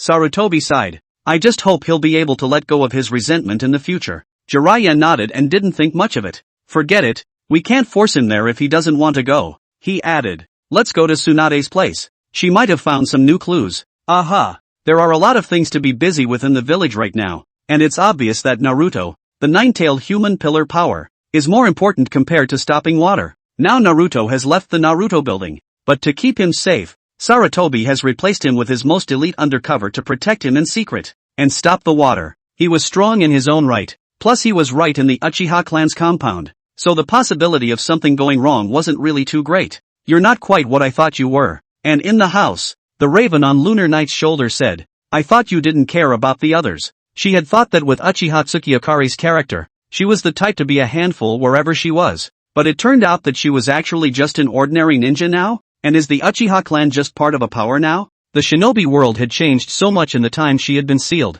What makes people strong is adaptation and the ability to learn from failure. Moonlight Knight said faintly, I surpass others in power while also possessing astounding intelligence, so don't think of me as some other kind of fool. Chapter 34 The Evil God and the Mask of the Evil God Sect. Uchiha-ko was thoughtful. In the records, Uchiha Tsukuyo has always been portrayed as a tyrant. He is addicted to killing from weak to strong, and then becoming the strongest. Uchiha Tsukuyo ended up trampling the entire shinobi world underfoot, but that's just an account after all. Just a dry history. What those times were really like, who knows? At least for now, Uchiha Tsukuyo wasn't a madman who only knew how to kill. Or maybe he learned his lesson from the original Ninja Alliance incident? Then, I'm going to see what's happened in the shinobi world over the years. Uchiha Light spread his wings and flew away from Uchiha Tsukiyakari's shoulder. Tsukiyakari didn't tell her where to look, but as a shinobi it would be unqualified if she didn't even have the ability to gather information. Even if it was his first time in this era, Uchiha-ko should know how to get information. There are quite a few people coming. Tsukuyo suddenly let out a light laugh. The entirety of Konoha was practically under his surveillance, so naturally the arrival of Uchiha Bandu, Jiraiya, and Tsunade couldn't be hidden from him, but it's not a big deal. He took out his death mask. He was thinking about who to put this on. Uchiha Cookie has already passed and will have to find another talent. Of the 9 masks he had created, the death mask was considered the best person to find a host, so he wasn't worried about finding a second host. Never mind. Let's go to the Comfort Monument tomorrow. Moonlight Knight didn't want to move today. That's how he was. If he wanted to do something he'd do it right away. Whatever he was doing right now wasn't as good as that moment of improvisation. But if he doesn't want to move now, then he doesn't want to do it even if the sky is the limit. Follow your heart and your desires. Even if doing something would be of great benefit to him, if he doesn't want to then he won't do it. As for wanting to get this benefit later, he will not regret not doing it at first, but will only start preparing from the moment he wants it. Even when it comes to things like picking a host for the death mask, and even though there's still plenty of time left in the day, it's as simple as not going if you don't want to. Only just as he was about to take a break, an accident did occur. He found another mask. Oh, it's not that he found it, it's that the mask was put on. It's the mask of evil. The main point of the masks he made in the first place from the souls of some people who had the ability to recover themselves was to create a masquerade golem that possessed the power of immortality. That's interesting. Tsukuyomi sat up from the bed again and said with considerable interest, the original Shinigami and evil god of the Naruto world are actually related to themselves? The so-called Shinigami were special jutsu taken from his own Shinigami mask, and the evil god was also created from the mask he left behind in the first place? That's right. The evil god mask he left behind in the first place turned out to be the origin of the evil god cult. And just now, a faithful follower of the cult wore this mask. Is this the holy land of the evil god cult? Fidden surveyed the cave in front of him and said to the surrounding members of the evil god sect, the evil god sect's centuries-old greatest treasure is here? No one has been able to inherit the true power of the evil god for so many years. Fidden, you're a genius. And if anyone can really get the power of the evil god, I think it's just you. In front of him, a pale man in a black cloak said. His eyes blazed ahead. There was a huge statue there. The statue was of a man holding a scythe, wearing a black cloak and a mask. And in front of the statue there was a raised platform on which a mask was stored. The mask looked a bit bizarre, with a splash of scarlet dotting the center of the brow, and with strange lines carved into the sides. In the middle of this cave there were dozens of people other than Flying Duan and the Elder, and these people were kneeling reverently on both sides. All of them seemed to be incredibly eager to get that mask. The cult is said to exist because of this mask. Only those chosen by the evil god can wear this mask and then gain the favor of the evil god and become truly immortal. The evil god cult had gotten this mask for hundreds of years, yet no one had ever been able to successfully wear it. And now, all of their hopes were pinned on Fidden. Fidden, as a member of the evil god cult, naturally had heard of this mask, and when he saw it he was also tugged at in the underworld. Ha ha, I'm the only one who can get the power of the evil god. Fidden looked relaxed as he walked straight over while saying, there shouldn't be any conditions for wearing this mask, right? Not in theory. That's a no. Fidden put on the mask straight away. The mask stabbed into his face in an instant as if it had grown spikes. Hiss! Fidden couldn't help but suck in a breath of cold air. He hadn't felt this kind of pain in a long time. It hurt so much. It's not a physical pain, but a soulful wail.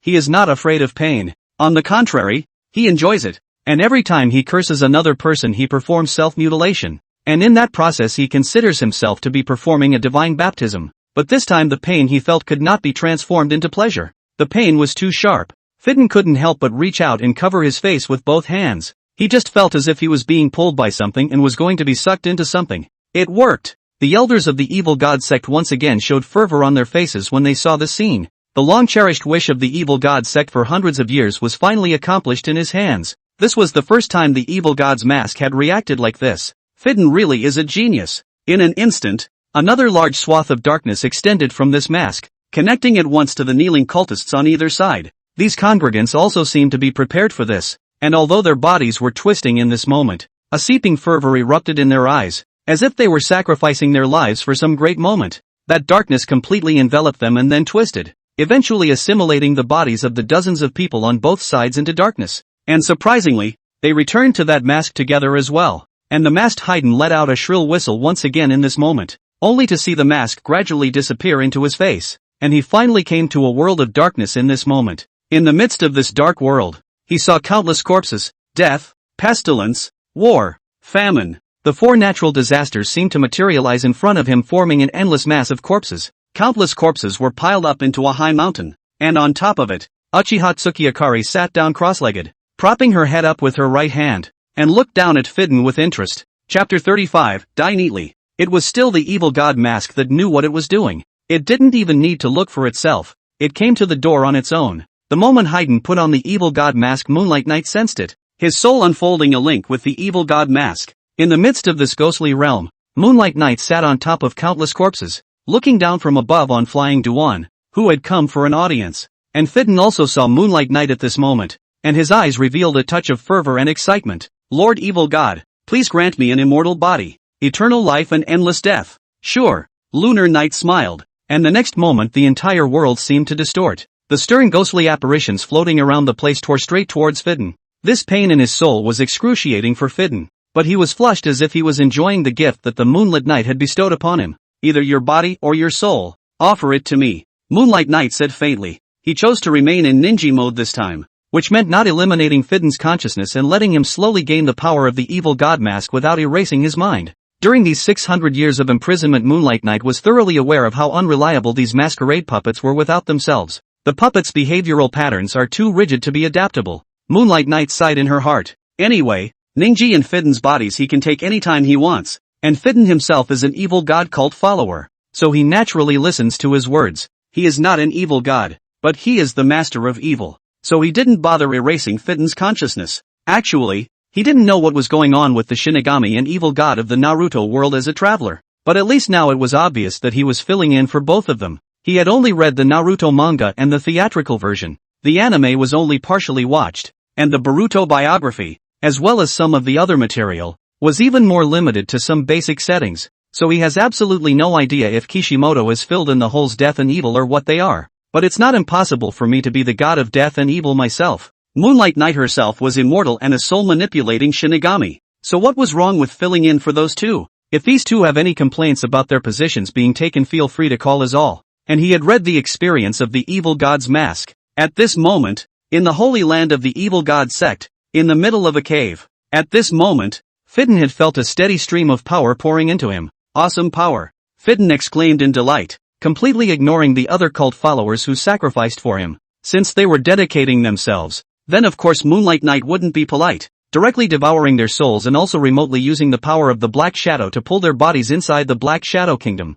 That's right, these masks themselves were created by Moonlight Knight, and could be said to be a part of him, and his Black Shadow power was able to penetrate through these masks at the moment. The bodies of all these evil god cultists were also very good, and they would definitely be even better after transforming them into soldiers of the Black Shadow Corps. While the Black Shadow Corps was a holistic process, Lunar Knight had her own way of making a part special. He used his pupil technique to transform these masks once again, giving them the properties of shadow force so that these masks could also cultivate their own regiments of dark shadows. For example, these evil god cultists could be given to the evil god mask to cultivate the immortal cores that belong to it. Cebu Nua's mask would be able to breed the Chopping Legion, while the Shinigami's mask could breed the Undead Legion, and Ninji's mask could breed the Transmutation Legion. However, there is one person left now. Moonlight Knight directly took over Fidden's body and looked at the elder in front of him. Haydn, you really did it. At this moment, the mask on Haydn's face had completely blended inside his face, regaining his past appearance. The elder was exceptionally excited because finding someone who could wear the evil god mask had always been the long-cherished wish of the evil god sect, and now it had finally been accomplished at the hands of his generation. The elder reached out and shouted, but in the next moment, blood flowed from his body. The elder's pupils dilated as he looked at Fidden incredulously and said, "You, what are you doing alive when everyone else is dead?" Moonlight Knight said faintly, "The Mask of Evil's ability is an enhanced version of the cultist's ability, which is the immortality and curse ability. Only his curse is stronger. He doesn't need to get the opponent's blood, he just needs to see them to unleash the curse. With some medium, he could even look at his opponent's portrait and spell it from thousands of miles away. Of course, the effect of this spaced curse ability was far inferior to that of the Death Division by blood, but it was completely enough to deal with this elder. Everyone else in the evil god sect was inferior to Flying Duan, and at this moment, Flying Duan himself had received a huge increase from the evil god mask, and even though he hadn't been able to fully receive that power yet, dealing with an old man was just too easy. Moonlight Knight thought that since so many people had died in this cave, how bad would it be to have another one alive? Since you like to worship evil gods, how can you just let some lulled and crippled fanatics go to their deaths? You come along too. Moonlight Knight unleashes a spell. Pust. The elder couldn't even say a complete sentence as his forehead cracked right open, and a large amount of blood gushed out of his head, splattering Fidden all over. Until this time his face was unbelievable, and he was about to fall straight down. Before his body fell, however, a darkness spilled out of Fidden's body to wrap him up before pulling him into the Morrow Ghost Prison. After doing so, Moonlight Knight withdrew her consciousness. Next, just give Fidden a command to find the mask, and the rest is free play for Fidden. After Tsukiakari left, Fidden also regained consciousness. Alas, the elders are gone too? Fidden looked at the empty cave with some wonder. That's not what was promised. But forget it. It's just an old man. No one cares. They were going to meet the evil God Lord when they died anyway, and inside the evil God Lord's realm, they should enjoy their deaths happily. Fitton's mind couldn't help but recall the scene when he met Lord Evil God, the man sitting on the mountain of endless corpses, overlooking the mountain of corpses and the sea of blood. That's the evil God Sama. That's right. Those were definitely not the eyes of a mortal. Only the great evil lord possessed that kind of look. Masks. Inside Fitton's mind, he remembered again the task that the evil God Lord had assigned him to find something similar to the evil God's mask. It's time to get out of here. 2. Fitton stepped out of the cave and looked out at the outside world with open arms. Here comes the son of the evil god. Chapter 36 Demon Masks and Cysts. Suddenly a mask had been recovered, and Lunar Knight was still in a good mood. And just now he read the evil god's mask's experience and realized that he didn't finally change back into the mask until roughly 100 years ago. And unlike the Shinigami mask, who had been traveling between the Yin and Yang worlds, the evil god mask had been active in the shinobi world all these years. He himself was known for his immortality, and thus used himself for the research of the immortal warlock. Any immortality in the shinobi world cannot be true immortality. The so-called immortality was merely a matter of not having found the means to break it yet, or not having reached the limit of its recovery ability. The mask of evil is naturally the same. Therefore he wanted to develop an even more powerful immortality technique based on himself, powerful enough to immortalize the soul. This would allow him to use himself as a medium to forcibly summon Lunar Knight from the Pure Land. Except that this path is clearly not going anywhere either. Still the same. Moonlight Knight is not dead at all. He kinda admired Swirling Shingo now. That guy couldn't have thought that there was a possibility that he had left behind a backstroke of resurrection, and that's why he fought to his death to seal himself, right? With this seal of his, the 9 masquerade puppets he had left behind before directly became the size of cute, for a task that was simply impossible to accomplish for hundreds of years. Tsukiokari sighed. That's why he didn't erase Fitton's consciousness, because he felt that these guys were really unreliable. And back on topic, the evil god mask survived until 100 years ago, which can be said to be very close to this era. He had spent most of his time nestled in the deep forests conducting evil research, but he was still aware of the great events that had taken place within the past few hundred years. After he was sealed, it was the time for Su Nuwa to appear to fight the shinobi world, and after Su Nuwa changed back into his mask, about 600 years ago, a demon ruled over what is now the land of fire, the land of wind, and half of the land of earth, as well as all the areas in between the 3 countries. The demons were militaristic during their reign and forced the ninja in their territories to research resurrection jutsu, but they went against the grain and ostensibly researched resurrection jutsu, while in reality they researched a powerful sealing jutsu. They cajoled the demon to perform a grand invocation ceremony, but in reality they tricked the demon into going to the corresponding location and then seal it. Where exactly it was sealed, the evil god wasn't sure, and he didn't care. But if nothing else, that would be the devil's mask that Lunar Knight had created in the first place. According to the information known to the evil god mask, this demon possessed a large number of blood succession limitations,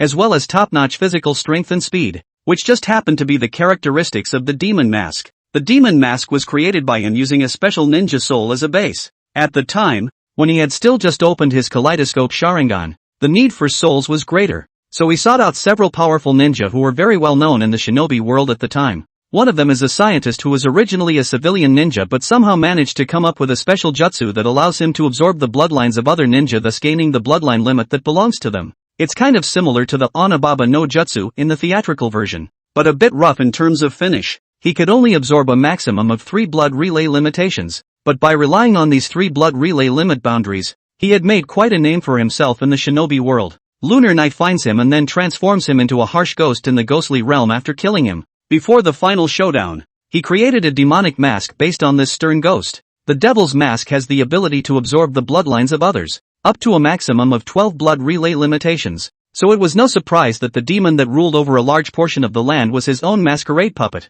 In fact, this was something he had read a bit about from the Death Mask earlier. Death Mask was also active inside the Demon Kingdom at that time, only that his region was extremely remote, and he basically hadn't been to the big cities, so he didn't know much about the outside world. That's why he didn't associate it with the Devil's Mask at the time, and it was only with the massive amount of information the evil god's mask had brought him that he was able to fully confirm that this was his own masked golem. On top of that, the Mask of Evil has a clue to the mask. After he was sealed, every 50 years a powerful ninja would receive an invitation to a martial arts tournament, and it was said that if they could win the tournament, the organizers would grant them a wish. This martial arts convention has been going on for 5 sessions, or 250 years. This basically eliminates what the natives of the shinobi world are doing, because no one in the shinobi world can keep doing something for 250 years. Oh, except for the Black Jedi, who was not human. Since the evil god hadn't gone to the so-called martial arts convention, he didn't know exactly what was going on in there, but he was basically certain that this was also the work of his own masquerade puppet. That's quite a haul. Moonlight Knight grinned. Not only did he recover the Mask of Death and the Mask of Evil, but he also got clues related to the other two masks. What a lucky day. The Moonlit Knight is going to be a good night's sleep. He was sleeping quite well, but the people outside were all sweating. Whether it was the Uchiha Weasel who had already made up his mind to exterminate the clan, or the third generation, Jiraiya and Tsunade and their party who were studying history. At this moment, they were all pulling their weight, and Bandito, who left from Kiba, didn't put all his treasure on the skunk. He knew a bit more information about Uchiha Suki. In the beginning, Zan took away some of the information in the Uchiha clan, and also made a point to collect some information outside of the Uchiha after leaving Konoha in the aftermath. He also knew about the 9 shoguns, and he knew something that Uchiha Tsukiyakari herself might not be aware of. Uchiha Tsukiyakari has been treated like a freak since she was just born. Originally, his parents were just fringe characters in the Uchiha clan, but after giving birth to Uchiha Tsukiyakari all of a sudden they became big shots in the clan, so it can be said that their parents were the most powerful by virtue of their son. And subsequently the clan has been asking him to have more children with his wife in hopes of conceiving another Uchiha Tsukiyakari. But sadly, even though 3 more boys and a girl were born later, there were no more special children like Uchiha Tsukiyakari. As Bandito returned inside the base, he once again picked up the scroll that Spot had left behind, a strange gleam in his eyes. It is said that when Uchiha Tsukiyakari was first born it was accompanied by a vision. Exactly what the vision was has been destroyed. No records were left in the Uchiha clan as if they were afraid of being discovered by others. But in the subsequent account there is a record of the doctor's tests, and in the midst of testing, it was discovered that there was a cyst naturally present in his brain. Chapter 37 Extreme Ego, General Mega Force. This cyst within the brain affected Uchiha Tsukiyakari's chakra, which in turn severely affected Uchiha Tsukiyakari's perception of his self and the world, allowing him to see only his own existence in his eyes and possess an extremely egotistical mind. That is to say, in the eyes of the Uchiha Tsukiya there is only one human being, himself, and everyone else. It's all just with a human appearance. So, it's no surprise that he was able to do what he did later, because everyone else was in his opinion. He began to slaughter endlessly, killing until everyone in the shinobi world was scared to death. It seems the Uchiha was right. Bandu looked at Uchiha Tsukuyo's information once more, then said, with Uchiha Tsukuyo's character, if he didn't have limitations of his own, I'm afraid that he would have long ago destroyed the Konoha and then declared war on the shinobi world. What do you think he's missing? Is it really an Uchiha? Bandito looked to the Black Jedi. The Black Jedi was the will of Zebra and seemed to know quite a bit about Uchiha Tsukiyakari. So Bandito still wanted to ask the Black Jedi's opinion more on the matter. The right body is naturally the key of keys, the Black Jedi said in a deep voice, but even the most suitable body isn't his own flesh after all. So either Uchiha Sesshomaru or Uchiha Weasel must just be a stopgap measure for him. His ultimate goal is to find his own flesh. Is that possible? Uchiha Bandu said with some doubt. It's been over 600 years. Even if he still has a physical body it should have already decayed. Don't underestimate Uchiha Tsukiyakari. He may be a man even more dangerous than Zebra. When the Battle of Terminal Valley was fought, the world knew that Uchiha Zebra was defeated. But in reality, it was Zebra who accomplished his goal. So was it true that Uchiha Tsukiyakari died in the final battle back then? At least it's sealed, Bandito said. Then, what should be the explanation for the 9 great generals? The Black Jedi said in a deep voice. The 9 great generals only appeared in this world after Uchiha Tsukiyakari was sealed. Bandito didn't say anything. He didn't know what the hell the 9 shoguns were either. Hundreds of years of war had left the records of the Uchiha clan crippled as well, and even these materials brought by Spot were not labeled with the complete 9 shoguns. So, we'll just have to find out for ourselves, Black Absolute Bandit said. Looking for answers? Bandito was a bit puzzled at first, but he quickly reacted as he asked with some shock.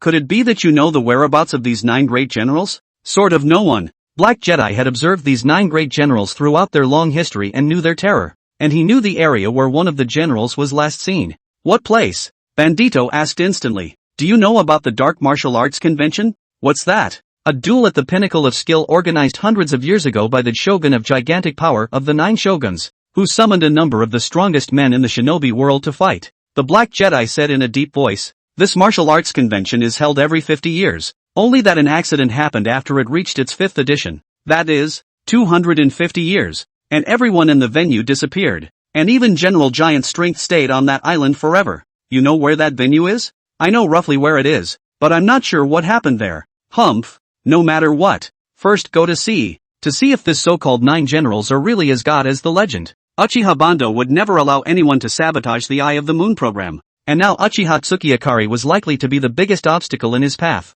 That's why he absolutely couldn't let Uchiha Tsukiyakari come back to life. For centuries, these long-established families have had this ancestral motto. That is, the 9 generals must never be allowed to reunite. For that day is when the ultimate darkness returns. It was said that this was a prophecy made by the great toad immortal of the Myriad Wood Mountain. Only that after such a long time had passed, who still cared about this kind of nebulous prophecy? Yet now it all seems to be really moving towards the prophecy. Uchiha Tsukiyakari has been resurrected, and if he is allowed to find his body again, then the ultimate darkness will descend once more. Uchiha Bandito would never allow that to happen. Should we bring Nagato and the others? Jedi asked. It's a bit dangerous if you're alone. Well, I'll let them know. Bandito said grimly. I'll look for opportunities in the shadows while they act in the open. Found it. Kiba. In a secret room of the Senju clan. Tsunade looked at the dusty scroll with relief. Well, Jiraiya asked curiously, what did you find? An invitation to the Dark Martial Arts Convention. Tsunade said, it is said that this is a martial arts convention organized by the giant shogun of the 9 shoguns, and that people from the Chibi clan have been invited to all the conventions. The first 3 times no one went, the 4th time the Chitos ancestor attended but never came back, and the 5th time the Chitos ancestor came back stating that there would never be another so-called dark martial arts convention. Tsunade opened the scroll and looked at some of the information recorded in it and said, through this scroll, we can find the location where the Dark Martial Arts Conference was held in the first place. Great, Jiraiya said in surprise, that'll give us some clues. Is this really a good thing? Sarutobi frowned. Twilight, I'm afraid it's not a good thing for the shinobi world to let this evil see the light of day. I think so too. Tsunade said to Jiraiya, wouldn't it be nice to just leave him in the dust forever? How can it be dusted off forever? Jiraiya hurriedly said, General Zanpakuto has already reappeared, and according to Tsunade, the 9 generals must be stopped, and while we don't know the location of General Zanpakuto right now, we can't at least let the mega generals appear in the shinobi realm as well. We'll have to do. Sarutobi sighed and said, this matter, let me go. Jiraiya said, I won't be staying in the village anyway, so it's a good idea to go over there and take a look around. I'll go with you. Tsunade sighed. You don't have to push yourself. Jiraiya said seriously as he looked at Tsunade. This is the ancestral tradition of the Chikan clan. If I didn't know it, it would be fine, but now that it's known to this extent, I can't just sit back and do nothing. Tsunade sighed again and said, I'll leave Shizen in Kiba. Having the 2 of us there in person should be enough. Well, let's leave this matter to the 2 of us. Jiraiya nodded, then said, but I'm going to make a trip to the Myriad Wood Mountain before I set out, to find out more about the situation from the Great Toad Immortal and see if I can get some more information. Chapter 38 Travel to Turtle Island. So it's on Turtle Island. Though the moonlit night sleeps, its thoughts are again active in the dark and empty world. It's not an ability he's had since becoming a mask. Rather, it was a special ability he had from birth. He doesn't need sleep, or even if he is in sleep, his consciousness can still remain awake. This is an extremely rare ninja talent. He could sleep and think at the same time and not tire his spirit at all. So even though at the moment he was lying on his bed engaged in sleep, his spirit could still be synchronized on the dark shadow core. Right now, in the shadows of the Senketsu clan's chamber, Tsukuyami then watched the trio of Jiraiya, Tsunade, and Sarutobi Hinata through the Shadow Samurai. Their conversation naturally reached his ears. None of the 5 dark martial arts conferences were held in the same place, but they were in the same place. There are times when it's on the ocean and other times when it's on land, but essentially whether it's an island in the ocean or a mountain on land, it's essentially just a place, because that place is movable. Yes, it was on the back of an immense turtle. That turtle backlight was 10 kilometers in diameter alone. A very terrifying behemoth. And Giant Power had set the Dark Martial Arts Conference's tournament venue up there, and would have the turtle change places every 50 years. It started out wandering the seas, then went inland once, and all in all it was a living island that floated around. If nothing else, this turtle was of the same race as the one enshrined in the Cloud-Hidden Village, and it might even be the same one. These gigantic beasts live much longer than any of the ninjas. All but Otanashi Kagaya have a limited lifespan, and even Rokudo Sennin, who ages to death, doesn't have a very long lifespan. Instead, each of these beasts can live for many years. What's more, turtles were originally a long-lived race, and this kind of giant turtle might have no problem living for thousands of years. That's why Tsukiakari thinks that the mask of General Megaforce should be on the back of that turtle in the cloud-hidden village. General Megaforce's mask was the Mask of Power, a special mask forged by Tsukuyo using the fusion of the souls of a large number of physical ninjutsu ninjas. Being named after strength and great power was naturally because this masquerade golem possessed extremely powerful and pure strength. Let's see Bu Nuwa go. Moonlight Knight thought about it. He had now retrieved 4 masks, one of which, the Reaper mask, he would have to search for a host tomorrow, while the remaining 3 masks were all ready for action. The transmutation mask is on Ninji and can't be moved for now. The evil god mask is on Fidden, so he's fine to move around. But Lunar Knight is going to have him search for the demon mask. Cthulhu mask had left the Vortex Kingdom and was also traveling north, closer to the Thunder Kingdom, so it was easier to let him go. For Lunar Knight, he thought that a masquerade golem going would be enough, not to mention just the 2 of them, Jiraiya and Tsunade. It wouldn't matter if there were more. These 9 great generals were carefully cultivated by Moonlight Knight in the beginning, and each one of them possessed superb combat power. In fact, if Moonlight Knight used all of them in that last war, dealing with that so-called Ninja Alliance was nothing more than chopping up melon and chopping up vegetables. Only when he saw the Ninja Alliance appear he knew he couldn't really take them all out. If he really killed them all, Old Man Rokodu would definitely have to open up for that Chicken Kiyomi guy. That's why Moonlight Knight was intentionally dividing the 9 generals to prepare for a so-called death. Honestly, Tsukiakari wants eternal life, but he's not afraid of death. Contradictory? But he thinks ninjas themselves are a conglomeration of contradictions. Time passes quickly. Moonlight opened her eyes again. He slept, but then again he didn't. But he was used to this kind of wakeful sleep. After all, it's been that way for decades. He had given instructions to Su Nuwa while he was sleeping, but he hadn't arrived in the land of thunder yet,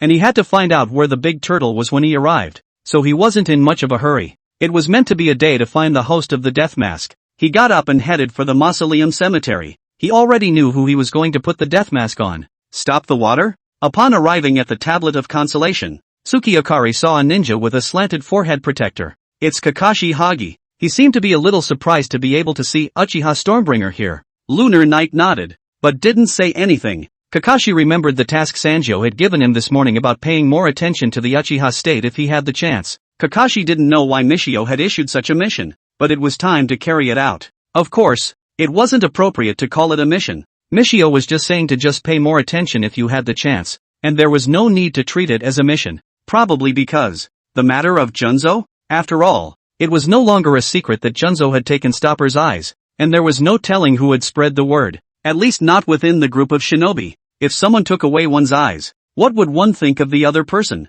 What if that person is still a member of the group? Kakashi subconsciously touched his forehead protector, behind which he had the eyes given to him by his dear friend. If this eye is taken away from reunion, then what's the point of thinking about things that can't happen anymore? Kakashi laughed to himself. Perhaps it was because he was actually becoming sentimental in a place like the Tablet of Solace. He didn't pay too much attention to Stopper either, and he left after both parties nodded their heads, and Lunar Knight went deeper. He only saw his hands join together, and then a strange power spread out. Strange patterns seemed to appear underneath him, and these patterns formed a pentagram, while Lunar Knight stood in the center of the pentagram. Ninjutsu recruitment of dead souls. Moonlight Knight's originally tightly pressed hands gradually spread apart, but the 10 fingers were still pressed together. Only the palms of the hands were getting farther and farther apart, forming a triangular gap in Moonlight Knight's eyes. And through this triangular gap, Moonlight finally saw the person she was looking for, only to see a petite soul drilling out from the spell formation below.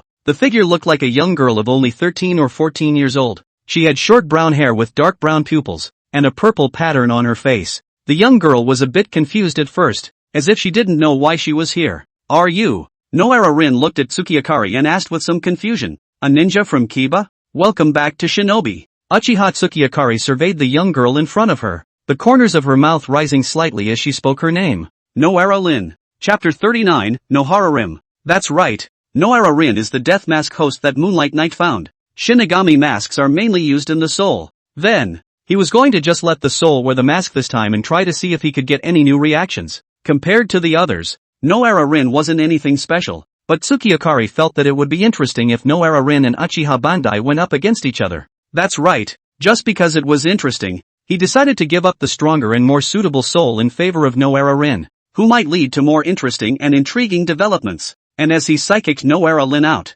he realized that Noara Rin wasn't a bad fit. Ninjutsu Dead Soul Invocation, which was also a type of jutsu from his time. somewhat similar to the Pure Land summoning used by Rokudo Sennin, which allowed him to pull people directly from within the Pure Land. Still, the limitations of this jutsu are great compared to the several shadows that Rokudo Sennin can pull off at a whim. In order to summon the corresponding dead soul, you need its body from its previous life, and what is summoned is only the soul, not a body with a material form as in the case of Obscene Earth Rebirth. The last thing is that this summoning can only last for half an hour at most, after which the soul will return to the Pure Land. But as long as you wear a mask, then naturally you can ignore this time limit. Did you see what you saw regarding what Uchiha Bandito did? Uchiha Tsukiyakari asked faintly. Noara Rin's pupils dilated as she looked at Tsuchiya and couldn't help but take 2 steps back before saying, "Please save Bandito. We can't let him make another mistake." Although most people's souls return directly to the Pure Land after death, completely disconnected from the shinobi world and in a state of yin and yang,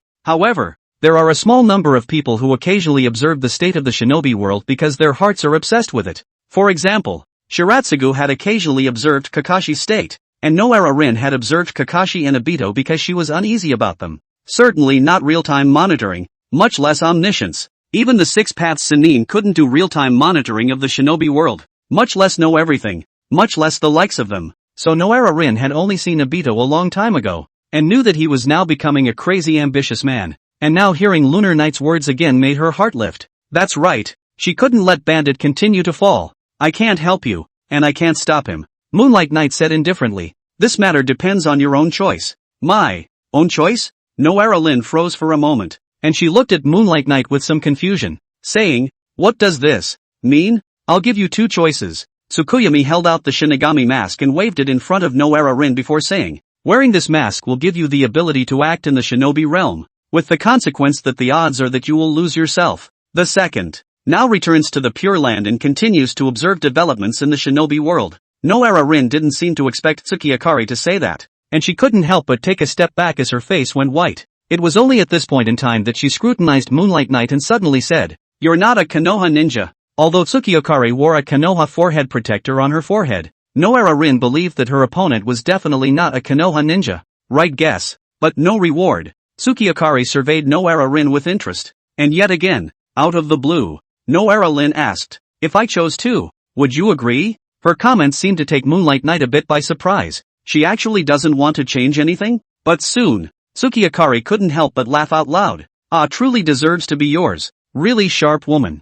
You actually see how I would say it, right? You." Noara Rin's face paled even more as she gathered her courage and blurted out, "I won't let you hurt Bandicoot and Kakashi. That's not up to you." Moonlight Knight still smiled and said, "You guessed it right. Whether you choose one or two is meaningless because I've already chosen you. And if I've arranged the path ahead for a person, then they absolutely can't resist." Noara Rin is really a smart person. Before she died she guessed that Misty Hidden's plan was for her to bring the 3 tails back to Konoha, and now she quickly saw that Tsukuyo actually essentially had just one path planned for her. This guy didn't even make himself wear a mask so she could stop Bandit. But, to make Bandito even more desperate, "I won't wear your mask." Noara Rin immediately tried to leave, but realized she couldn't move at all. She was clearly a soul, but her feet seemed welded to the ground, unable to even move. "As I said, no one can refuse my arrangement." Moonlight Knight reached out his hand. He was now flesh and blood, but he was able to touch the reality of his soul. He slid his hand across Nohara Rin's face,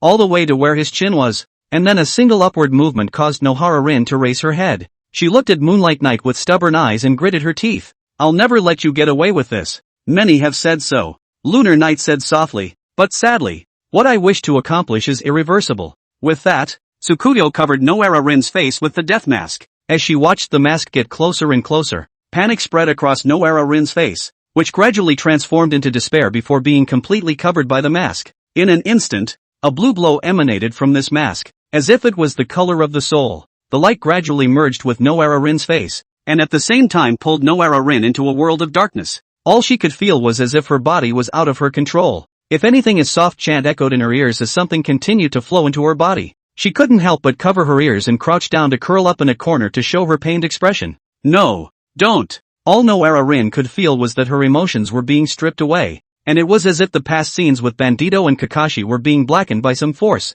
becoming blurred, as if she was becoming a different person. But in a sudden moment all of this was gone again. The darkness around her vanished in an instant, and the moonlit night appeared in front of her once more. "You." Noara Rin gritted her teeth and looked over at Tsukiyakari. realizing that her body still hadn't regained the ability to move freely. Can you transform between the real and the imaginary? As I thought, it's more thorough. Tsukiakari surveyed the current Noara Rin, then said softly, in that case, follow me in a soul state for now. Who wants to follow you around? Noara Lin roared in her mind, but she found her body completely disobedient and nodded, saying, yes, master. Chapter 40 The Land of Ghosts, the so-called plot. Noara Rin's soul was directly detached from the pure land under the power of the death mask, but now her soul and body had all been completely owned by Moonlight Knight. The death mask on her face disappeared completely, blending into her young yet delicate face. She looked no different than when she was alive, except for the occasional glint of blue soul light that surfaced from those eyes.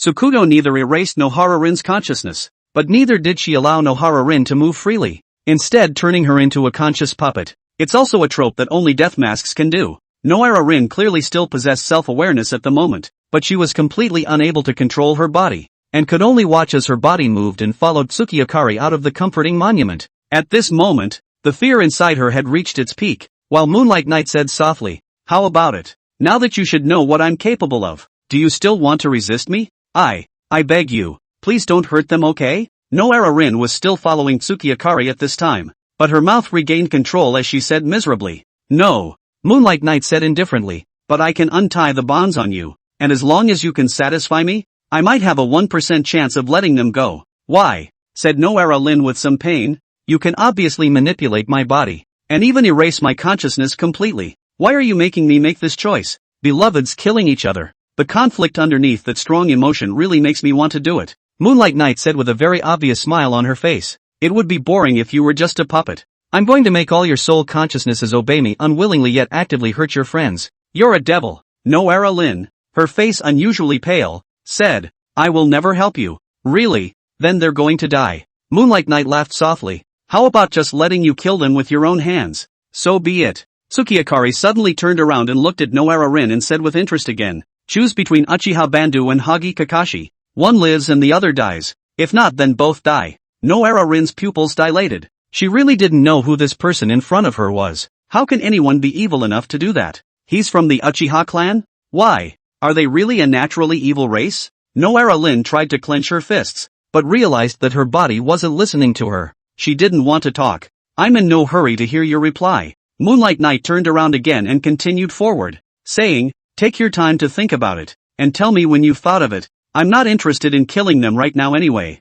Noara Lin remained silent, and again she found herself now denied the right to even speak. Once again, she was a puppet, and Lunar Knight had a task for her this time. Go take care of what you left behind in the land of ghosts in the first place. Noara Lin. No. I should say the Shinigami nodded before leaving the Moonlit Knight and wandering off into the distance. She now possesses two modes. One mode is the ghost mode, where others cannot see her or touch her, but she also cannot interfere with the material world. And the second is the entity mode, which allows her to regain her body and has the ability to fight, but then others will be able to see her and be able to hurt her just as well. This was a new ability of the Shinigami. It had possessed the ability to apparate in other hosts before, but that apparition was more akin to the special state of spiritualization technique, which was different from a real soul. It was only at this moment with Noara Rin's soul as the host that this effect was finally achieved. The death mask had created Uchiha Cookie, his semblance, in the first place, but that wasn't the only thing he'd done in all the years he'd wandered the shinobi world. There's also an experiment he did in the land of ghosts. Except it's just too far from Kiba for Tsukiakari to bother traveling that far, so he just lets the golem wrap it up. That's something. Tsukiakari murmured out of nowhere. He found the world a strange place now. Obviously he had traveled over 600 years ago and had killed almost all the ninjas of that era at the time, which in theory would have had an absolutely immense impact on the history of this world. At the time, he didn't care about any plot at all. After all, it was an unknown number of years later, and he was sick in the head for wanting to maintain the so-called plot. Whoever he kills, he doesn't think about what happens later. Speaking of which, he had killed the Uchiha clan the hardest at the time, so it was no wonder that by the end of the day even they had joined the United Ninja Army. But by now, the Uchiha clan is doing well again. The inertia of the plot? Don't be ridiculous. How can there be a so-called plot in this world? What's more, even if there is a so-called inertia, it's only possible to continue if it doesn't change the situation much. And it's only right that his presence should have just made the plot go completely ballistic. But while it was a bit magical that the plot continued to this extent, he could accept the inertia of hard history. But something that really struck him as interesting was the fact that some things in this world seem to be caused by him. The evil god of the evil god cult is a mask he created. And the death mask and ghoul seal and developed by the Vortex clan are also related to masks he created. And Oni no Kunis, sprites and witches. Strange. This should just be the theatrical version. And Uchiha Ko. Tsukuyomi didn't know much about Naruto's peripheral material, and hadn't even finished the anime let alone the game Inquisitive Storm. So at first he didn't really remember the words Uchiha Cookie, but last night when he went to sleep his mind was in a state of extreme wakefulness and emptiness. Every time he slept he was particularly idle, and while others slept with their spirits dormant, he was unusually spirited. All he could do in that state was ramble, and so he finally remembered the rather unfamiliar name. Uchiha Ko. I think it's an original episode from that Inquisitive Storm, right? Although he had never played the game and wasn't interested in the plot, he knew a little bit about it because for a while this real Uchiha versus fake Uchiha was really kind of hot. Theater version. Even the game's Uchiha Cookie surprisingly appeared in this shinobi world. And it's all about yourself? One could even say that it was because of himself that they showed up. Ha! This looks like I'm like the god of creation, Moonlight Knight said with some exuberance. Chapter 41, Pain and Orochimaru. What is our mission this time? Orochimaru, who was wearing a red cloud robe on a black background, asked as he looked at the figure in front of him at the border of the Rhino Kuni. It's really rare that you, as the leader of the Dawn organization, would take matters into your own hands. Pain walked at the front and said lightly, there are only 2 of us who can handle this event. That's something. Orochimaru licked his lips. After joining Dawn as an organization, he knew exactly how strong the people in it were. Each and every one of them was an S-class rebel ninja, and it could be said that they were all big-name ninjas in the shinobi world. Yet now it's being flippantly said by Pain that none of them can handle this event to the point where he has to do it himself. Pain with the eye of reincarnation is like a savior that came down from the sky. As long as he grows up then no one in the shinobi world will be his opponent. In the end, what is the tricky task? At least say something about the mission. The two were walking through a pristine forest in the Land of Thunder. The Land of Thunder is a somewhat primitive region, which is filled with mountainous jungles and a much harsher living environment than the Land of Fire. Even the cloud-hidden village was built on top of a high mountain. The two of them humans were walking through such a pristine jungle with beasts walking around them from time to time. But they didn't really care. No matter what kind of beasts they are no match for them. Pain heard what Orochimaru said and couldn't help but have what Spot said to him in his mind. Pain is the apparent leader of the Dawn organization, but the true leader of the Dawn is actually Spot. Pain and Spot aren't on the same page, but at least for now the two sides are still working together. Dark Martial Arts Convention, Pain said lightly. Orochimaru froze for a moment, as if he hadn't expected to hear that name from Pain's mouth. Seeing Orochimaru's reaction, Pain also froze for a moment as he asked in a deep voice, "You know?" Orochimaru gave a sorrowful chuckle. "Got to know a little bit about it. And then what? What's with the sudden talk about this?" "Someone hired us to find it and explicitly stated that there could be extremely high danger up there," Pain said. "Looking? What we're doing right now doesn't look like searching." Orochimaru meant it. They are indeed not looking. From the start Pain had been heading in one direction extremely clearly, and he had clearly found the place. This is absolute news. So it is. Now it's time to say what you know. I guess we know pretty much the same thing, Orochimaru said casually. He did know about the Dark Martial Arts Conference and had looked for such a place. Only he had searched for a long time but never found it. That place is said to be able to grant people's wishes, he added to Pain. Pain sniffed in silence for an instant, then said coldly, "Boring." Yes? Orochimaru didn't care what was going on in Pain's mind. He was now interested in the Dark Martial Arts Conference anyway. "I didn't find it after looking for half a day before, but I didn't expect to actually be able to discover it with the help of Shao." "Interesting. If he's right then that place should have a mask, I guess." Orochimaru's eyes glinted dangerously. The two continued on, but it didn't take long for Pain to come to an abrupt halt. "Who?" Pain frowned slightly. He had been feeling a strange chakra since his conversation with Orochimaru earlier. Orochimaru also stopped and looked around even after hearing Pain's words. Just now he unexpectedly did not feel anything. However, once he and Pain began to look around carefully, Orochimaru noticed the anomaly before Pain did. He only saw him stretch out his hand, and the next moment his arm transformed into a snake rushing towards a tree in front of him. In an instant a dark shadow came out from within the shadow of that tree, quickly jumping to the side before heading for another shadow. All the elements of heaven. Pain instantly struck, directly releasing a powerful attraction to draw this shadow warrior over. The shadow samurai, of course, could not resist Pain's power and instantly fell into Pain's hands. Only just as Pain was about to conduct his interrogation, the shadow suddenly dissipated again. Shadow split? Pain doesn't understand. It must be something else. Orochimaru said thoughtfully. Looks like someone is following us. No matter what anyone tries to do, it's futile under the power of God, Pain said lightly. Really? But I think it's time for us to part ways now, Orochimaru added. Give me the location of that destination and meet there when the time comes. What do you want? Pain looked coldly at Orochimaru. Dawn is full of dangerous people, and Orochimaru is among the most dangerous of them all. It was also because of his danger that Zeb asked Pain to bring him along this time. I'm going to investigate who's following us. Orochimaru ignored Pain's gaze, instead looking backward to where they had been walking before, then said, Of course, I won't go if you don't care. There's no point in caring about rats hiding inside shadows, Pain said lightly. Let's go. Not getting permission to go alone. Orochimaru wasn't angry, just shrugged. Whatever. He finished and left after Pain. After the two of them had been gone for 5 or 6 minutes, a small snake snapped out from where Orochimaru had just stood at his feet.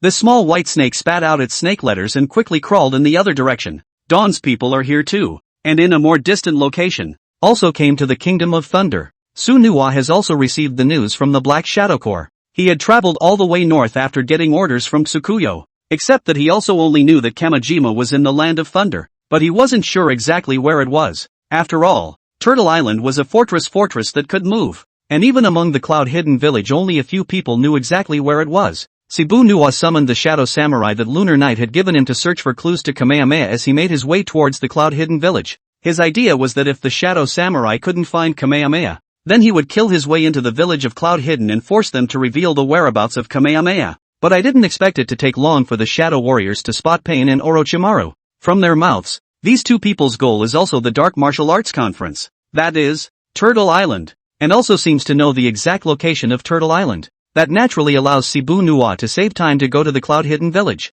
Just follow them directly. The information of this era had already been instilled in him by Tsukuyo, and he knew the strength of Pain and Orochimaru. And that Pain had the eye of reincarnation. Only, so what? Chapter 42, Nuwa vs. Heaven's Way. It's just a diversion. Shibunuwa did not put the so-called reincarnation eye in his eyes. Not to mention he got the information from Tsukuyo that this chakra eye wasn't even his own. A borrowed chakra eye wasn't worth his caution. They can save themselves a detour by simply bringing themselves to where the power masks are located. Tracking the two was a bit of a hassle, but it wasn't that much of a hassle, as long as the Black Shadow Corps was allowed to follow them a bit further. As for killing them directly, there is no need for that. The information Moonlight Knight had given him was still comprehensive. These two are Pain and Orochimaru of the Dawn organization, and both are arguably legendary kings of hardy living, the kind where death comes and goes and you just can't die. What is in front of me is just the heavenly path and the 6 paths of pain, and if something really goes wrong, there will naturally be a path to psychicize it away,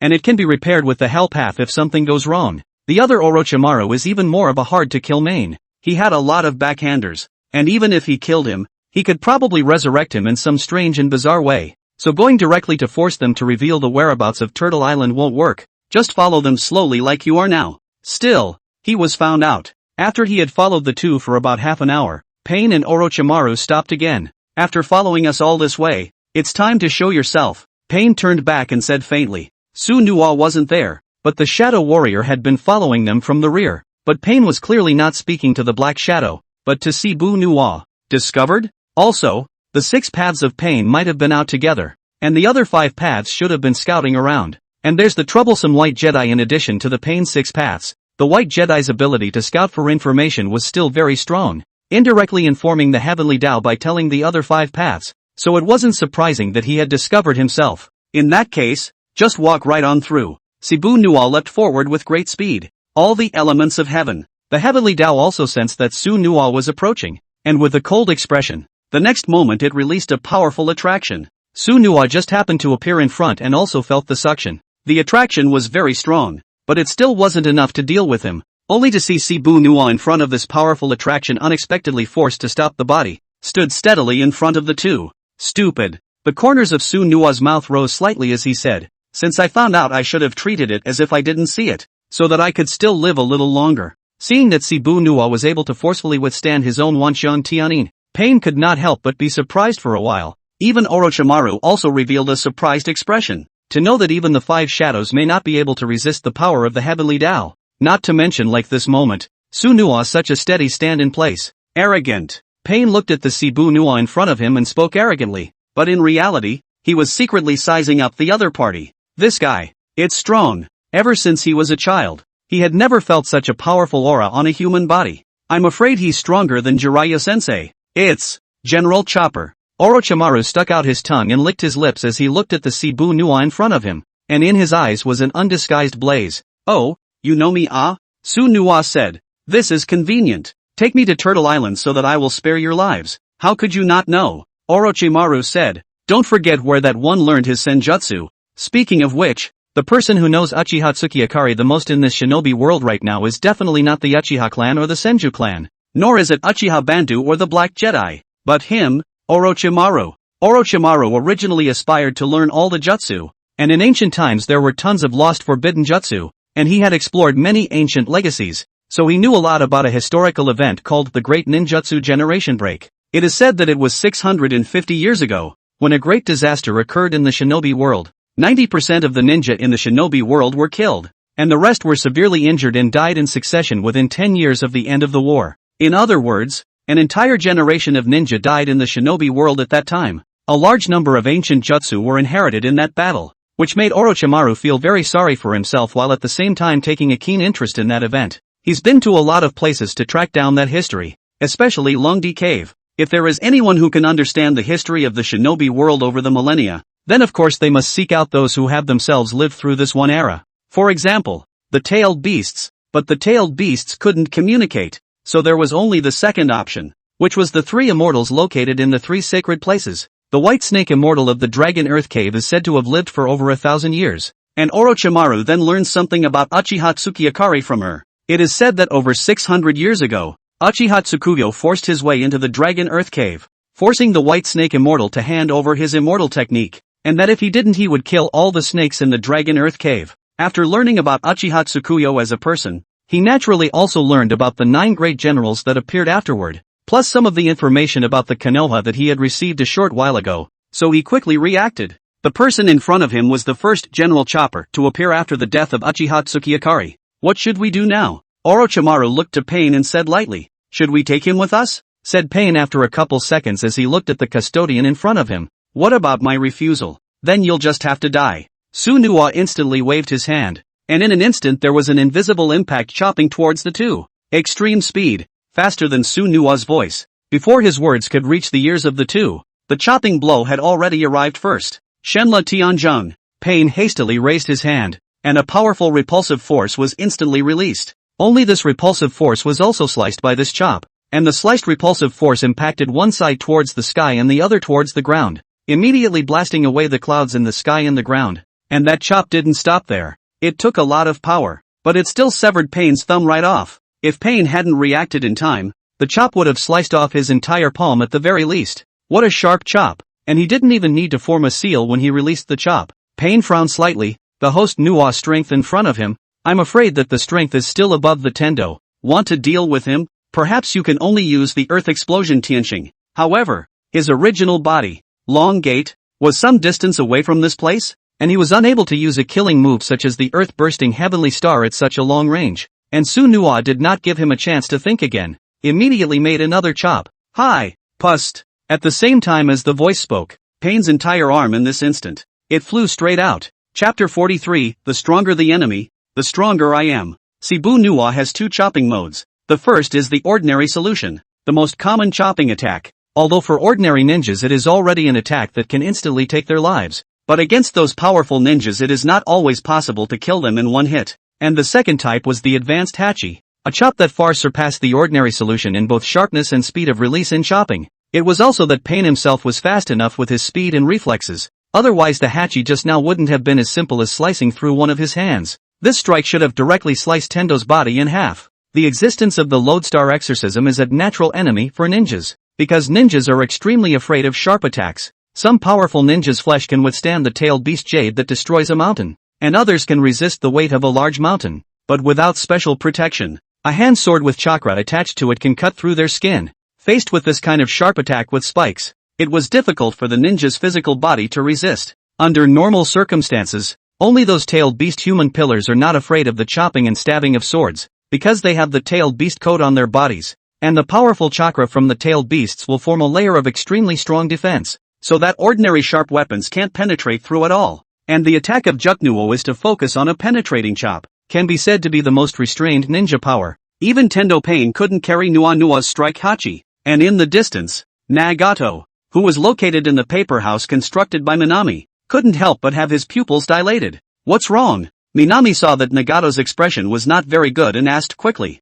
So strong. Blood seemed to flow from inside Nagato's nose as he said in a deep voice. This person is very strong and is not an opponent that a single pain can handle. Xiaonan sniffed in some panic and said, let's retreat first. The other party still possesses bizarre tracking methods. It wouldn't be good if they found out you're here. This mission had already revealed oddities, so they were not too attached to it. And now that they had seen such a powerful enemy, they could not help but suspect that this was a trap for Spot. Did Spot already know he'd meet this guy and that's why he had them come as scouts? Quite possibly. You're right. Spot must be here too. We don't have to give him a hard time. Nagato had a similar idea. He was still in a cooperative relationship with Spot, but he was well aware of Spot's nature as a person and understood his ambitions. And sooner or later, the two of them would go their separate ways. If he was fighting for his own ideals, then Nagato was bound to not back down. But if it was just to serve as cannon fodder for Zeb, then it was completely unnecessary. Therefore, after having one of his arms chopped off, Tendo did not engage in another battle, but used his remaining hand to unleash the divine laws of heaven on Sunua. This time he infused a large amount of chakra and unleashed something twice as powerful as before. The greater the power, the longer the CD of Shinluo Tianzheng. But the good thing is that he originally did not want to fight with Shibu Nua again, so the body of the heavenly way directly disappeared, and was psychicized back by the way in the distance. Shibu Nua facing such a powerful shot of Shenla Tianzheng is also not good to chase. That huge power blast over also finally led him back 2 steps, until he looked ahead again. Pain and Orochimaru's body have disappeared. Is boring. Su Nua scared. He thought these two could more or less play with him, but it turned out that they both ran away after just a move or two. Orochimaru, in particular, saw that he was about to strike and immediately slipped away, faster than Pain ever did. Good boy. Promising. No wonder he lived so long. Live. Who can live without you? In the distance, the Moon Knight also saw this battle, although it did not succeed in killing the other party, but the purpose of the has been achieved.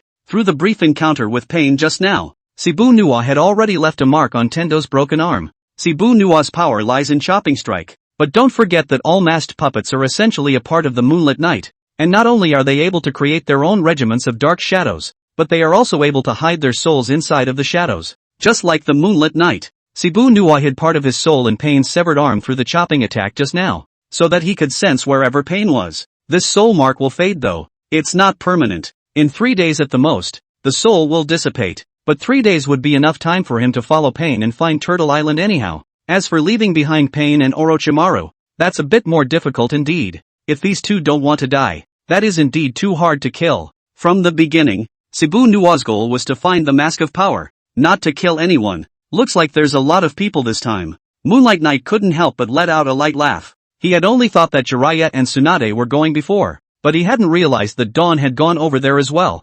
Unsurprisingly, it should be Uchiha Bandit who's behind this. And that Orochimaru guy. Moonlight Knight thought about it. This time Turtle Island should be lively. Is the Dark Martial Arts Convention. Moonlight Knight suddenly felt that these masked henchmen of his were still quite interesting. Should we organize another one? The Dark Martial Arts Conference, which has been held 5 times. So now a 6th? Invite the best of the best from all the shinobi world? Suki Akari thought about this with interest. How should I put it? There aren't many masters in this shinobi world right now. The only one who can get into his eyes is Nagato with the Eye of Reincarnation. Except that he's paralyzed in his own body and can only move through the Pain 6 paths. Although Nagato's main body wasn't completely devoid of combat power, it was still far from what Moonlight Knight wanted. Recovering to his peak state, Nagato was able to easily deal with the 2 perfect human pillars, Karabi and Maelstrom Naruto, in the obscured Earth state, which can be said to be quite powerful. At least, it was already considered passable here in Uchiha Tsukiakari. Reappearing in this era, Uchiha Tsukiakari was actually not at all excited to be able to participate in the so-called plot, because it's all too weak. There was no one who could catch his eye in this day and age. If he could have awakened a few decades earlier, he might have been able to catch up with the era of Uchiha Zebra and Shikuma, and then it wouldn't have been too boring like it is now. If it had been 10 or so years later, it would have been a version of the 4th Shinobi War, a time when there would have been more powerful people and it would have been more exciting. Off the beaten track. Never mind. Let me give this shinobi world, which is like plain water, a little boost. Moonlight Knight's gaze became deep. He wanted to cultivate a few powerful enemies, Otherwise this shinobi world would be too boring. Of course, he wasn't really idle, but that was the nature of his ability. The stronger the enemy, the stronger the puppet he made after killing him. In other words, the stronger the enemy, the stronger I am. Chapter 44, White Snake Immortal. Uchiha Tsukiyakari never worried about the enemy being too strong. It was never a problem for him either. The stronger the enemy, the stronger he is. He only felt pity now. When he opened the ghost domain during the final battle, he had originally thought of turning all the people he killed into souls in the ghost domain, so that he might be able to synthesize a Rokudo-level masked puppet or ghost king using the souls of 90% of the ninjas in the entire shinobi world. Only at the end of the day he was sealed. And these souls collapsed with the collapse of the ghost realm, part of them traveling to the pure land, part of them staying inside the ghost realm, and part of them being combined into shadows by swirling Shingo's sealing technique, thus sealing him inside the mask. The Lord of the Mask who made the mask ended up being sealed inside the mask himself, which is kind of ironic to say the least. However, he was more ruthless than swirling Shingo. He directly refined himself with everything in the seal again, crafting the mask into a masquerade. In this way, the soul power in this seal was also transformed into sustenance for the moonlit night. And now that he had finally awakened, he always felt bored in his heart after seeing the barren shinobi world in front of him. This shinobi world right now didn't even give him much of a desire to go for the kill. Not a single strong man worth his salt. So, he's going to manually create the strong man as his enemy, then kill him and turn him into his own power. Cave of the Dragon's Land. Moonlight Knight thought of what Orochimaru had said to Sukunua earlier, and couldn't help but have the corners of his mouth turn up slightly. Isn't Orochimaru one of the best toolmen to use? Although Orochimaru had said just a few words to Shibu Nuwa, he had learned a message from just those few words. It's been a while since I've been over there, the Moon Knight said softly. In a flash more than 600 years have passed, and those people at the beginning are only left with these people still alive. Moonlight Knight made a seal, and the next moment he disappeared into thin air. When he reappeared, he was already in a damp cave. He was familiar with the structural makeup of the place, so although there was no one around, he was heading towards a place with a clear purpose. What man? However, he had just taken no more than 2 steps when he suddenly felt a strong wind coming at him. Moonlight Knight's face remained unchanged as he twisted his head to look over and found a huge purple serpent. How could anyone come to this place? The purple serpent looked at Moonlight Knight and said tyrannically as it spat out its snake letters. Brat, don't you know that this is this Grand Master's territory? Stupid. Uchiha Tsukudo didn't even bother to look at this big snake, and straight away, he walked past it, while that big snake didn't move at all. 10,000 snakes. Suddenly from the front came the panicked voice of a woman. Don't move. I thought I said this was supposed to be my place. Moonlight Knight looked at the woman who appeared in front of her and said coldly. The woman's face turned white after seeing Moonlight Knight and said incredulously, "It's really you?" After a woman appeared, 2 more women appeared right after her, and although they looked beautiful, Moonlight Knight knew their true identities. Tashin Shinji, Ichiju Shimaheim and Terbatsuheim, these were the 3 elder-level immortals of the Dragon Earth Cave, and the top echelons of this holy place. Where's that old white snake? Moonlight Knight said. I'm looking for her for something. After hearing Moonlight Knight's words, the Tashin goddess Heim hurriedly said, what is it that you're looking for the immortal for? Terbatsuheim, on the other hand, simply said, please come with us and we'll take you to the immortals. It was then that Tashin Kagome realized that she had spoken too much. It had been centuries since she had seen Uchiha Tsukuyo, and she was about to forget how she got along with him. This Uchiha Tsukuyo guy is a psychopath. It's better to talk less with him if you can. No, it's not about talking. It's about having less contact if you can. He's got a tumor in his brain. He's not a normal person. Don't get on his bad side. 10,000 snakes it. As she led the way, Ichiju Shimaheim looked back at Man Snake and asked somewhat cautiously, since it's named 10,000 serpents, it should wake up after 10,000 years. Moonlight Knight said faintly. The 3 were speechless, only thinking that this guy was as epileptic as ever. Although it was said that this place was the territory that Moonlight Knight had said he had set aside for himself in the first place, but he had been dead for hundreds of years, so he wasn't happy about someone else taking up a nest? Well, he didn't die, but it's also true that he disappeared for hundreds of years, so he can't still be thinking about the rules he had in the first place all these hundreds of years. Can he? Forget it. That guy One Snake deserves to suffer this loss. It's not like they didn't say before that there was a very dangerous person in that place, and it didn't listen to itself, so it deserves to end up like this. Damn it. Better hurry up and get over to the immortals. The only way this guy feels somewhat safe when he's here is to be around the immortals. They were actually still a little snake back in the day, over 600 years ago. At that point in time, no, or in all these years Uchiha Tsukuyo was the only one who forced the Dragon Earth Cave to teach him senjutsu. The people who had wanted to learn had all put themselves in a weak position because they were begging for the Dragon Earth Cave, or at least had to have a few moments of humility, and had all abided by the rules of the Dragon Earth Cave as well. But Uchiha Tsukiyo was completely different. The elders at that time seemed to want to set some kind of test for Uchiha Tsukiyo, but Uchiha Tsukiyo said, "I'm here to learn fairy magic, not go through any tests. You'll teach me fairy magic, and if I can't learn it in 3 days, I'll kill you." Isn't this a proper epileptic? How have the snakes of the Dragon Earth Cave seen such an arrogant person in the last 1,000 years? The elders at the time were furious, but the ones who made a move on Uchiha Tsukiyakari were all barbecued on wooden racks. The 3 of them weren't elders at the time, and they were trembling as they watched that scene, and for some reason, it was the White Snake Immortal herself who ended up receiving Uchiha Tsukiyakari, then teaching him Senjutsu. Originally thought that after so many years they had forgotten the shadow left by Uchiha Tsukiyo in the beginning, but did not expect to see Uchiha Tsukiyo again, although it is not the same face anymore. But just looking at that eyes and chakra, they had a burst of ice cold. Then they instantly recognized that it was Uchiha Tsukiyakari. More than 600 years have passed, and not much has changed on your side. Moonlight Knight said indifferently. That old white snake doesn't know what he's been doing all these years. The 3 didn't speak. They just brought Uchiha Tsukiyakari to where the White Snake Immortal was. It's been a long time, Tsukuyo. The White Snake Immortal's huge body leaned back in his seat to look at Lunar Knight, who had walked in, while the 3 little snakes obediently retreated. The White Snake Immortal and Uchiha Tsukiyakari never allowed a third party to be present during their exchanges. It's been a long time, old White Snake. Moonlight Knight looked at the White Snake Immortal in front of him, pulled a chair and a place and sat down, then said, "What? Like you already knew I wasn't dead?" Chapter 45, Stone Ghost Face. Also, that old toad can tell the future, and it doesn't seem like a big deal that you know I'm not dead. Moonlight Knight sighed and said, "Knowing that I'm not dead and still letting 10,000 snakes go to my territory, you really don't care about the lives of your men. We can't see the future anymore." Immortal White Snake said faintly. Moonlight Knight frowned slightly and said, "What did you say?" "The future was interfered with after you opened the Eternal Kaleidoscope Sharingan, and whether it was me, or Toad or whatever, we could no longer see the future," the White Snake Immortal said in a deep voice. "Your eyes aren't normally great. That goes without saying," Moonlight Knight said faintly. He, more than 600 years have passed, and you're still the same as always." The White Snake Immortal looked at Moonlight Knight with those golden pupils and said, "The only reason I think I can still see you again is because I believe that you definitely won't be killed. Also, all this time our powers have not been restored, and we can't see the future only if you're still alive.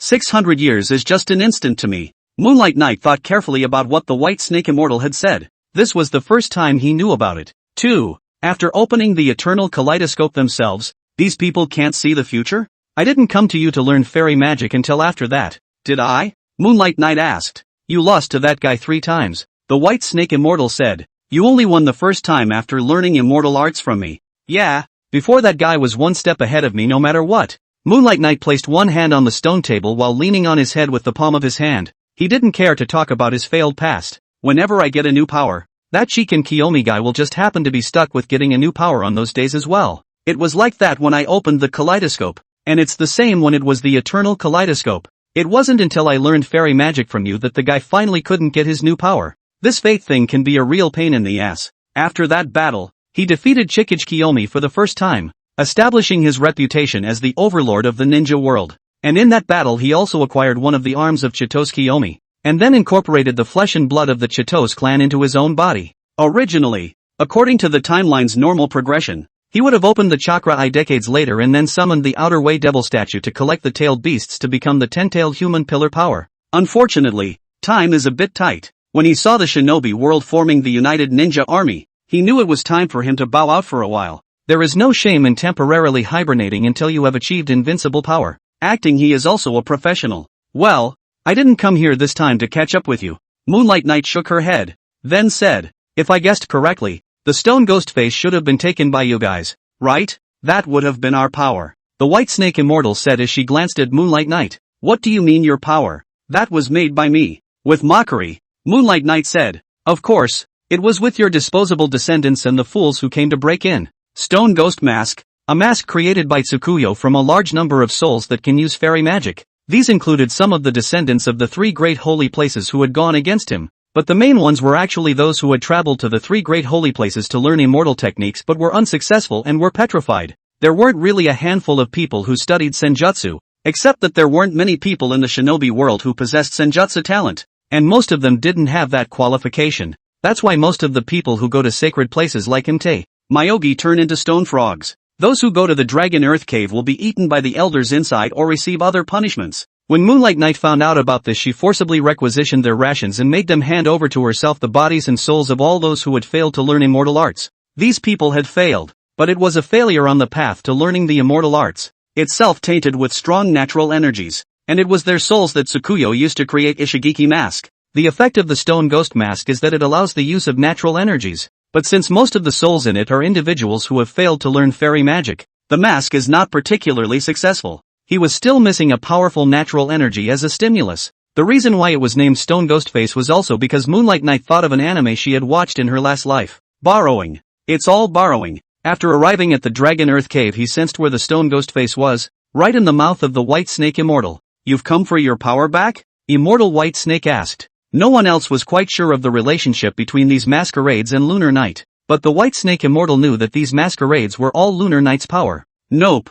Moonlight Knight crossed her legs and said, "Just put it in your hands for now. I think you'll find a good owner for it." "What do you mean?" The White Snake Immortal had all of a sudden changed from a white snake to an old woman. She was wearing a white tunic and a hat, and at the moment, she swept over Moonlight Knight with a somewhat puzzled gaze. "I saw Orochimaru." Tsukiakari laughed softly. "He's a rare talent, so you'll give him Ishigiki mask." White Snake Immortal was silent. "He's a rare talent and will definitely come to you after this one." Moonlight Knight still had a smile on her face. With Orochimaru's talent, he would be able to make good use of Ishigiki noodle. Orochimaru himself was researching natural energies, such as the future spell seals were the result of his research, and now Moonlight Knight will give him a shortcut. Give him the Stone Ghost Face. Then what will he study? Maybe. What very interesting things will happen. Other than that, is there anything else? Immortal White Snake asked. Nope. Moonlight Knight stood up after he finished this time, and with his hands in his pockets, he turned around, turning his back to the White Snake Immortal and added,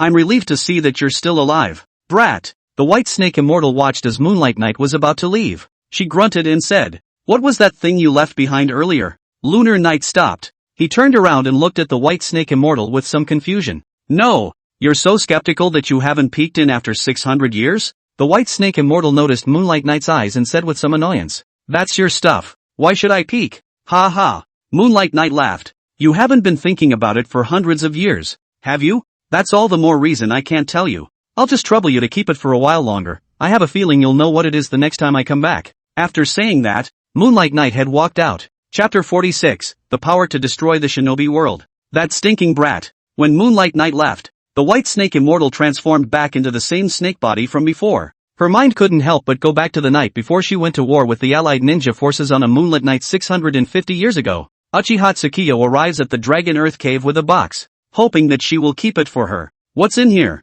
the White Snake Immortal asked at first. "A power that can destroy the shinobi world." This was Uchiha Tsukiakari's answer at the time. The White Snake Immortal's serpentine tail curled up a box before handing it to the front. "The power to destroy the shinobi world? What a big mouth." The White Snake Immortal surveyed the box, because the words that Moonlight Knight had said when she was leaving had been on her mind for over 600 years. What the hell is that? Since Uchiha Tsukuyo had said that what was inside was capable of destroying the shinobi realm, it was definitely not an empty claim, either. Open it? Anyway, Uchiha Tsukiakari was acting like she didn't care that she was peeking anymore. No way. The White Snake Immortal quickly dismissed the idea again. That brat actually suspected her of being someone who would peek at other people's things, and if she looked now, wouldn't her previous 600 years of persistence be in vain? Anyway, the kid said the next time he comes back should be the time to pick it up. Just wait a little longer. She could afford to wait. But, that guy is pretty sharp. I can't believe I thought of Orochimaru so quickly. Want Orochimaru to be his toolman?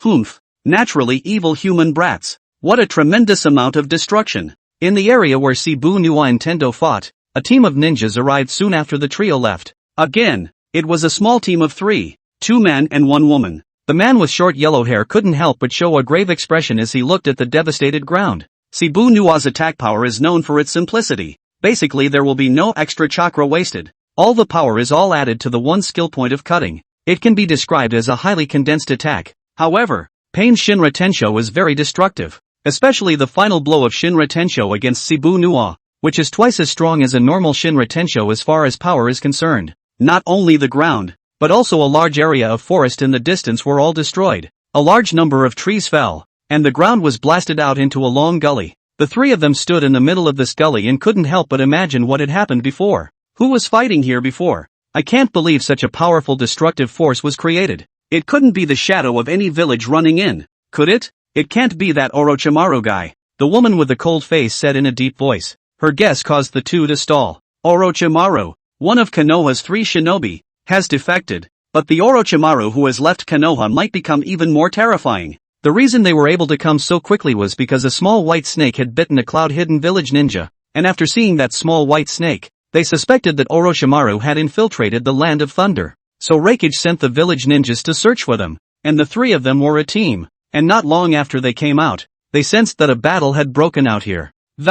Only by the time they arrived, the battle here was also over. Hoshi, can you sense where they're going? The dark-skinned man with white hair covering his left eye asked the yellow-haired man who had spoken at the beginning of the conversation. Hoshi is a perception-type ninja of the cloud-hidden village. Oh, I should say that he possesses the ability to perceive, but at the same time he can also use illusions and medical ninjutsu, so it can be said that he is an all-around elite ninja. Hoshi shook her head and said, it may be too far away, but Samui's guess may be right, as I sensed Orochimaru's chakra here as well. To be able to cause this much commotion, I'm afraid that Orochimaru alone isn't enough. There may be multiple shadow-level powerhouses engaged in combat here, and Reikage-sama must be informed. The dark-skinned Darui said, let's not rush into tracking it down just yet. Involving multiple ninjas of Orochimaru's caliber is not something we can handle. The other two fell silent, but eventually agreed with Darui. Also, I have a feeling, Hoshi said, it's like we were deliberately lured here by Orochimaru. Why else would he purposely use snakes to bite us, and has been using small snakes to guide us here? So even if we lose them this time, as long as Orochimaru still wants to use us, then he should still let us find them. Let's go. First we'll go back to the village to inform Lord Reikage of what happened here. Jiraiya, I've seen you looking worried since we got back from MT. Myogi, what exactly did the Great Toad Immortal say to you? At the moment, in the other direction of the Land of Thunder, Tsunade and Jiraiya were searching for Kamehameha. The Great Toad Immortal told me the exact location of the Dark Martial Arts Convention. Jiraiya smiled and said, don't worry, you'll be right to follow me. That's not what I'm asking, Tsunade said in a cold voice. Rather, it's that you haven't harassed me since I returned from MT. Miyagi, ugh, yes? Jiraiya froze for a moment and hastily said, so Tsunade wants me to harass. Boom! Tsunade punched Jiraiya in the face, knocking him straight out a few hundred meters away. I didn't say that, Tsunade said in exasperation. Forget it, I won't force you to tell me if you don't want to. Really, it's obvious that I've told you all about the Chibi clan's ancestral rules. Ever since Jiraiya had returned, she'd sensed that the guy was a bit distracted. The Great Toad Immortal must have told him something. Jiraiya sat up from the ground covering his face and sighed. The Great Toad Immortal never makes his words too clear, and I don't quite understand what he means. I've been puzzling over his words this whole time too. Jiraiya thought about it and thought yes, Tsunade had told him the secret of the Senju clan. So what was he hiding? So he said, the Great Toad Immortal said that the ultimate darkness of the prophecy had come, and that to stop him he would have to find the Son of Prophecy. Actually, the Great Toad Immortal said a bit more than that. According to the Great Toad Immortal, he has only prophesied 2 things over the centuries. The first thing is the Son of Prophecy, and the second thing is the return of the ultimate darkness that once engulfed the shinobi world. No, this second thing is more of a deduction than a prophecy. But when Jiraiya asked for more information about this ultimate darkness, the Great Toad Immortal said nothing. All he knew was that he couldn't allow all 9 generals to be resurrected in the same era. Thank you to Book Club member 2023090314301697 and Book Club member 202310062222333349 for rewarding 100 Chidian coins. Chapter 47, Thunder Shadow. Wait, something's wrong. Coming back to reality from his memories, Jiraiya was about to move on with Tsunade when he suddenly stopped again. Tsunade also had a heavy face. As excellent ninjas, they all sensed at this moment that there were ninjas rapidly approaching. Heavy flow storm. Boom! From the distance came an extremely powerful chakra, and a figure directly broke through the air, whistling as it rushed towards the two. Ninjutsu Needle Jizo. Jiraiya hastily performed a jutsu and protected himself with his hardened, lengthening hair. Boom! In an instant, a blast of extreme violence hit him, and if he hadn't reacted in time, the blow would have elbowed him directly in Zirai's chest. Only even though he had used Needle Jizo, he was still blasted straight away at this moment. Of course, it didn't go well for the visitor, and the spiky hair pierced his arm. Reikage, Tsunade, on the other hand, saw the incoming man, and she couldn't help but say the name of the visitor. Humph, the three ninja of Konoha have all come. Are you Konoha trying to start a war? The fourth Reikage grunted, but didn't continue to make a move, because he also knew that Orochimaru had actually defected a long time ago, and now these two people might not be in league with Orochimaru. Now that the Land of Thunder had intruded with too many people of unknown origin, he had to make a careful decision. Reikage looks like a reckless man, but in reality, he is not stupid. As the shadow of the cloud-hidden village, which has the strongest force among the five great powers, it would be impossible to develop the village to this point if he only has muscles in his head. It was never normal for Tsunade and Jiraiya to be there at the moment, because the ninja world all know that Tsunade and Jiraiya have already left Kiba for a long time, and at this moment they even came out together to carry out a certain mission. Then this matter is definitely not trivial. Associating the battlefield created by Orochimaru and two other powerful ninja, Reikage's face darkened even further. Orochimaru is here too? Jiraiya wasn't hurt much either, and his face changed after he heard the Reikage's words. How did he show up here? Humph. Better tell us why you two are here in the first place, Reikage said in a deep voice. Can I look at the situation and deem that Kiba is going to start a war if there is no valid reason? Ordinary ninjas would be fine, but this is Jiraiya and Tsunade. Ninjas all over the world knew the weight of the two of them in Konoha. Tsunade hurriedly said, "You're mistaken. Kiba has absolutely no intention of starting a war." Then state your purpose, and don't tell me you're here after Orochimaru. Just now, Jiraiya's Orochimaru is here too? A single sentence told Reikage that the two of them weren't aware of Orochimaru's arrival either. That would be interesting. The three legendary ninjas of Kiba, surprisingly, all came to the Thunder Country at about the same time. If this is said to be a coincidence, who believes it? There's nothing wrong with it. Jiraiya was still a bit hesitant, but Tsunade spoke up directly. The ancestral motto of the Senju clan is that when it comes to the ultimate darkness you can use the power of any shinobi, and you can even go to the Uchiha clan for cooperation if necessary. It wasn't an ancestral motto left over from the time of Chibiusa, but from much earlier, possibly hundreds of years ago. At that time, the Uchiha clan and the Senju clan had a long-standing feud, but in this case the ancestral teaching said that they could go to the Uchiha clan to join forces in times of necessity, not to mention the other ninja. The shinobi world is now divided into 5 major nations and a number of smaller nations, but the conflict at this time is not necessarily comparable to the ninja conflict that took place during the shinobi era. Besides, they were in the Land of Thunder now, and if they didn't make their intentions clear, then the Reikage would never let them wander around the Land of Thunder. On the contrary, if they had Reikage's help, wouldn't it be easier for them to find Turtle Island and the giant general? It wouldn't have hurt Tsunade so much without Orochimaru. After all, he wasn't exactly comfortable with Reikage either. But since Orochimaru is here too, it's a problem. Tsunade realized that this old friend of hers was definitely not here to see the sights. Maybe they came here with the same purpose, and if he was allowed to find the giant general, then something absolutely horrible would happen in the shinobi world. All minor conflicts can be set aside before the greater ones. In the presence of a great enemy, all weak enemies are also united. This is called a united front, which means that all those with united value should be united against an enemy that cannot be dealt with for the time being.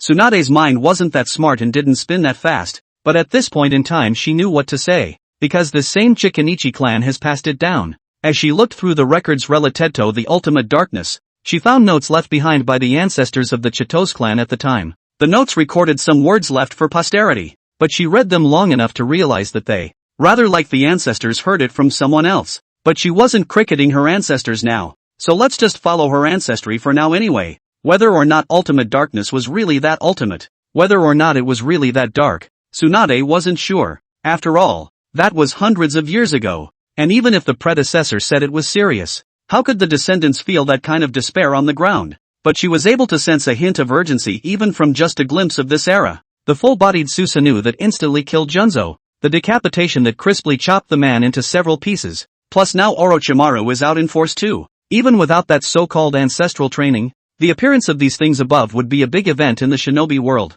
So she said something to Reikage about Lunar Night and the 9 generals. Not all of it of course. She wanted to work with Reikage but she wasn't a cutie pie. It was impossible to give all the information to the other party for nothing. And when Reikage heard Tsunade talk about it his face changed slightly. It seems that Reikage isn't ignorant of the matter. Jiraiya saw the expression on Reikage's face and asked tentatively. The lay shadow was about to say something when another sound came from the rear, only to see several ninjas from the cloud-hidden village rushing over. Reikage reached out to signal them to stop and not make a move on Jiraiya and Tsunade before saying, "Humph, The ultimate darkness was the one that spread in the Land of Thunder in the first place, and then disappeared in the Land of Thunder. So I'll trust you two on this one. When the Uchiha clan and the Senju clan did fight all the way from the Land of Fire to the area where the Land of Thunder is now located, it was in this same place that Tsukuyuki went to war with the allied ninja forces, being in the main battlefield. Thunder Shadow really knows so much about this. It's all just very old lore though. Chapter 48 Martial Arts Convention Venue. Previously Sunuwa and Tendo fighting site,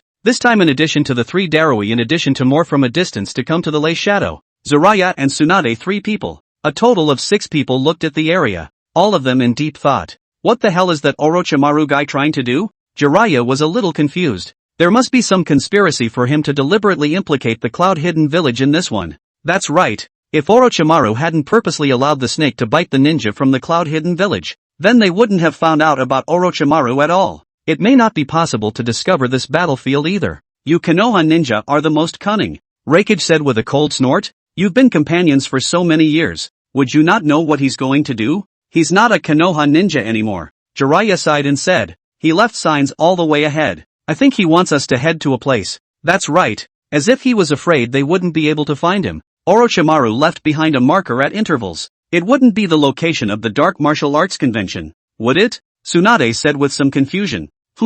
Let's go straight to Kamehameha Island then. Reikage said directly. He had already learned about the Dark Martial Arts Conference from Tsunade, and the fact that the Cloud Hidden Village had been worshipping the Great Turtle for generations, and had seen some relics from hundreds of years ago on that island. It wasn't as if they knew nothing about this so-called martial arts convention. This time he was prepared for anything. If there was really a huge danger there, then he would team up with Kiba's people first, and then backstab. If it's not as bad there as Tsunade said, then just backstab. The Cloud Hidden Village never cared about any so-called covenant. It hadn't been long since the end of the Third Shinobi World War, and especially since it hadn't been 2 years since their last attempt to steal the White Eyes. The Cloud Hidden Village and the Konoha Village were at odds. If they could get a chance to kill Jiraiya and Tsunade this time, then the Konoha Village would be hit hard, and then they would be able to take advantage of the opportunity to invade the Land of Fire again. And Tsunade and Jiraiya were well aware of this, and they weren't stupid. Except that one of the two of them had the ancestral teachings of the Chibi clan,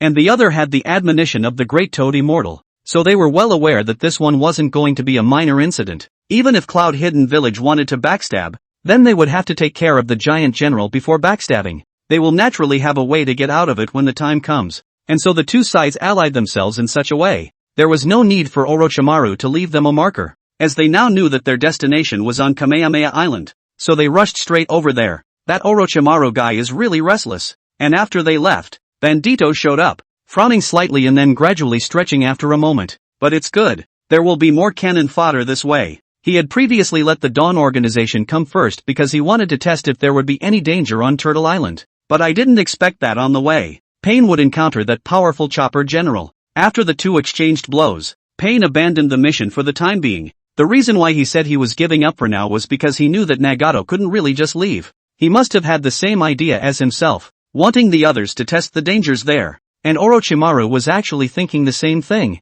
He intentionally informed the Cloud Hidden Village, so that the ninjas of the Cloud Hidden Village would be used as cannon fodder. None of these people were stupid enough to know that there was danger in that place, so they all wanted someone else to try it out. When Bandito told Nagato to go, Nagato took Orochimaru with him, who then informed Cloud Crypt. It's good to see that eventually there is always someone else to go to when this loop comes down. Instead of looking for their next home, the group of reckless people from the Cloud Hidden Village and the group of world police from Konoha traveled to Kamehameha Island in a hurry. I'm afraid General Chopper is stronger than Tendo. After seeing them walk away, Bandito said in a deep voice, if General Juri also has this level of strength, then I'm afraid it will be difficult to deal with the two of them. If these ninjas could be united they might be able to suppress the two, but it would only be a suppression, and the two of them would still have no problem trying to leave. But they are not at all united as a group. Him, Nagato, Orochimaru, Jiraiya, Tsunade and the ninjas of the Cloud Hidden Village. This could be described as a 5-party force.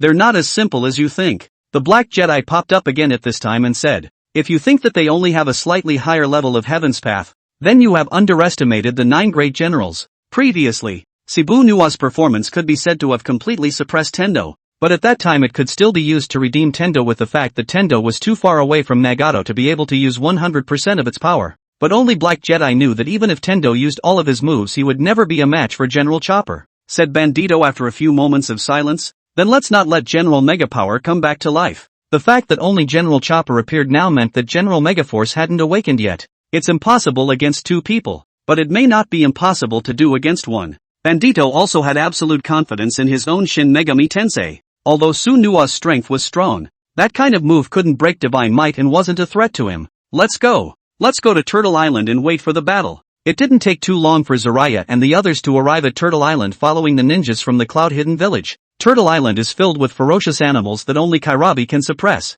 But this time the Cloud-Hidden Village came with many ninjas, but the only one who didn't call Kairabi over. Kairabi is the most important human pillar force of Union. This strategic level weapon is a treasure and cannot be used easily. We did find some ancient ruins on Turtle Island. The fourth Raikage led both Jiraiya and Tsunade to an enclosed area where they looked out to be able to see a huge ring. The ring was square, with sides a full kilometer long, and around this ring were huge spectator seats. Of course, the place is in disrepair now. It was as if a large portion of the audience seat had been suddenly chipped away, and the ring was all pitted, with one corner in particular disappearing straight away, looking as if it had been blasted out directly by some sort of enormous force. And in that area in the center of the ring and the viewing gallery there were still a large number of trees, primitive life eating away at the ancient buildings that represented civilization with abandon. Thunder Shadow stood at the forefront and said, "We've already investigated this place a long time ago, and we haven't seen the so-called giant general at all. Indeed this is the right place." Tsunade said calmly,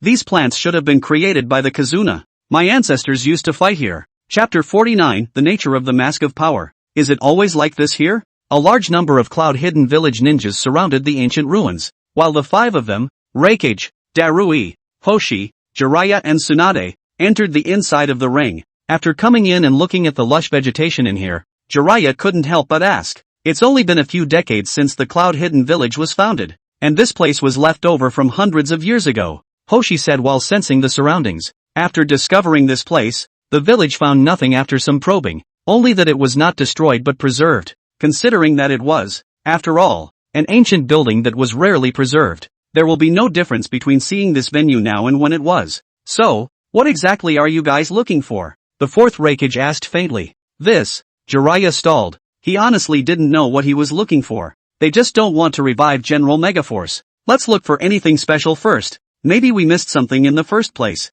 Tsunade said at this time. As she spoke, she subconsciously clasped one hand to her chest, because after coming to this place, she felt some kind of reaction to the necklace on her chest. But, the necklace was left behind by her grandfather, and it contained his chakra, so why would it react at this time? Tsunade didn't understand. It was true that the ancestor of the Senju clan had come to this place, but that was definitely not Senju. Because of Chikuma's time, this place had long been deserted for hundreds of years, and just as she was dwelling on it, the necklace had gotten hotter and hotter. "What's wrong?" Jiraiya noticed Tsunade's face was not quite right, so he asked in a low voice. Tsunade was about to say something when she realized that the chakra in the necklace was released violently. This was originally a relic of Senjuma, which contained the chakra belonging to the first Naruto, yet at this moment it was as if it was attracted by something, and the chakra contained within it suddenly erupted out. The green chakra echoed the vegetation around here, as if it was creating some sort of reaction. They both knew that all the vegetation here was originally created by Kizuna,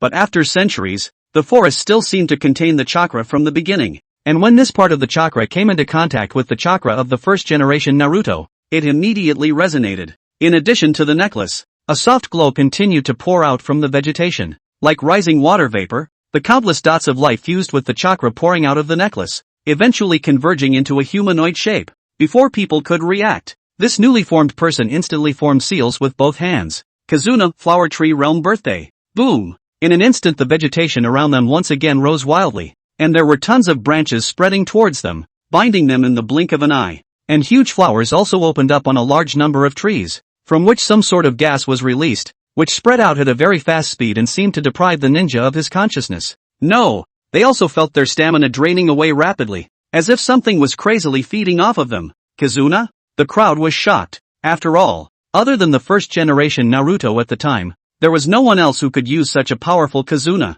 Who is this guy? He's definitely not Chibiusa. So that's how Real Falls came to be. And on the other side, Shibu Nuwa has gotten the power mask. The mask was on this Turtle Island, but not at the Budo ring that Raikage and the others were headed to. While following these ninjas to the island, Moonlight Knight had localized the location of the power mask. The mask was surprisingly inside the real waterfall. Real Falls is also a bizarre place where those in it are able to see another real self. For example, this is where Naruto in the manga practiced and met Dark Naruto before he mastered the power of the 9 tails. Only this waterfall now looked rather like it had been created through the power of the moonlit night. Su Nuo walked into the real waterfall, in which naturally appeared another Su Nuo. But Moonlight Knight didn't care at all about the other larger Nuo, but instead directly crossed over him towards the deeper part of the real waterfall. The other lodging exorcism also did not move at all, because no matter what kind of lodestar Nuo, it's also just a masquerade puppet of the Moonlit Knight. There was no threat to Moonlight Knight at all. Moonlight Knight maneuvered Cebu Nuo to reach out his hand, and all of a sudden, he found the power mask inside the waterfall. At the moment, he surveyed the mask and snorted. The mask of power was also a rather special mask, as it was a mask created by Tsukuyami by fusing a large number of body art-based ninjas. And this mask also possesses a very special ability. That is, it is possible to fill one's entire body with the purest physical energy by shedding the spiritual energy in the chakra, thus filling one's entire body with the purest physical energy. Chakra is a product of the mixing of physical and spiritual energies within the cells of the human body. And if one of these is lacking, then this particular chakra is extremely unstable. For example, pure mental energy would be so incredibly hungry for physical energy that it would constantly pursue the physical body, creating a kind of lock-on attack. And pure physical energy can be incredibly hungry for spiritual energy. The effect of this is that the wearer of the power mask devours the opponent's spiritual energy with each attack. The moment it came into contact with the power mask, Moonlight Knight read what it was thinking in the first place. Its purpose of organizing this dark martial arts convention is to invite the world's heroes and then kill them, opening the door to the pure land by seizing their spiritual energy as well as further growing its own physical energy. Only when it was held for the 5th time, he was unlucky enough to run into the reincarnation of Ashura. The two eventually engaged in a duel at the venue, which ended with the defeat of General Megaforce. The reincarnation of the Ashura from that era used the Kizuna to seal away Shogun Gigantier before dragging his weary body back to the Senju clan. He was victorious, but he also lost a lot of mental energy from the long battle with General Megaforce, and thus died not many years after he went back, because the mask was left behind in a place like Turtle Island. No one had found it even after centuries, let alone followed up on it. It's only now, after the Moonlit Night awakens, that Cebu Nuai is able to find it. That's nice. The corners of Moonlight Knight's mouth turned up. General Megaforce doesn't need spiritual energy anyway, so let's use this spiritual energy to train the Black Shadow Core. Chapter 50, Shikanori Ryosuke's Spiritual Body. Turtle Island is an island that moves, and there are tons of ferocious beasts up there. No one has explored the island in depth in all these years. It was also when the Cloud Hidden Village was founded that a contract was made with the Great Turtle for the Cloud Hidden Village to worship it for generations. Except they also didn't notice the power masks that were on the island. After all, this mask hides behind the real waterfall, and there were very few people in the history of the Cloud Hidden Village who were able to pass the real waterfall test. After so many years have passed, this place has infiltrated the qualities of the power mask, and even with the power mask removed, the real waterfall still has the effect it should have. The reason why this real waterfall is able to create a real illusion is because of the qualities of the power mask. Through its property of absorbing spiritual energy, it could pull one's spiritual body into the real world. Likewise, the one that appeared in the ring, Ryosuke Chikabe, was born in the same way. Chibi Ryosuke is the reincarnation of the Ashura from the era when General Megatron was sealed. He was also one of the top powerhouses of that era, and wasn't too strong to begin with, except that later on, after awakening the Kizuna, he led the Senju clan directly to suppress the Uchiha clan. Later on, the Senju clan and the Uchiha clan received invitations to the Dark Martial Arts Conference at the same time. The reincarnation of Indra at that time did not come, but Ryosuke Chikade, who was the reincarnation of Ashura, did. He fought with the giant general for a long time, and although he eventually sealed the giant general, he was also deprived of a large amount of spiritual energy. In turn, this part of the spiritual energy was reshaped by the current lunar night with the power of dark shadows, ultimately creating an incomparably powerful shadow warrior. And this shadow warrior was made up of pure spiritual energy and Tsukuyami's shadow power. So in addition to him being able to use the jutsu of Ryosuke Chikanote back in the day, and its attacks had a feature attached to them, that's absorbing physical energy. As I said before, extreme physical energy absorbs spiritual energy, and extreme spiritual energy absorbs physical energy, so that a stable chakra can be formed. It was only because of the power of Moonlight Knight's pupil art that the Megaforce General and his Shadow Warrior were able to stabilize the extremely imbalanced chakra in their bodies, and the mental energy absorbed by the Mega General is transmitted to his Shadow Warriors, and the physical energy absorbed by the Shadow Warriors is transmitted to the Mega General. This makes up a cycle. And now, Tsukuyuki had summoned the Chiken Ryusuke spirit body through this characteristic. He certainly couldn't have the full strength of a true Chikage Ryusuke, but even just a portion of it was already very powerful. The massive amount of spiritual energy that had been stripped from Ryusuke Senju, the shadow power granted by Tsukuyumi, and the chakra of the first Naruto, Chikara, that was in Tsunade's necklace had been mixed to form the shadow warriors that were now fighting them. At this moment, in the distance, at the ring venue, huge trees rose up from the ground. Thumbs up, the fourth Raikage's body erupted with an armor of lightning, then quickly rushed towards Chiken Ryusuke. Although they had been trapped at first, that was because they had not expected such a sudden attack at all, and had not reacted in that moment. In reality, that Kazuna's binding wasn't that powerful, although it was difficult for the bound themselves to break free. But besides them, there were a large number of cloud-hidden village ninjas on the periphery of the meeting place, with both sides working together. It won't be hard to break through this Kazuna, much less powerful than Grandpa. Tsunade broke through the kitsune directly through her monstrous power, but instead of launching an attack, she used her medical jutsu to heal the ninja. The flower tree realm descending birth will spew out a special poisonous gas, and the ninja's combat power will be greatly weakened in this environment. But with Tsunade there is no need to worry about this. Only while she was healing, she looked at the dark figure but was lost in thought for a moment. How can there be a Kazuna user in this place? Could it be? Are you Chibi Ryosuke? Tsunade asked aloud. But the black shadow didn't answer her. It just folded its hands again and whispered, Kazuna, Kazuna no Jutsu. Boom! In an instant the huge wooden man appeared in front of the crowd. The wooden man was not as huge as Nine Tails, but it was still more than 10 meters tall. The huge wooden man contained a powerful energy, and at once it smashed towards the ninja below. Surprisingly, you can even use the art of Kijin no Jutsu? Tsunade was shocked, while at the same time becoming more certain of her opponent's identity. The history of the Senju clan is not many people who know how to use Kazuna, and it can even be said that there are only a few people who can use Kazuna. It's not always possible to identify a single Kazuna user in an era, and ninjas as powerful as Chibiusa are even rarer. When checking the information of the Dark Martial Arts Conference, Tsunade knew that the Chiken clan that was competing at that time was named Chiken Ryusuke, who was also a strong person who could use Kazuna. But the information clearly states that he ended up returning to the Senju clan and that there will be no more so-called dark martial arts conventions held in the future. Right? And what's with this dark shadow that's appeared now? Something to do with the necklace Grandpa left behind? Somehow, a wave of uneasiness welled up inside Tsunade. She feels this trip to Turtle Island. Maybe it won't end that simply. Fire transportation inflammation bomb. Jiraiya, who also escaped from the vines, came up with a fire escape, but the plants created by Kazuna were not that fragile. Even though they were scorched by the intense flames,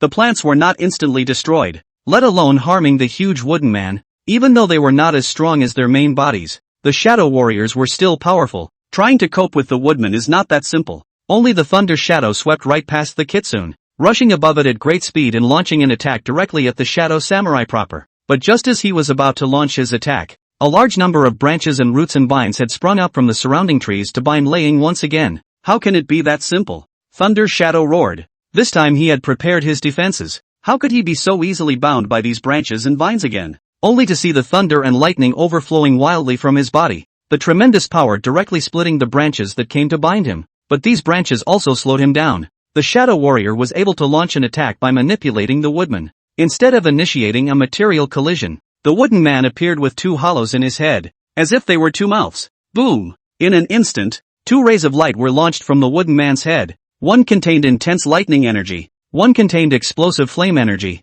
Fire and lightning met, and directly blasted towards the fourth generation Thunder Shadow. Chapter 51, the spiritual body of Chitosa's ancestor occupying Tsunade's body. Boom! The pillars of fire and thunder instantly blasted towards Thunder Shadow, but Thunder Shadow's speed was so fast that he sped like a bolt of lightning, narrowly avoiding the pillars of fire and thunder. The two pillars of light then blasted into the forest in the distance. The woods that had been created through the kitsune had become even more lush due to the previous excitement, yet now it was blasted with two huge gullies by the pillars of light spewing out of the kitsune's mouth. Although this strike didn't hurt the people inside the martial arts arena, there were quite a few cloud-hidden village ninjas on the periphery. Raikage was fast enough to dodge the kitsune's attacks, but the other ninja didn't have that speed. Under that huge explosion, quite a few ninjas were directly blown apart, their bodies and flesh and blood flying into the sky. Vomit. Seeing this scene, Tsunade's entire body trembled as she stood frozen in place. Her hemophobia was off the charts. Tsunade! Seeing Tsunade stop moving all of a sudden,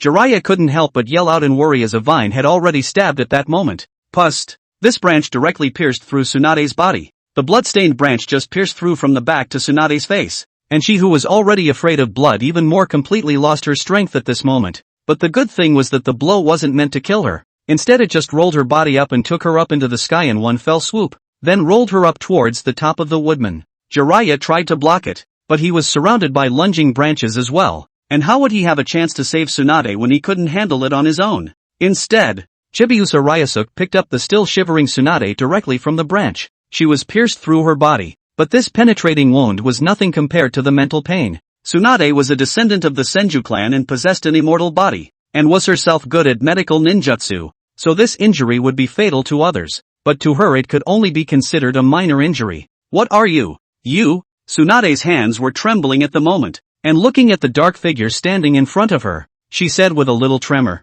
It was only at this time that she realized that what appeared before her was really just a shadow that possessed a solid body. Could it be a jutsu like the Nara clan's shadow binding jutsu? A jutsu to manipulate shadows? Except that this is ultimately just a shadow, and although it can use jutsu, it doesn't have the full power of speech. The next moment this black shadow began to invade inside Tsunade's shadow. Stop! What are you doing? Tsunade immediately felt a foreign will enter her spirit, as if to seize control of her body. This was supposed to be an imitation of Chibiusa Ryusuke's mental body, and even the shadow power provided by Tsukuyami was actually a mentaline power to create entities, so when it was necessary, he could utilize the characteristics of his own mental body to enter inside another person's body. As stated before, pure spiritual energy would be extremely eager to bond with physical energy, so when this spiritual body came into contact with Tsunade, the two began to merge. Tsunade's head tingled while the black shadow had fully merged inside her shadow. Usually it was the person who did what the shadow did, yet now it was rather a reverse of that,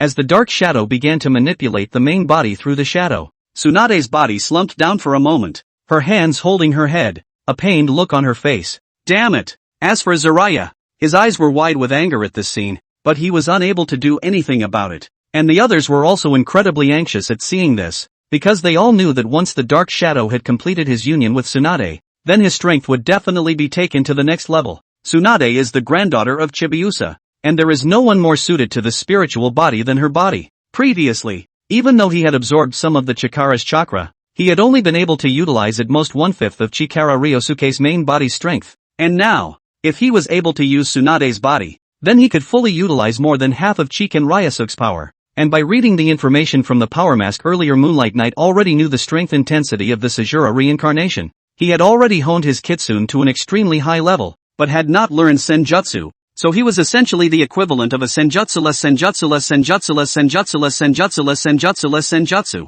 And even if you can only exert half of your strength, it will be enough for the rest of the day. Ha ha ha ha ha. Tsunade suddenly laughed out loud, her pupils dilated, only to see her original eyes turn black in an abrupt manner. A pair of black pupils overflowing with destructive tyranny. This body couldn't be more perfect. The Shadow Samurai originally didn't have full language skills, and could only speak the simplest of transported names, but now they were animated by their fusion with Tsunade, like a true human. She laughed wildly.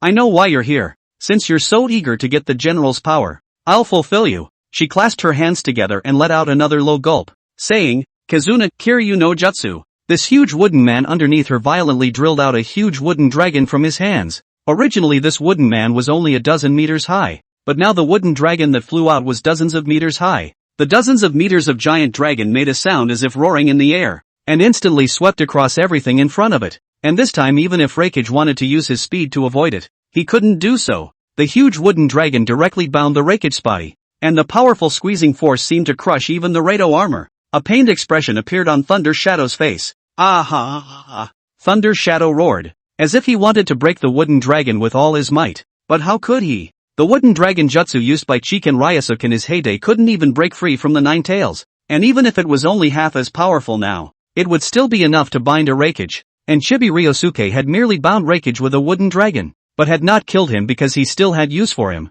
She needed to find a suitable host for her master, Shogun Mega Man, and there was no one more suitable than Reikage among the people present. Damn! Seeing that the Thunder Shadow was bound in a single move, Jiraiya's expression changed drastically. He knew that he would not be able to deal with Chikage Ryusuke with his own power alone, and then he channeled out the two immortals of Mayuki Mountain, Fukasaku-senpai and Shima-senpai. I can only trouble you. Shima-senpai and Fukasaku-senpai appeared on both of Jiraiya's shoulders. and they looked at the huge wooden man and Tsunade standing above him, and for a moment were a bit shocked, saying, "What's going on? Isn't that Tsunade?" Chapter 52 Power Masks Host Reservation. It's hard to explain for a moment, but in any case, Tsunade is now being manipulated. A shadow burrowed into her body earlier. Jiraiya hurriedly said, "He was able to use Kizuna and has bound the fourth Reikage." I know. The Shima immortal looked grave. Obviously, he understood how strong a Senjutsu ninja who could use Kizuna was. No wonder Jiraiya had to psychic them out. "I'm afraid I can only use the immortal mode when facing such a powerful enemy." And Chibi Ryosuke didn't have time to worry about Jiraiya for the moment. Instead he just grabbed the fourth Reikage. Although the fourth generation Reikage had been struggling violently, that huge wooden dragon had been absorbing his flesh energy even after binding him. This speed could be much stronger than the previous tree realm descending birthday, and at the moment, his body had almost shriveled up. In this situation, the fourth generation Reikage couldn't resist the strange power at all. Chibi Ryosuke freed him from the wooden dragon's bonds, then grabbed him with one hand and rushed straight off into the distance. Stop! Jiraiya was currently cooperating with the two immortals to enter into immortal mode, and when he saw her leaving, he couldn't help but say in a hurry, "Fire escape, great inferno bomb." This was an inferno bomb infused with immortal energy, and its power was 10 times stronger than a simple inferno bomb. Ryasuke Chiji, who was about to prepare for retreat, sensed the approach of the fireball behind him and frowned slightly before sidestepping. The fireball broke through the layers of branches and vines and slowed down, so it was easily avoided by her. Kizuna, tree cage technique. Ryasuke Chikanote quickly made a seal, and the next moment the trees around Self began to rise wildly, wrapping around him in the blink of an eye and forming a giant square, like an airtight prison. This thick wooden wall sealed Zirai in. Boom! There was a loud roaring sound coming from inside, yet it was incredibly difficult for even Zirai, who had entered immortal mode, to break through the cage. Drop Reikage-sama. The ninjas on the periphery leaned in at that moment as well, trying to stop her from taking Reikage away. "The master will grant your Reikage even more power," Ryosuke Chikanote said coldly. She didn't care about the ninjas because she had to repair the power mask with the body of the fourth Reikage as soon as possible. Unlike any of the other masks he had gotten before, the mask of power had been damaged over the centuries. That's right, the damage caused by the formation of a real waterfall. The mask of power has used its own power over the centuries to influence the earth's veins in that area, resulting in a true waterfall that can reflect its own darkness. This in itself is an application of the power mask energy. So when Su Nuwa picked up the power mask, Moonlight Knight observed it for a while and realized that it was a bit badly damaged. But this stuff isn't a big deal. If the mask had a problem, then he could use his pupils to repair it. That means he just needs to find some more ninja souls that work on their physical skills and infuse them inside the power mask, and it's naturally repaired. It was only just a bit of a waste of time. After all, there weren't many ninjas exercising their physical skills in the shinobi world these days. 2 or 3 ninjas who work on their physical skills aren't much use. So Moonlight Knight came up with a second solution. That's warming up with a ninja's body. 4th generation Reikage is a good choice. He fits well enough with the power mask and the strength is strong. Using his chakra to warm up the power mask, it would probably take 5 or 6 years for the power mask to fully recover. Therefore, Cheek and Ryasuke directly then led the defenseless Reikage to the real waterfall, where Shibu Nuwa had already disappeared. But the mask stayed. Chibi Ryosuke took the mask into his hands. Is this? The Thunder Shadow had been drained of a large amount of physical energy earlier and was in a state of atrophy at the moment, but he couldn't help but be stunned at the sight of the power mask. It was as if he was attracted to it. The mask was resonating with his soul in some way. I can see that you have a heart hungry for power. Cheek and Ryasuke placed the fourth Reikage on the ground and looked at his baffled eyes. The corners of his mouth rose slightly as he said, "Wear this mask, and then you will be my master." Are you kidding me? The 4th generation Thunder Shadow said in a cold voice. If you want to kill, just kill. Don't play such tricks. He didn't know what was going on, but he had a feeling that once he wore this mask, there was a good chance that something very bad would happen to him. But to be honest, it would be a lie if he wasn't heartbroken. From his previous words he was vaguely able to guess that once he wore this mask, then he would most likely turn into the giant power general. At that time, he would be able to obtain incomparable power, and even this Tsunade in front of him would become his subordinate. This would definitely make the Cloud Hidden Village the strongest ninja village in the world, and they would be perfectly capable of launching the 4th Shinobi World War, if only he could suppress the mask and simply get its power. Of course, this thought wasn't overly strong, and was probably just a passing thought that came from the mind's resonance with this mask, because the ninjas were more afraid of becoming the power of sacrifice than the power. That's right, in Reikage size, the mask should be the same as the tailed beast. Only the fact that he agreed or disagreed didn't affect anything. as he had no ability to resist Shikage Ryosuke at all right now. Chibiusa Ryosuke picked up the mask and was about to put it over Raikage's face. Thunder Shadow glared angrily, but was completely incapable of resisting, as his body was again bound by the tiny branches and vines that had burrowed out of the ground at that moment. What little stamina he had just regained was absorbed again. Abominable! The fourth generation Raikage roared, a touch of humiliation rising within him. Yet at this very moment, all the elements of heaven, a sudden attraction came from far away, and directly sucked the mask out of Chiken Ryusuke's hand. Those black pupils of Chiken Ryusuke couldn't help but be stunned, but he quickly reacted and immediately chased after them. The shadow hand of many snakes. Whoosh! From there came Orochimaru's voice again, and a large number of snakes rushed towards Ryosuke Chibiusa. Even without the use of ninjutsu, the sheer monstrous power alone was enough to pulverize these snakes in a flash. As a member of the Senju clan, Tsunade possessed a rather strong monstrous power, and now that she had fused with the spirit body of Senju Ryusuke again, that monstrous power had become much stronger, and not only the power, but even the speed was much faster. Just as that mask was about to fall into Tendo's hands, Chiken Ryosuke had grabbed it and, boom! A slapping leg kick lands for Tendo, sending him flying straight out the door. Chapter 53, Earth Exploding Star. Painful Day Foot. Boom! A tremendous force acted on the body of the Heavenly Dao, causing this most important Heavenly Dao to directly crack. A large hole was kicked directly into his abdomen, and the force also spread throughout his body, causing him to fly out like a missile. Hiss! And as Tendo flew out, another snake burrowed out of the ground and bit down on the mask with one bite, seemingly taking the mask with it. However, Chitos Ryusuke just stomped his foot again. That huge power formed an earthquake. This earth rumbled and shook non-stop. That white snake that was going to drill out was also affected, and did not succeed in biting away the mask. Kizuna, silent killing binding technique. He made another seal and used the Kizuna Jutsu, and suddenly several more branches came out of the ground, and among them was Orochimaru curled and bound. I can't believe Tsunade actually got this power. Bound by the Kizuna, Orochimaru's face showed a morbid fervor instead of fear and panic. He kept sizing up the current Tsunade. Everything that happened over at the martial arts venue before was also in his eyes, and he naturally knew what had happened. The primordial chakra inside Tsunade's necklace had been extracted and then mixed with one of the energies remaining within that area, thus creating a copy of the Chikenichi ancestor. In turn, this clone fuses with Tsunade's shadow by entering it. This kind of ninjutsu is so much fun. He so wanted to study it. The reason why Orochimaru desires immortality is because he wants to study all the jutsu. And now that this jutsu was not only new, but also had the potential to make him immortal, how could he not go wild? If he can also live forever in this way. The art of the eight gifted. Boom! As the desire in Orochimaru's eyes became more and more naked, his body suddenly transformed into a stage 8-headed serpent. The white serpent with 8 heads and 8 tails relied on its powerful strength to break free from Chiken Ryusuke's Kizuna bindings, and at the moment, incarnated as an Orochi, he almost possessed a tailed beast-level body and strength. Orochimaru's strongest jutsu, the Yagyu no Jutsu, is the ultimate life form he desires. In this moment, the huge 8-headed serpent rushed towards Chiken Ryusuke, who frowned slightly and drank in a deep voice. Kizuna, Kabuto no Jutsu. Boom! When that Orochi rushed over, Chiken Ryusuke had already finished forming his seal, and in an instant, a giant hand was drilled out of the ground. Although that giant hand was made of wood, it was extremely strong, and if it was used by the first generation Naruto, then even Susanu's sharp sword would not be able to cut it, and even the 9 tails could be suppressed.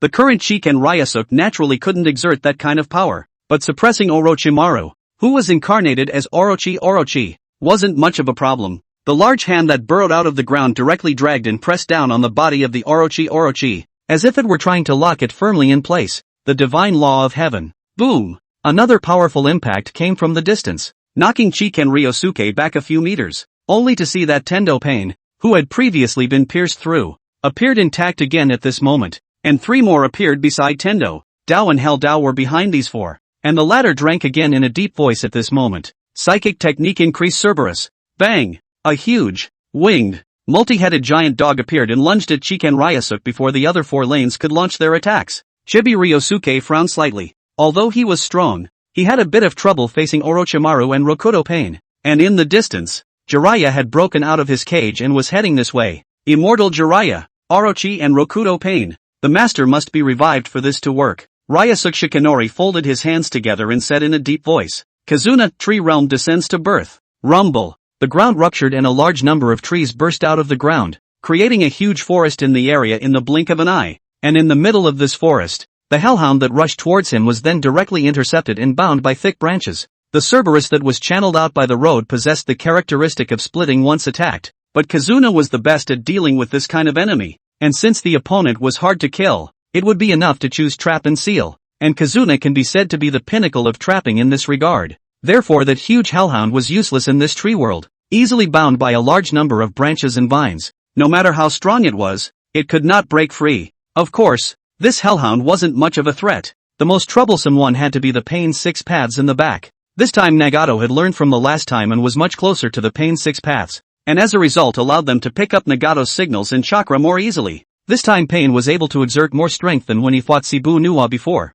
Even Chitose Ryasuk couldn't help but feel some pressure at this moment. Boom! There was another blast, and several people broke right through the layers of forest, offsetting hundreds of meters from their previous position. 4 of the 6 Pains were divided between the north, south, east, and west to encircle Ryosuke Chikan, while the remaining 2 came to the outside to discreetly watch the battle. Road and Hell Road are the 2 ways to save their lives, and under normal circumstances Pain would not let them go into battle easily. And of the remaining 4 paths, other than the Heavenly Path, the remaining 3 paths were unthreatening. After shifting the battlefield, Chikan Ryasuk's gaze flickered, and as Tendo once again used the Divine Rakugo, he took the initiative to match that power and was directly blown away. And behind him was none other than the Hungry Ghost Road, which was capable of absorbing chakra. It seemed like he was going to grab Chibiusa Ryosuke and absorb his chakra. However, just as he was about to touch Chikan Ryasuk, the latter instantly turned around, and with the help of his spinning position, he kicked the Hungry Ghost Road's body,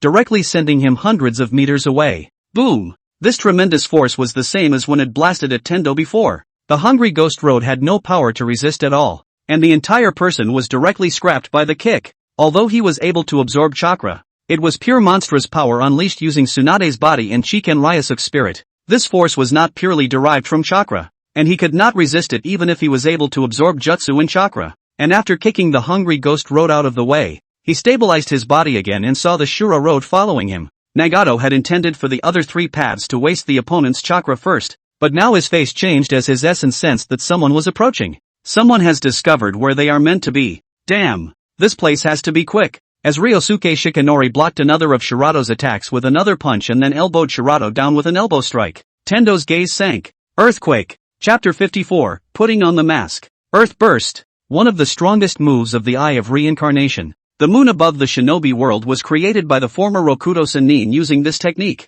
That means it's a jutsu that can create stars. There were 2 choices before Nagato now. The first one is to have Pain Rokudo go back to defense and protect his own body. The second is a quick battle to get the mask in Chikan Ryosuke's hands. And Pain chose 2, because if they pulled out now, then the operation would be a complete failure, and they would have nothing to gain from this operation. And he knew that Uchiha Zebra was actually here. Then he shouldn't let anything happen to his own body. After all, he still needed his power and his chakra eyes. Most importantly, his main body wasn't really defenseless, and coupled with Minami by his side, he wasn't very afraid of someone directly attacking his main body. So after a short period of weighing his options, he decided to target the mask in front of him first. A small black ball appeared above, and in the next moment it released an extremely strong attraction, and a large amount of stones from the ground crumbling converged towards the black ball above, causing the mass of that point to grow larger and larger, and the attraction it released to grow stronger and stronger. If it was an ordinary ninja he might have been sucked up into the sky without any resistance,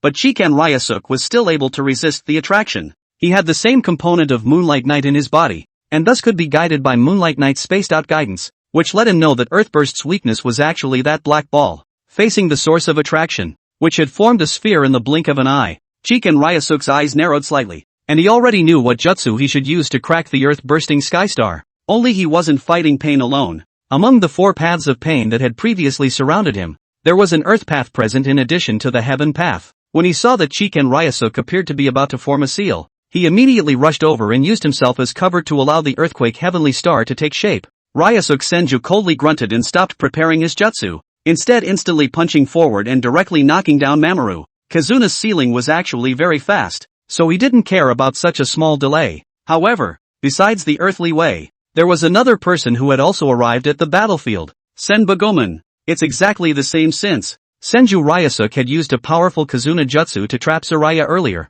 but Zaraya had already gone into immortal mode after all, and even though that cage was strong, It would be difficult to trap the immortal Jiraiya for too long without follow-up support. When he broke through the cage, he came this way at fire speed. He knew how powerful Chikage Ryusuke was, so he used his strongest jutsu as soon as he arrived. A combination jutsu unleashed through the combined power of himself and the two great immortals. Boom! A huge wave of fire came towards Ryosuke Chikage, but he didn't follow it up with a second attack as he saw Tendo Pain. Yahiko! Jiraiya froze. It had been a long time, but this face. There should be no mistake that he was his disciple in the first place. And most importantly, the chakra eyes in his eyes? Aren't those Nagato's eyes? Why is it on Yahiko's body? It's Jiraiya-sensei. Pain saw Jiraiya as well, which was actually expected. He had sensed Jiraiya's proximity and thought that Jiraiya's arrival would be to his advantage. At least they now had a common enemy, the mysterious black shadow that had taken over Tsunade's body. But I don't think we have time to catch up right now. Pain raised his hand.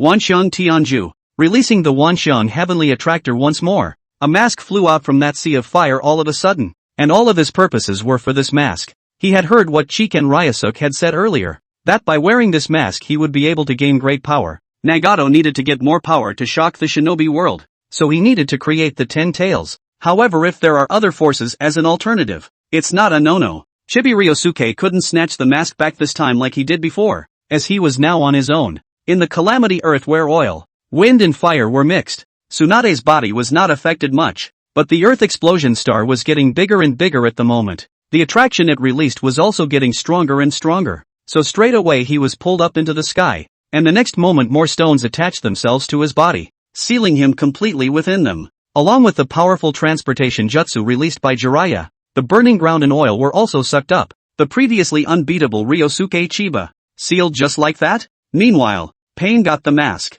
Now you can talk. Yahiko. Jiraiya grimaced as he looked at the chakra eye in Yahiko's eyes and asked, why is Nagato's chakra eye in your eyes? A possibility occurred to Jiraiya. The eye of reincarnation is the greatest treasure of the shinobi world. Could it be that Hikari coveted this power and took these eyes away from Nagato's eyes? It's completely different from what you thought. Pain looked coldly at Jiraiya and said, Jiraiya-sensei, I don't want to kill you, so go away. That's not up to you. Jiraiya had sensed that this disciple of his was a completely different person than he was back then, and that he might be headed for a fall. Then it's up to you, the teacher, to teach him the right path to follow. I have no time to waste on you now. With the mask in hand, Pain now needed to get back on defense, and while he was confident earlier that his main body was fine, what if it was? Only, just as he was about to leave, the mask in his hand suddenly turned to wood. What? This is fake? Not good. Pain's mind was startled. Since this mask was a fake, then the Chikage Ryusuke from before? Boom! In an instant, an amazing power came from behind them. Pain's pupils dilated as he turned around, only to see a huge pillar of chakra light rise into the sky. What happened to the hair? Jiraiya froze. He had no idea what was happening at the moment. Not good. It looks like that giant general has resurrected. Shima Sanin looked at this pillar of chakra light and couldn't help but say, the previous Kazuna user was already troublesome, and now the giant general has been resurrected. And at the very beginning, Chikage Ryusuke had already put the mask in his hand on Raikage's face. When Pain used the earth-bursting heavenly star, he had already found a good opportunity to use the wooden substitute and wooden split. The Kazuna's split technique was so perfect that even the Uchiha clan's Sharingan eyes would have trouble seeing through it, especially for a top-tier Kitsune user like him. It was completely enough to fake it, and after getting out of there, he went back to where the bound Raikage was, and then put the mask on his face. Thanks to my friend Nazida5857 for rewarding 100 starting coins. Chapter 55, Togurashi's Chakra Liberation.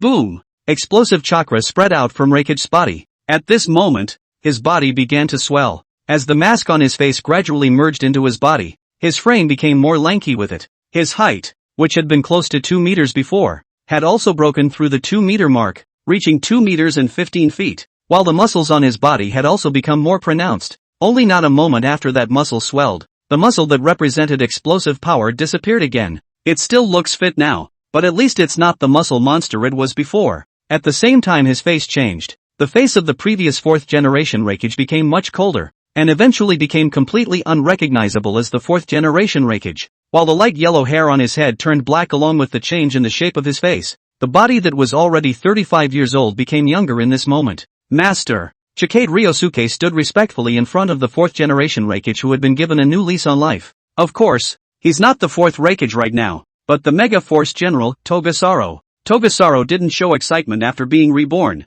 In fact, he considered himself a failure. He would actually lose to Chiken Ryusuke in a Budo tournament and thus be sealed away for hundreds of years. So much so that it completely failed to advance his plan of resurrecting his own body, even to the point of needing the body to free him at the end of the day. This is a disgrace. But in this moment of resurrection his mind had been synchronized with Moonlight Knight and he knew what had happened over the years. Uchiha Tsukuyomi wasn't dead, just sealed, so his previous plan wouldn't be able to resurrect Tsukuyomi even if he continued to push forward. As for the current Chibi Ryosuke, it's also not the real Chibi Ryosuke. He was just a fake of his own absorbed spirit body combined with his own body's ability to occupy Tsunade's body. The real Chibi Ryosuke is long dead. Come back first, Toguro said lightly. Yes. Chibiusa Ryosuke nodded. And then from within Tsunade's shadow the real him burrowed out. And after this black shadow appeared it burrowed into Togasaro's body. And without the control of her mental body, Tsunade gradually regained consciousness. Only before she had a chance to move,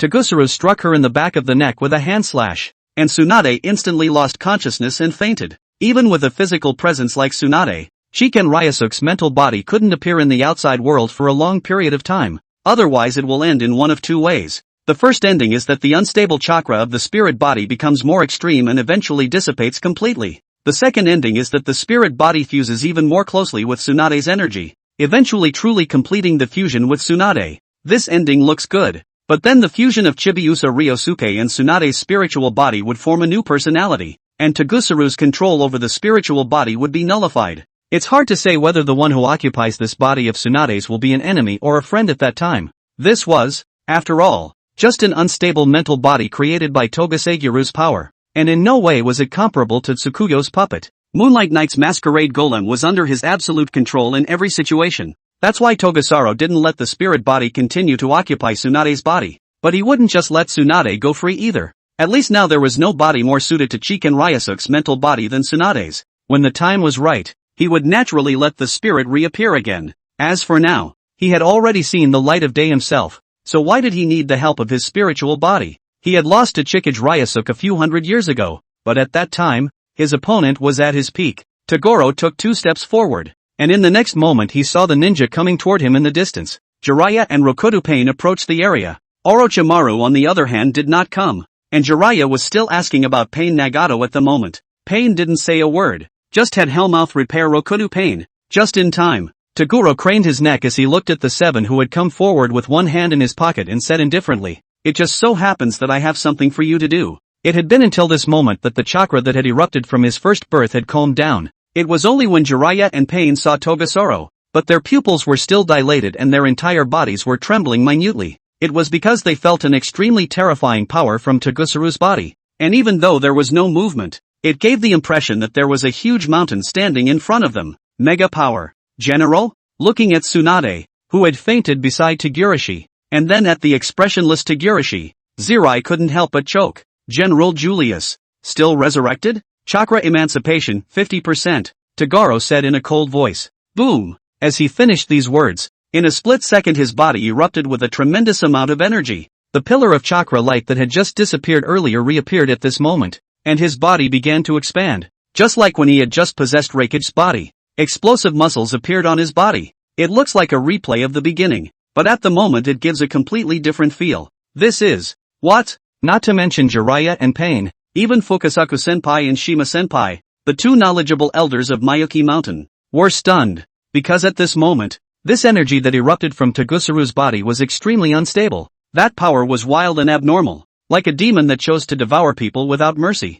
This is exactly pure physical energy. Togasaro still acts with normal chakra within his body in his normal state, and only uses his ability to shed the portion of chakra that is mental energy during battle. The more spiritual energy that was given up, the more frenzied the remaining physical energy would be. The chakra liberation minus 50% he had just said was exactly the state after shedding half of his spiritual energy. Boom! It doesn't move like a mountain. It moves like a rabbit. Before, when Togusa Izuru stood in place it was like a huge mountain impregnable, stopping people in their tracks with fear. And now Togusaru moved. Then it was like lightning. A mountain traveling at lightning speed. Boom! The mere act of traveling brought with it such a tremendous amount of power that the air around him seemed to explode. So much so that he appeared behind Jiraiya in almost an instant. He hadn't even made a move yet, and the ki blast caused by his actions alone covered Jiraiya. Not good. Jiraiya turned back instantly. yet he was completely unable to catch up with Togusaru's speed. Togusaru punched Setsubu's body, and the latter, along with the two old toads on top of him,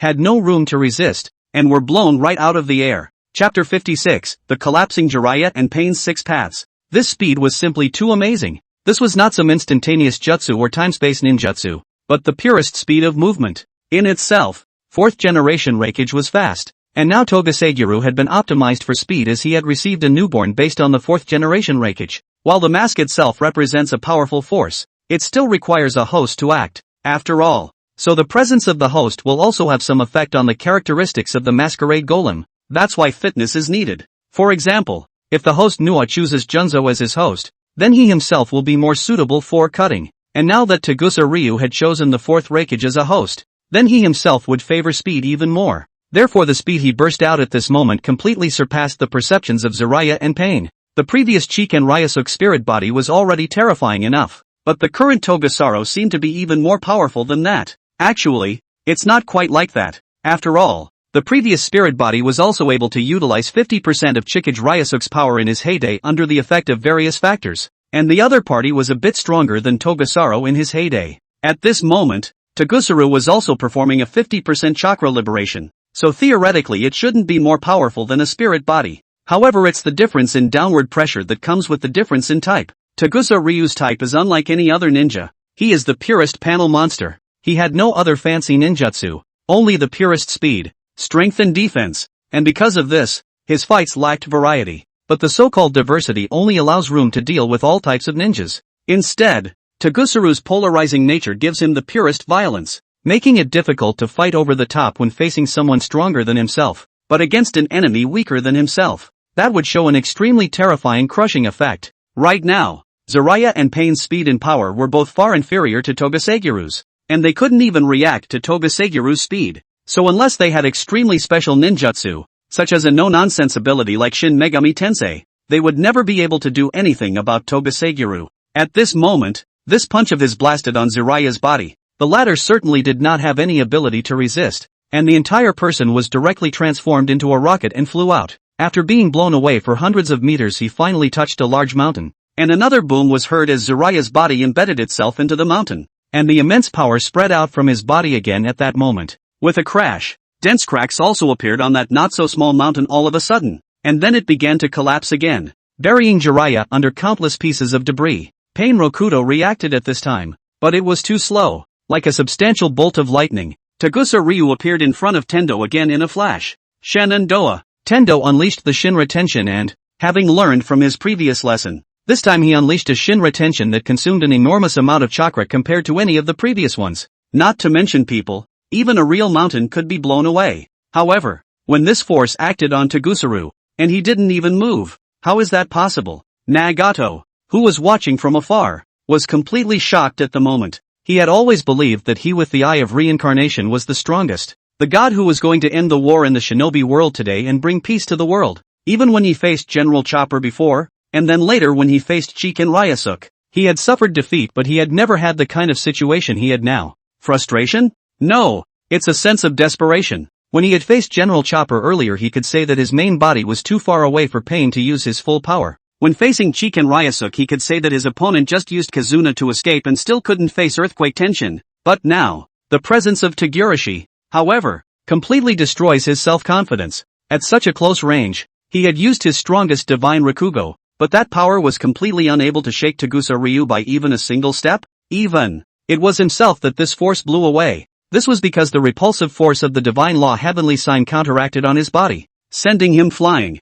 And it was at this time that he reacted to the fact that just that moment ago, Togusaru hadn't allowed himself to react and then unleash the Shinra Tenshi. It was just that he had already scrapped the other 5 channels before appearing in front of him. Yes, Togusaru had taken on the other 5 paths the moment he appeared beside Tendo. Shura Road, Earthly Road, Hungry Ghost Road and Hell Road. These 5 path puppets were either scrapped in place or blasted out at this moment. This gave the Heavenly Tao the opportunity to unleash this strike's most powerful Shenla Tianzhong. Otherwise, I'm afraid there won't be any difference between the Heavenly Tao and the other 5. You'll be killed in seconds by Togusa if you can't even react. Of course, it's pretty much the same now. When Tendo was blasted away by the anti-repulsive force of Shinra Tensho, Togusa had already swung forward. It was a good thing that there was a backlash from this repulsive force that caused Tendo to step backward. Otherwise this punch would have definitely blown his head off. Yet even if it didn't hit solidly, Togusaru's punch created a terrifying shockwave on the air. The air all seemed to form a substance under Togusaru's punch, as if it had pushed out something,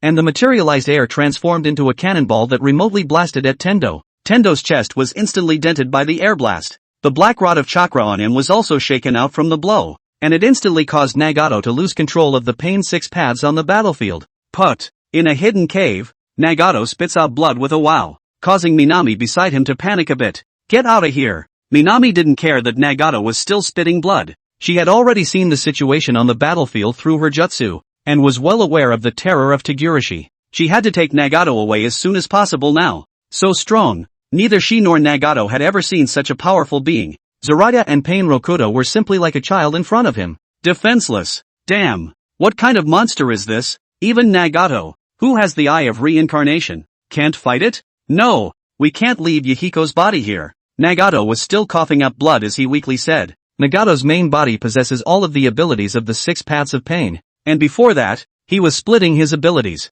and now that all of the 6 paths of pain have been destroyed by Togusagiru, then naturally, he will be the one to use the power of the Eye of Reincarnation. Even if he had to leave, he would take Yahiko's body with him. He would never give up on Yahiko. Chapter 57, Fudo Imperial Chef. Move forward in time. When Juku Nuwa uses the power of the Mask of Power to awaken Chibi Ryosuke, he leaves. He didn't take the power mask with him, as it was only natural that Ryosuke Chibi would come next to wake up Togusaru and proceed to the next step in his plan. He also has his own mission. That would be to go against Uchiha Bandito. Uchiha Bandit's Kamui ability is weird and difficult to deal with under normal circumstances. That's why he can't be allowed to interrupt the recovery of Togusaru. Secondly, he wanted to try and see if he could just take out Uchiha Bandito. After the Uchiha stop water, the Moon Knight will target the Uchiha Weasel. But in addition to the Uchiha Weasel, there can also be other people as an alternative well. For example, Uchiha Bandit. Uchiha Bandito's qualifications are also quite good.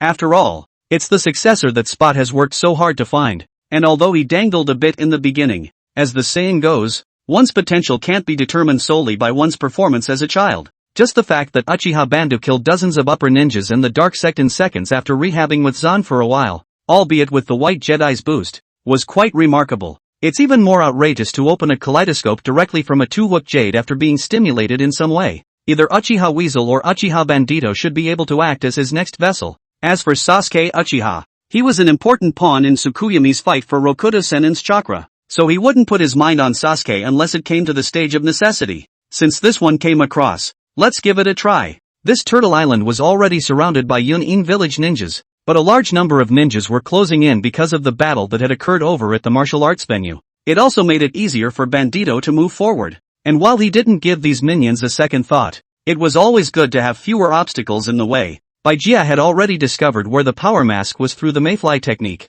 so he wouldn't even head towards the side of the martial arts venue where the commotion was occurring, but instead went directly in the direction of the real waterfall. Roar! Suddenly a huge gorilla rushed over. This gorilla had to be more than 20 meters tall and looked like a King Kong that ran out from inside a monster movie. There are a lot of huge creatures on this turtle island, and this huge chimpanzee is one of them. Although he doesn't use ninjutsu like a ninja, he has a lot of power just by virtue of his huge size. Inside the cloud-hidden village, only Kairabi had tamed these exotic beasts on Turtle Island, and ordinary ninjas were in incomparable danger in such a place. But how could Bandito care about such a beast? The chimpanzee was about to launch an attack on Bandito when a huge vine rose up from the ground and pierced right through his chest, then lifted the gorilla's body up into the sky above with it. This beast couldn't even stop him. Only just as he was about to take a step forward, he violently sensed a strong sense of crisis and instantly unleashed his divine might. In the next instant, an invisible chop slashed across his body. His use of divine might had no effect, but the things around him were cut incomparably smooth in a flash, including the huge vine that had run the chimpanzee's chest through before. It was also directly sliced through, and the chimpanzee that had been dragged up into the sky fell down again in one fell swoop. Bandito frowned at Shibu Nuwa, who appeared in front of him, and couldn't help but sigh a dark sigh of trouble. Although I already knew that it would not be so smooth, but really want to confront Shibu Nuwa, he still felt a big head. How did you find me? At the moment, Bandito was still appearing as Uchiha Spot, and he wasn't even wearing the Dawn Organization's black on black, red clouded robes, just a black cloak and a swirling mask on his face. After seeing Shibu Nuwa appear, he asked in a low voice, It wasn't hard to find out. Cebu Nua made a light smile and then said, "So far no brat has been able to hide from my eyes yet." His 4 eyes were fixed on the Uchiha Bandito in front of him, and a fierce aura gradually emerged from his body, while appearing as Uchiha-zan. Bandito had never been called a brat, but this guy in front of him was really qualified to call Uchiha-zan a brat. After all, it was hundreds of years ago, not to mention the fact that he wasn't really an Uchiha in the first place, so Bandito was indifferent to the title, and he knew that Cebu Nua was a difficult enemy, and had been warned by Black Jedi before, but he wanted to go get the power of the giant general more than anything else right now. What was already close at hand he certainly wouldn't give up. What's more, he himself is not afraid of Su Nua's decapitation. Just now Su Nua's sudden strike was also dodged by him with the divine might, so it is even more confident in the heart. With divine might in his hand, he dared to go through any enemy anywhere. At this moment, there happens to be the White Jedi FA's reinforcement. He is even more afraid of Cebu Nua, Naruto, Bakudo Matsudae. Since the decision to rob by force, then naturally have to strike first, so when Su Nua has not yet launched the next attack when it decisively struck, the combination of divine might and fire escape caused space to distort in an instant, and the flames that were spat out swirled all at once, as if they were being blown by a storm. With the addition of divine might, this fire escape shot was more powerful, faster, and had a greater range. In the face of this kind of space-distorting attack, Cebu Nua did not choose to fight hard, but rather avoided when that flame blasted over. Solve! The flames grazed his body, while Cebu Nua used another chop in the blink of an eye. Bandito, relying on his divine power, didn't even dodge, allowing the invisible chop to penetrate his body. Troublesome spacetime ninjutsu. Cebu Nua frowned slightly at the sight and said, "Regardless of the era, ninjas who can use time-space ninjutsu are indeed the most troublesome. Humph. Don't think you're great in times past." Bandito also snorted coldly and said in a deep voice, "You have been eliminated by the times." Having used divine might twice in a row to avoid Cebu Nua's attacks, he had confirmed that his divine might's ability was absolutely effective. "I advise you not to mouth off so easily. Stinking brat." Cebu Nua's expression sank as he said, let you know one thing. The time and space ninjutsu isn't much of a big deal at all either." He pressed his hands together, stretching out only 2 fingers, and in an instant it was as if something had spread out from his body. What? All at once, Bandito felt some sort of eerie, cold power, and the world around him seemed to change. As Cebu Nua made his seals, a huge Buddhist shrine appeared vaguely behind him, and the powerful chakras seemed to change even the heavens, making the sky a dark red. Field Voodoo Imperial Chef. Su Nua used his strongest jutsu at this moment. Chapter 58, Turtle Island meets Cut Man. Endless Chop is as strong as a monster, can't defeat it with all his might. In this moment it was like entering an alien dimension. Underneath Cebu Nua and Bandito's feet was a ghostly blue world, and above them was a dark red, making the whole world look a bit eerie. And in the middle of this red and blue sandwich, a huge Buddhist shrine appeared behind Cebu Nua. This is Cebu Nua's ultimate jutsu, which can essentially be called a special time-space jutsu. Each of the masquerade puppets was condensed by Moonlight Knight using a large number of souls from the ghost domain, meaning that each of them also represented an extension of Moonlight Knight's own ghost domain. Each masquerade golem is equivalent to a walking fragment of the ghost realm. If necessary, they could spread and extend that ghostly domain they represented, and that was also their strongest stance. Under normal circumstances, Belt Earth this level of opponents is not enough to make the host Nua use field, but because of the specificity of its ability not to use the field, I'm afraid that the battle will last a long time. In order to be able to get this body, Cebu Nua decided that it would be better to use this move. Whatever you use, Belt Earth Heart to Su Nua's ability is still very scrupulous, but also very confident in God's power. He cautiously looked at Su Nua, want to see what effect he can play this move. Pust. Suddenly, all that Bandito felt was a stabbing pain, as if a small knife had sliced into him. How is that possible? Bandito's pupils dilated, hardly able to believe his eyes. Just now, a tiny crack appeared on the back of his hand. It was small, but it did work on his body. But that should be impossible. Ha! Bandu know the power of Su Nua, so just after launching the attack has kept himself in the virtualized state of God's power. In this state he should not be able to be attacked right. Yet the wound was real. Although Bandito's body possessed Hatsune Makoto cells and was augmented by Fae, so a tiny wound recovered in an instant. He could be sure that it wasn't his illusion just now, and that he had indeed been decapitated. What the hell is going on here? Put. And the thing that shocked him was still behind, only to see that everything around him seemed to have been cut at this moment. Countless chopping strikes were indiscriminately carried out in this area, and the several white Jedi lurking around him were cut into hundreds of parts in the blink of an eye. There was also the black gorilla near him, which was likewise sliced into countless tiny pieces of minced meat in an instant. In this instant the entire world seemed to appear as if there were countless chopping strikes, and everything within a certain range was experiencing countless chopping cuts. It was as if they had entered the middle of the hell of swords and mountains and the hell of saws, and everything within the realm would face absolute death. Bandu instantly understood that this was the effect of this jutsu of Shibu Nuwa. Nothing fancy, just numerous chopping blows in a certain range. In his heart, Bandito was glad that if he didn't have a divine power, then he would definitely be cut into pieces within this field, right? How could any ninja possibly be able to resist such a sharp chop?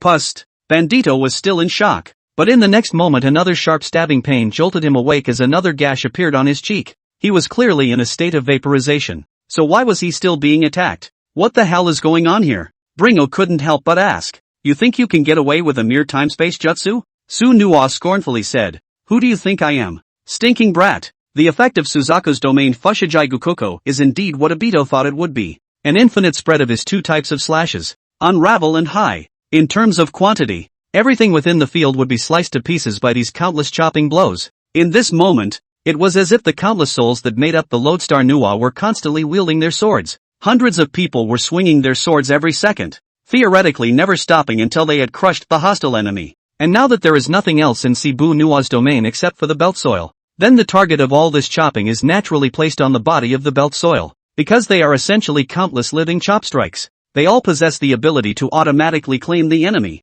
which can also be described as a surefire chop strike. However, the essence of Bandito's ability is that he himself is not in this space, and what appears in the world is just an image. The real Bandito is actually inside Shin Megami Tensei. But, among the hundreds of souls that made up the Nuwa host, there were of course a few ninjas who possess time-space ninjutsu. The Zanpakuto they unleash will also possess some of their pre-life characteristics, though not enough to allow Shibu Nuwa to use a time-space jutsu as well, but it will amplify some of their pre-life characteristics within the realm. This kind of chopping with a certain time-space ninjutsu effect attached to it would be enough to affect Kamui, even though this effect was slight. As the saying goes, quantity causes quality, and when the number of chopping strikes reached a certain level, it was enough to penetrate the Shin Megami Tensei space and apply the chopping strikes on the body of Bandito's main body. The downside, however, was that penetrating time-space consumed a lot of chakra, and even the strongest slashes had already consumed a lot of power by the time they penetrated into Shin Megami Tensei space. So this attack,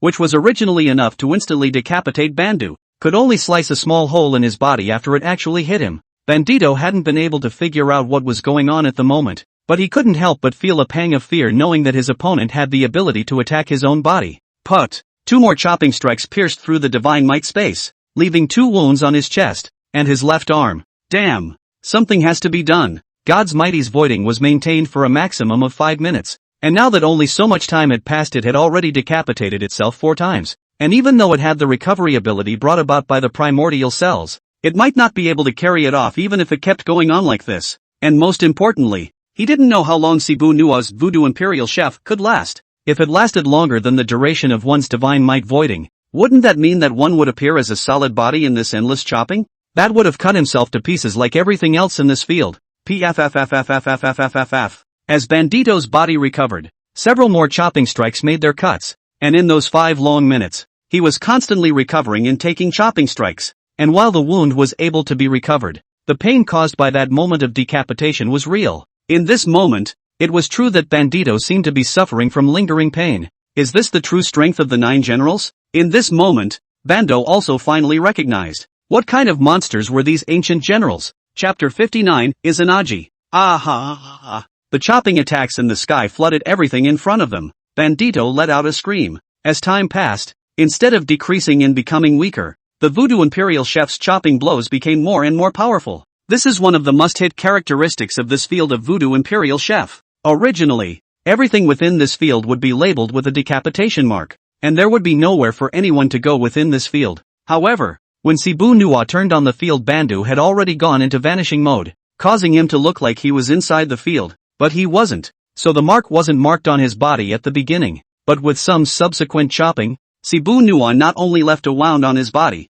but also gradually applied the mark of certainty on the body of the belt. This way, even if he escaped inside the alien space, these chopping blows would penetrate the space and chop at Bandito's body. Of course, the drain of penetrating space would still be there, only under this endless chopping, even if each wound was just a tiny little wound. As more and more chopping strikes penetrated through, the wounds on Bandu's body also increased, followed by a quantitative change causing a qualitative change. One small injury is nothing. 5 or 6 small injuries are nothing. But dozens, hundreds, thousands of small injuries? Even if each one was just a wound that seemed like a small knife gently cutting it, thousands of such wounds were enough to take a person's life. Even though he had Hatsune Makoto cells, he wasn't a member of the Senju clan after all. It was nice to have a certain amount of self-recovery, but it couldn't be compared to the real Senju. Even with phase reinforcement, he couldn't hold out much longer now. The wounds on his body were growing and his healing ability had reached its limit. The further he went, the worse the injuries on his body became. And by this time, he would have hundreds of wounds on his body by the second. At the moment, his body was covered with being wounds, as if he had been plucked out by something, and blood flowed all over his body. Luckily, the mask on his face was itself transformed into Fey. Otherwise that mask would have been sliced up long ago. No, it can't go on like this. Bandito's initial thought was to harden up. After all, he didn't believe that Shibu Nuwa would be able to keep such a high power output up all the time. His virtualization time was a full 5 minutes, and if Sunuwa was able to maintain such a strong chop for 5 minutes, wouldn't it be invincible? That's what he thought at first, but now he felt fear, because the Voodoo Imperial Chef was nearing the 2-minute mark, but the output of Shibu Nuwa hadn't stopped, and the chopping was getting more and more severe. It was really hard for him to say whether his own virtualization time would come first or Shibu Nuwa's decapitation time would end first. Get out of here! Bandito finally wanted to run. He quickly backed away. By virtue of Shin Megami Tensei's virtualization, he could always escape if he wanted to, even if he couldn't defeat his opponent. However, he soon realized his mistake again, because he wouldn't even be able to run. Before Shibu Nuwa has not been moving. He thought Shibu Nuwa in the use of this endless chopping time is unable to move. But as he moved backward, Shibu Nuwa surprisingly also followed. And he spread out. This field has been following him to carry out the movement. Belter simply cannot shake off Shibu Nuwa. It had been at this point that Bandito had finally panicked. The wounds on his body were growing beyond their self-healing limits, and the intense pain was more than he could bear. The best thing to do now was not to vaporize, but to directly enter inside one's god's mighty space, thus completely escaping reality. However, he wasn't able to directly enter into the divine might space in his vaporized state, and if he wanted to burrow into it, he would have to recover his entity before entering it. However, given the intensity of the current chopping attack from the outside world, he would be sliced into countless pieces by this endless chopping attack the moment he regained his entity. Don't hesitate. Use Izanagi. Faye was also in bad shape at the moment, and the decapitation he took as a shell of Bandicoot was severe,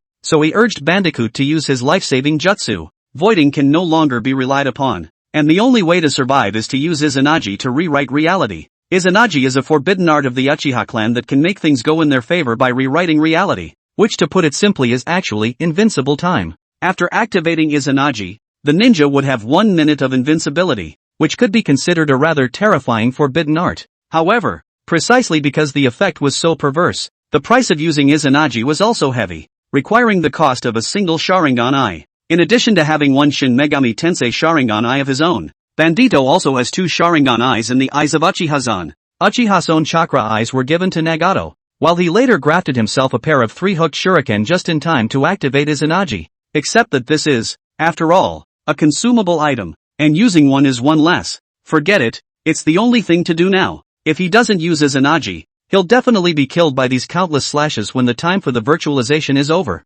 As Bandito made up his mind and was about to use Izanagi, the outside world's chopping attack became much weaker. He instantly hesitated again and thought to himself, could it be that Shibu Nuwa's decapitation field can't be maintained anymore? This was not a baseless speculation, but a reasonable projection. After all, invincible jutsu never existed in this world, and the more powerful the jutsu the more chakra it consumed. And with a jutsu of the level of Fushigi Guki, the drain on the Zanpakuto Shogun to keep it up must also be enormous. To be able to maintain 2 minutes of this level of chopping, Shibu Nuwa has been called a pervert. To the point where it is not maintained is also a very normal thing. What to do? Should we still use Izanagi? At the moment, Bandu was on the verge of not being able to think. He could only use all of his chakra to defend his head right now, but even so he was losing blood severely all over his body, as if he was going into shock. Izanagi. Bandito didn't care and used Izanagi directly in this moment, consuming a large amount of chakra at the cost of 1 Sharingan eye. Bando finally traded in a minute of invincibility,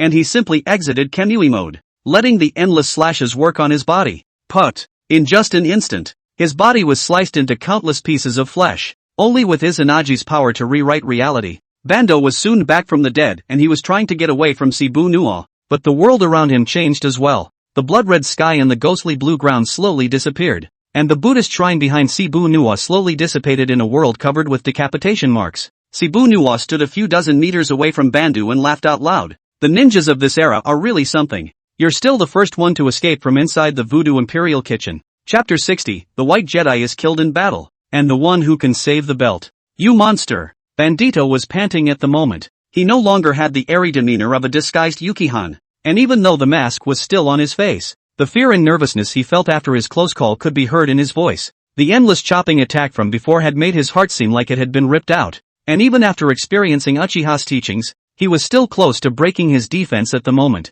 This was the first time that Bandito had been so terrified even in Kamui's vapored state. In the previous, no matter what enemy he faced, he was confident that once he used his divine power our absolutely untouchable existence. Even when facing his original teacher, the fourth generation Naruto Namikaze Suikato, but also just a moment of carelessness in the materialized state ate a spiral pill only. However, at this moment, even in the midst of divine might, he was cut all over by Shibu Nuwa's chopping attack. He felt very clearly that if that chopping attack continued, he would be cut alive and die even in the midst of divine might. And it is not killed instantly. It is a step-by-step feeling the flow of life. A step-by-step feeling their bodies being cut. This feeling of losing life force little by little is even more so that the fear in the heart of the people amplified 100 times 1,000 times. So much so that in the middle of Izanagi's invincibility time, he was panting and looking at Shibu Nuwa. After using such a powerful jutsu just now, Shibu Nuwa's expression did not have any sense of weakness. But it is clear that his consumption is also bound to be not small.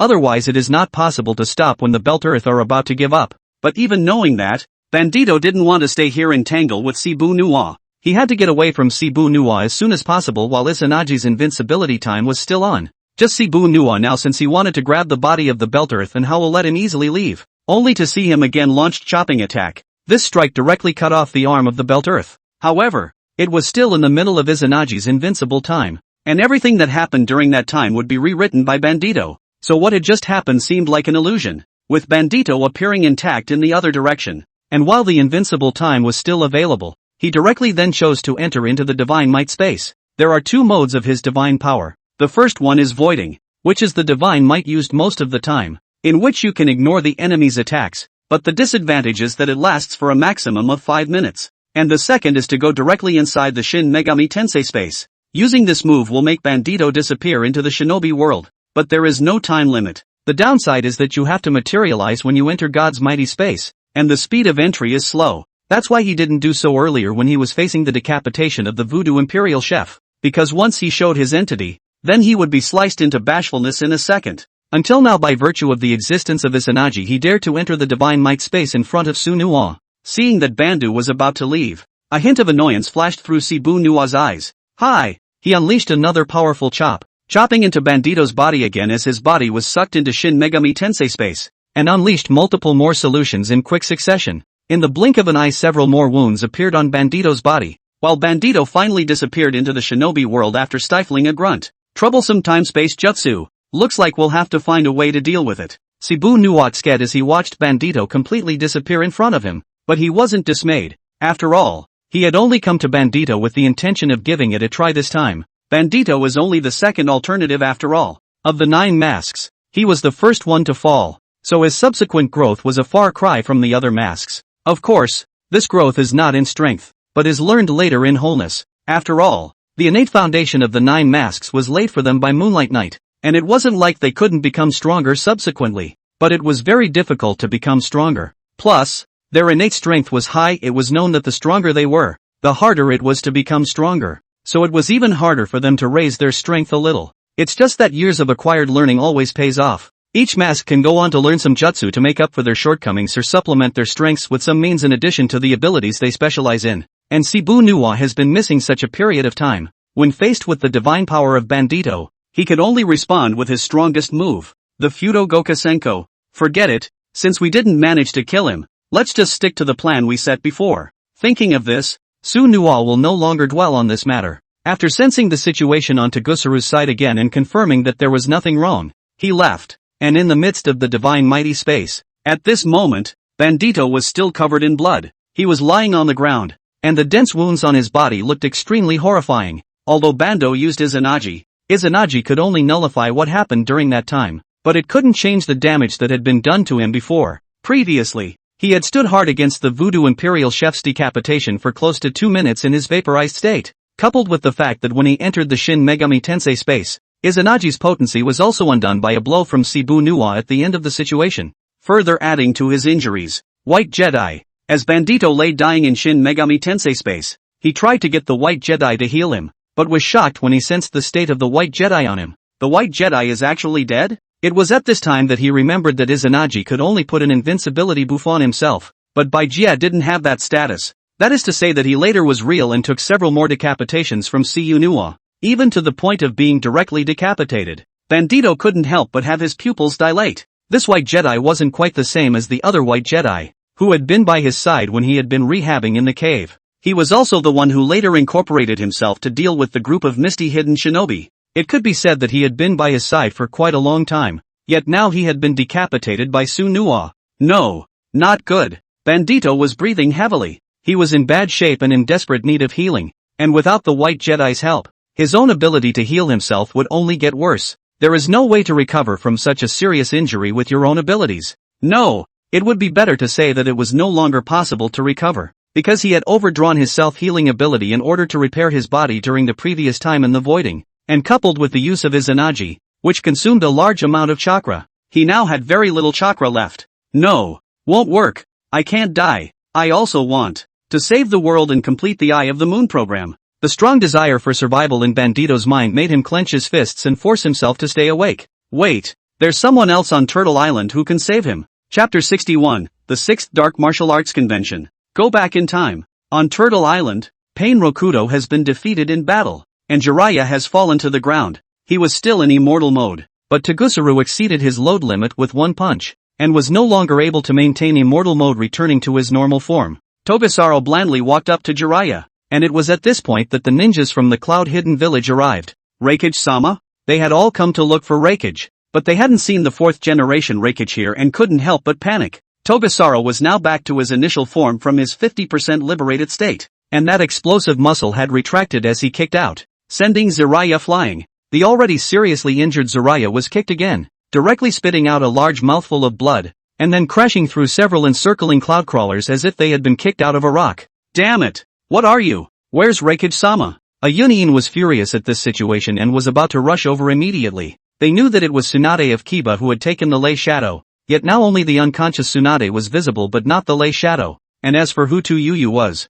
they were not sure. I'm not going to kill you, Toguro said indifferently. I want you to go back alive and tell all the ninja in the shinobi world that in 3 months' time, Kamehameha Island will be holding the 6th Dark Martial Arts Conference. The man who wins the championship, I will grant him one wish. What Dark Martial Arts Convention? How could Cloud Cuculander listen to Tuhoryu? Except that just as they were about to move, Jiraiya came to his senses, and he said in a rush, I know. He pulled the cloud-hidden village ninja back and said in a deep voice, if you want the 4th Reikage to come back, don't talk nonsense, or not only your Reikage, but all of us will die. Jiraiya had seen how terrifying Togasaro was, and he knew in his heart of hearts that even if there were a large number of cloud-hidden village ninjas here, it wouldn't be of much use. Togaro's power was not made up for by the sheer number of these ninjas, and even if they were 10 times more numerous, they could not threaten him. It's upsetting, but they did fail. The next step would have to be to go back and confer first. It was a good thing that Toguro didn't kill them. He couldn't let Yunin provoke the other side.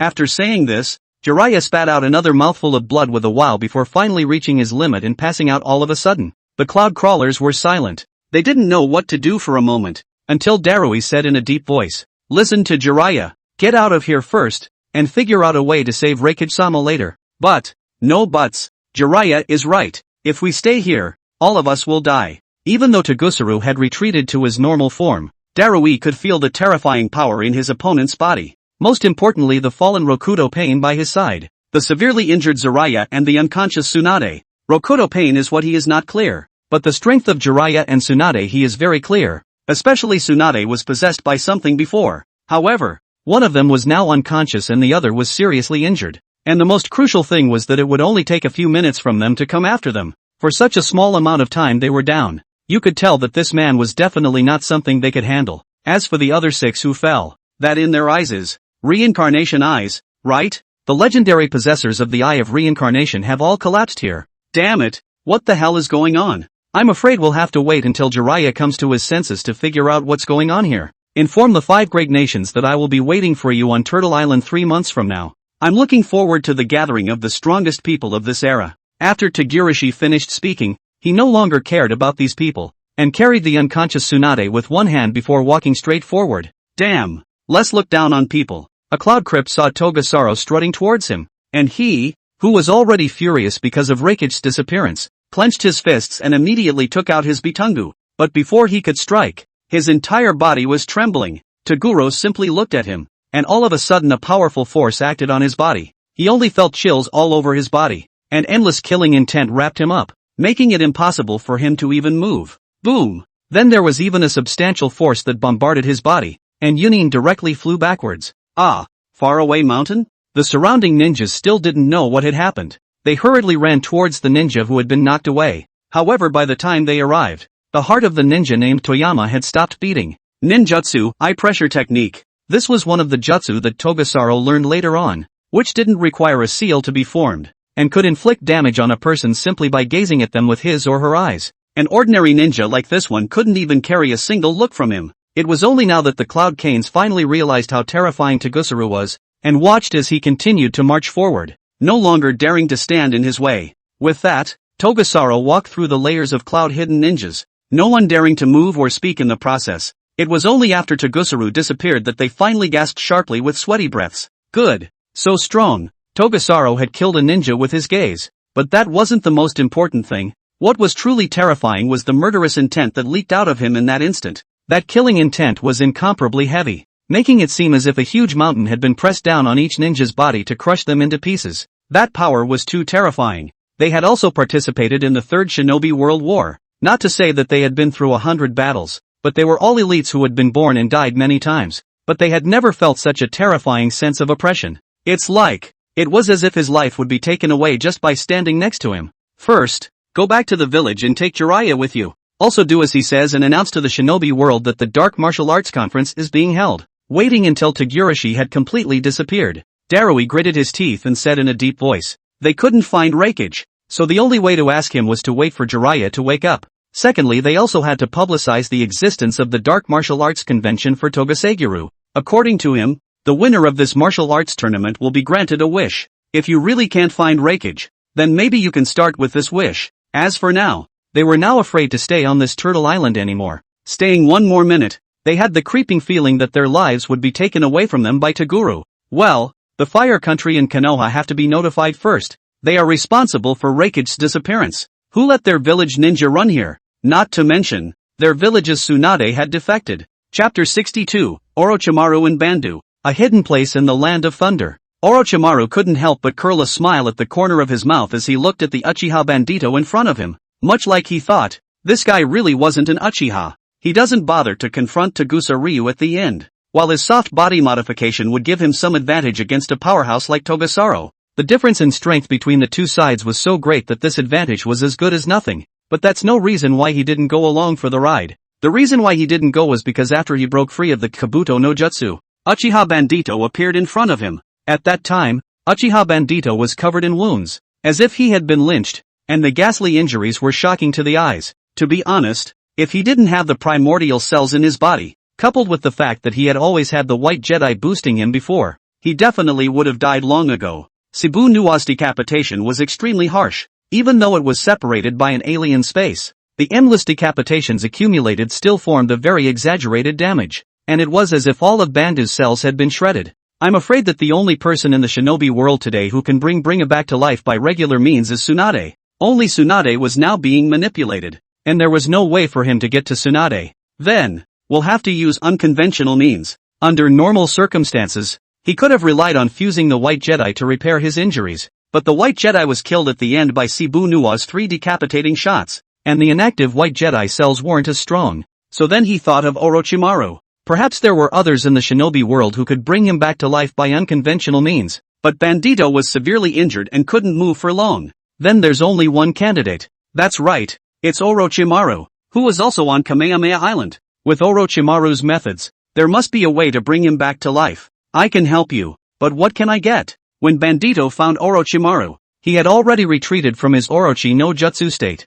and he looked at the dying Bandito and asked. At the time, Bando's face was still covered with a mask, and he went by the name of Uchiha Zen. Then, just like Naruto 2 did in the first place, Uchiha's body is a treasure that has endless appeal to ninjas, and ninjas like Orochimaru certainly won't give it up, and the living Uchihas certainly have more research value, but Orochimaru didn't think so, because he had spent so many years in the Dawn organization. He had already found some clues. The rest of the Shao organization are nothing more than fools, and I'm the only one who discovered the secret of the Uchihas. Orochimaru thought so. He was one of the few people within Dawn who knew of Uchiha's existence, but unlike the others yet, he didn't think this Uchiha was real. So, when Bandicoot came to ask for his help, Orochimaru didn't immediately agree, and since Bandito had come to Orochimaru, he had naturally already made the decision to reveal his true identity. After all, to be treated by Orochimaru, sooner or later his face would be discovered by him as well. Spot's secret. Bandito was on the verge of losing consciousness at this point in time,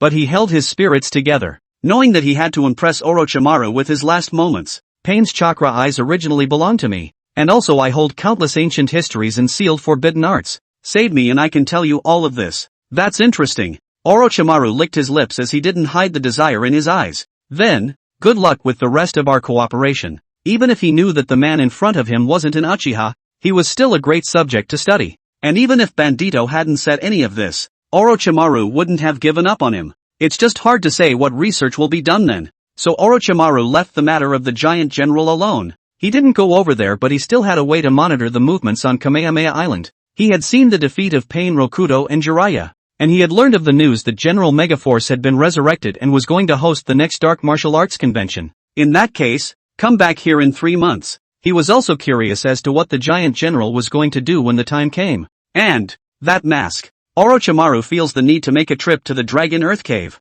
and when he does, one should get a new lease on life. So Orochimaru first brought Bandito to a secret base in the Land of Thunder. He had set up hidden bases in many parts of the shinobi world. It was just a matter of size, and as Bandito had completely passed out by this time, Orochimaru removed the mask from his face, and saw that Uchiha Bandito's face. Orochimaru narrowed his eyes slightly. Although he guessed that this person was most likely not Uchiha-san, he did not expect it to be Uchiha Bandu, and his semblance is supposed to be a primordial cell. The power of the Senju clan and the Uchiha clan fusion? No wonder it can survive. This should be the real Uchiha clan's handiwork, right? Orochimaru placed Uchiha Bandito into life support first, and after confirming that he renewed Bandito's life, he didn't immediately proceed with his treatment regimen. Bandito's injuries were very serious. Even if he wanted to heal such serious injuries, it wasn't a simple matter. With this time he would like to try a new method. Thus, Orochimaru traveled to the Dragon Earth Cave. The number of times he had come to the Dragon Earth Cave was not small,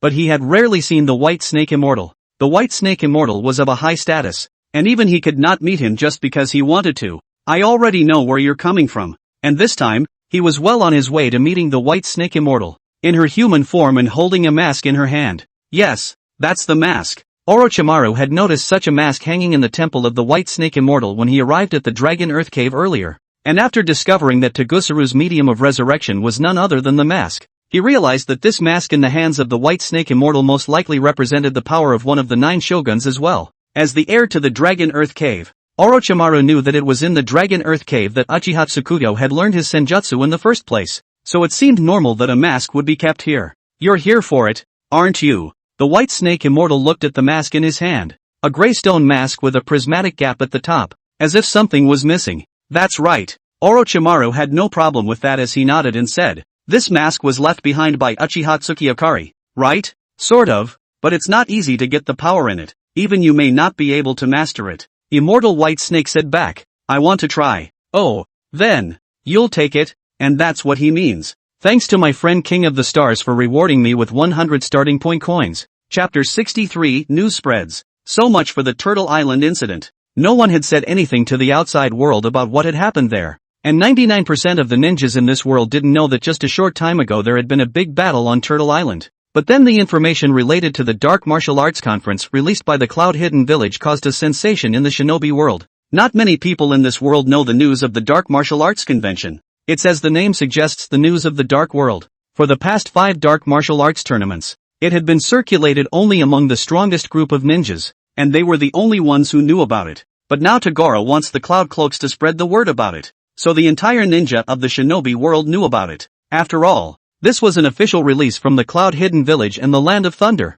As one of the 5 major countries, the official news from the Thunder Country still carried quite a bit of weight, especially after the Third Shinobi World War. The Rai no Kuni's military power grew stronger and stronger. When Kiba and Cloud Hidden Village negotiation in peace. Obviously as the Cloud Hidden coveted White Eye made a mistake in the first, but still strong to let Kiba handed over the body of the head of the Hinata clan. Even if later everyone knows that it was actually just a sub-family people die on behalf of. But from this incident people also see the Cloud Hidden strong. Even Kiba covets the power of Cloud Hidden now. Now in this shinobi world, the military power of the Land of Thunder and the Land of Earth should be the strongest, followed by the Land of Fire. This was the opinion of many ninja in the shinobi world. Therefore, how could the news of an official dark martial arts conference in the Land of Thunder not tantalize the ninja? After all, they had said that as long as they could win the championship in this martial arts competition, then they would be granted a wish. What ninja doesn't have a wish of his own? So the ninjas were abuzz. And one by one they all wanted to participate in this dark martial arts convention. Even though they knew they might not be strong enough, they still wanted to get in on the action and take their chances, just in case the traitorous S got lucky. This is why this so-called dark martial arts conference has become a major event in the shinobi world today. Not only those small ninjas, but even the elite ninjas affiliated with the major powers were incredibly moved. And while their hearts were in their mouths, they were wondering more about this dark martial arts convention, wondering if this was a plot by the Kingdom of Thunder. Some of the smaller countries or ninjas acting alone have little to fear, but the major powers have to make decisions very carefully. Kingdom of Earth. The top brass of the Iwakunin village had gathered in a hall and were discussing matters concerning the Dark Martial Arts Conference. Rock Hidden Village and Cloud Hidden Village can be said to have a blood feud. In the Third War of Ninja, Rock Hidden Village sent tens of thousands of ninjas to ambush the 3 generations of Lei Shadow, and ultimately its bloody battle for 3 days and 3 nights finally make it exhaustion and death. In the middle of the Third Shinobi World War, the third Raikage was the only shadow to die in battle. Not to mention the fact that the current fourth Raikage is still the son of the third Raikage, so the beam between the 2 villages can be said to be quite large. At this moment, the Kingdom of Thunder said that they were going to organize some kind of dark martial arts convention, so of course they couldn't easily trust each other. According to the news from the scouts, not long ago Raikage mobilized a large number of ninjas to go on a certain mission, which seems to involve the 3 ninjas of Konoha. Anoki's son, Yellow Earth, said, this couldn't be a trap set by a joint effort between Cloud Hidden and Konoha, could it? It is not surprising that he would have such a thought. The 5 big countries have joined forces with each other many times, precisely because the big guys who have hatred, so they are at ease with whoever they join forces with to deal with whoever they want to deal with. The Cloud Hidden Village and the Kiba Village have a grudge, but they also have a grudge against the Iwakunin Village and the other villages, so it's only natural to join forces to pit others against each other since that's the case. The Cloud Hidden Village went to Turtle Island and made such a big commotion. There were not a few ninjas who went there. It was impossible to hide the news completely. But even the shinobi of the Cloud Cloak Village are not fully aware of this matter. So even if each country has undercover spies in the Cloud Cloak Village, it is difficult to get a full picture of this matter. That is indeed a point to consider. Anoki nodded as he looked at the others again and said, do you have any thoughts on this? It's imperative that we figure out what the Raikage and the Sannin went to do. And only after that can we make a reasonable judgment on the next course of action. Iwatan Upper Ninja Fumiya said in a deep voice. Either let our people do further scouting, or step up our efforts to bribe the ninjas of Cloud Hidden to get information. Even, if necessary, we can send an elite force to infiltrate the Land of Thunder and find out what's going on. Fumiya has a point. An old man sitting in the first place on the left-hand side of Onaji nodded his head, sort of recognizing Fumiya's idea, and said, this matter can't be decided easily. And we can't fall into a trap for some so-called wish in the heat of the moment. Anoki nodded similarly and said, tell you what, I'll just go there myself. Hey! Anoki's words shocked the ninjas present. They all looked at Anoki with astonished gazes, and hurriedly said, Sachikage-sama, how can you be personally involved in such a matter? What do you guys know? Since even the Raikage and the 3 ninja have come out, it's only natural that the old man should travel to take a look as well. Anoki grunted and said, don't worry, it's safest if I go. Because he can fly. Even if there were any traps, he would be able to fly out easily, and there is no problem with what he said. After all, the Cloud Hidden Village and Kiba but sent the Thunder Shadow and the 3 ninja they Rock Hidden Village can't fall behind. This one village of the shadow of the village to go out to see it personally. Because if this so-called dark martial arts conference was real, of course he would participate. After all, he couldn't let his enemies get that wish. In that case, It's okay to go ahead and check it out. Well, the matter is decided. Anoki said. If this is true, we'll have to think about who to send to it. With such a large village, of course he couldn't be the only one to attend. He had decided that there would be at least one other person besides him attending the Dark Martial Arts Conference together. The odds are a little better that way.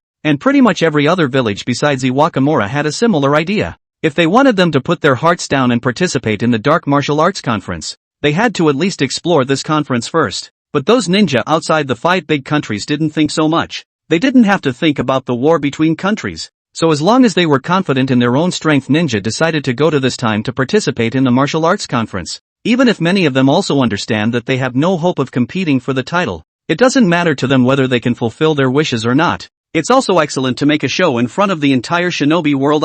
Chapter 64, Tatsuya's Decision. So anyway, as soon as the news spread, there were already a lot of ninjas heading towards the Land of Thunder. Some were going to a martial arts convention, while others wanted to explore the area first. It was clear that the convention would be held 3 months later, but even now the Thunder Country was already in the dark. Yet only those who know the truth about this incident are concerned. And only those who know the truth about this incident know that the next thing to do is not to come to the Land of Thunder to get together, but to grab the strength. What exactly is General Julie trying to do? The third Naruto was worried at the moment. He already knew what had happened on Kamehameha Island from Jiraiya. Jiraiya was seriously injured. He was taken to their village by Cloud Cain and he was imprisoned. The Cloud Crawlers want him to hand over the fourth Raikage or they don't mind going to war against the Fire Country. Jiraiya could only tell everything that happened at that time, one by one. They couldn't believe it when they learned that the man with the immensely powerful aura at that time was their fourth Raikage. After all, they thought that the fourth Raikage had just been captured, but they didn't think that their Raikage-sama would actually be taking over, borrowing a body? This kind of thing is incredible. A centuries-old monster turned into a mask and then put it on the body of the fourth Raikage to take over his body? Of course they couldn't accept such a thing. And since this incident was supposed to be the reason why Raikage traveled to Kamehameha Island because of Jiraiya's and Tsunade's complaints, they viewed Jiraiya as a murderer. All Jiraiya could say was that he would do his best to free Raikage from the control of Shogun Gigantier, and that he would participate in that dark martial arts tournament to save his life. It couldn't be helped. He had been beaten up by Togasaro and was so badly injured that he had little ability to fight back. What's more, even if he wanted to resist, there was no way he could kill his way out of the cloud-hidden village alone. And the third Naruto waited left and right and couldn't get Jiraiya and Tsunade back. So he had to go to the Land of Thunder himself before meeting Jiraiya and learning about it from him. With the third Naruto as a guarantee, the cloud-hidden village was no longer unforgiving to Jiraiya. The personality of the third Naruto could still be guaranteed. After all, even the people of the enemy country had quite appreciated his benevolence over the years. And being the shadow of a village but traveling alone to the enemy camp is quite a bold thing to do. It was true that the Konoha hierarchy had actually disapproved of him traveling to the cloud-hidden village, but the third generation had insisted on coming and had not brought any other ninjas along to ensure his sincerity. He believed that now that the cloud-hidden village had lost the Raikage, they would never want to go to war with Kiba even if they were in a period of mourning. After all, they now had a common enemy. General Megaforce existed. Even if they were to turn the tables, they would have to wait until they rescued the fourth Raikage. Ugh, I'm the one who caused Tsunade. The third Naruto sighed and said with a grim look on his face. This matter was a decision between the two of us, and neither she nor I expected that there was actually an ancestor of the Chikan clan there. In a ward. In what was said to be a ward, but could also be said to be a prison cell. Jiraiya was sitting on one of the stone piers, and there was also a strong sense of self-reproach on his face. Tsunade is now in the hands of the giant general. Even his body is controlled by the other side. As a companion for many years, he certainly mourned.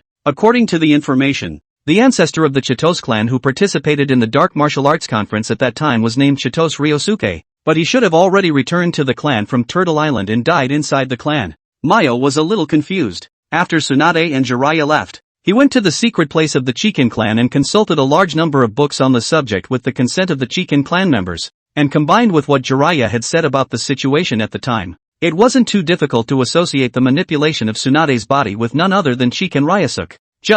He should be dead already, and he was the one who ended the Dark Martial Arts Conference. But how did he end up as a henchman of General Megaforce after hundreds of years? He was in a strange state before he got into Tsunade's body, and I think he should have been manipulated as well, Jiraiya said in a deep voice. The Dark Martial Arts tournament ended when Chikan Ryosuke defeated General Megaforce in the first place, but he himself was so badly injured that he died within a few years of returning to his family. But General Juri possesses some kind of special jutsu that enslaves the dead. And after Chikan Ryusuke's death, his corpse became general jury's subordinate. Of course, this is all speculation on his part. Except that this speculation does make sense to the uninformed. Having come into contact with Togusuru for but a single glance, Jiraiya could not analyze his abilities at all. Speaking here, he paused for a moment to recall the scene at that time, and snapped out of it. That's right, it's a shadow. The Chiken Ryusuke at that time was the one who first entered inside Tsunade's shadow, and he himself was a black shadow. General Megaforce might have the ability to manipulate shadows similar to the Nara clan. He finally realized it. In that case, that would mean that as Chikage Ryosuke's shadow, he can't utilize much of his main body's strength, and thus needs to use Tsunade's body to lift the restriction. Based on Jiraiya's account, Michio also guessed a bit of the truth. As a doctor of ninjutsu, he had knowledge of many jutsu. If it's really what he thinks it is, then, wouldn't interfering with the shadow free Tsunade from Chibi Ryosuke's control? It's not impossible. We may have to consult the ninjas of the Nara family on this matter, Jiraiya said. Luckily we have 3 months to prepare. Michio said. In that case, I'll have to make another trip back to Konoha. When? Jiraiya knew that he and Mashiro couldn't leave the Cloud-Hidden Village at the same time because one of the two of them would have to be held hostage because of the Raikage takeover or the Cloud-Hidden Village wouldn't relent. Do you have something in mind? Michio knew from seeing Jiraiya say that he should be up to something as well. I want to make another trip to the Myriad Woods, said Jiraiya, subconsciously clenching his fists. He was not happy with his performance on Turtle Island this time. In the past he had always felt that he was already strong after entering the immortal mode, but now he had no power to fight back against either Chiken Ryusuke or Togasaro. He needs to get stronger. At least, free Tsunade as well. What's more, 3 months from now would be the Dark Martial Arts Conference that Togusuru was going to organize. He didn't know what the other party's purpose was, but he was certain that Kamehameha Island would be very dangerous at that time. He'd have to find a way to get stronger to do that. Chapter 65 Uchiha's Thoughts. Now these powerful people in the shinobi realm were also people who had experienced 1 or 2 or even 3 shinobi world wars.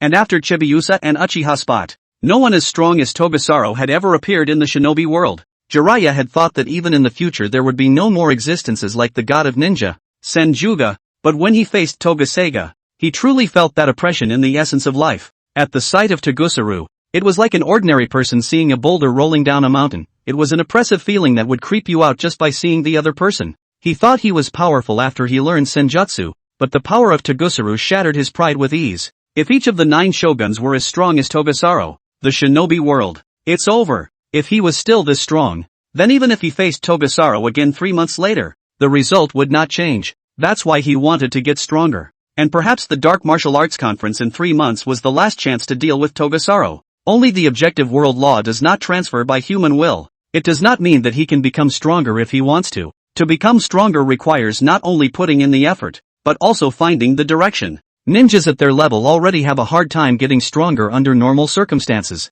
So he wanted to make a trip to the Myriad Wood Mountain and ask the Great Toad Immortal what he should do next. I'll be right back. Michio decided it would be better to go back first on his own. As a doctor of ninjutsu, he knew almost all of Konoha's jutsu, but there was no way to master special jutsu like those involving the secret family techniques, the bloodline limit or the flying Raijin. It shouldn't be much of a problem to just find some inspiration from it and develop new jutsu. He's a rare all-attribute ninja, and may not be unable to master the Shadow series of jutsu. And within Konoha, the ninjas were having a heated discussion as news of the Dark Martial Arts Conference came in. They didn't know if this Dark Martial Arts convention could really grant wishes, but what if there was even a 1 in a million chance? After all, that's a chance to make one's dreams come true. What person in this world doesn't have a heart's desire? After so many wars and so many deaths, it makes sense then to want to bring back loved ones and friends, right? And there's nothing wrong with ambitious people wanting to get stronger and wanting higher status power, right? The Uchiha clan, for example,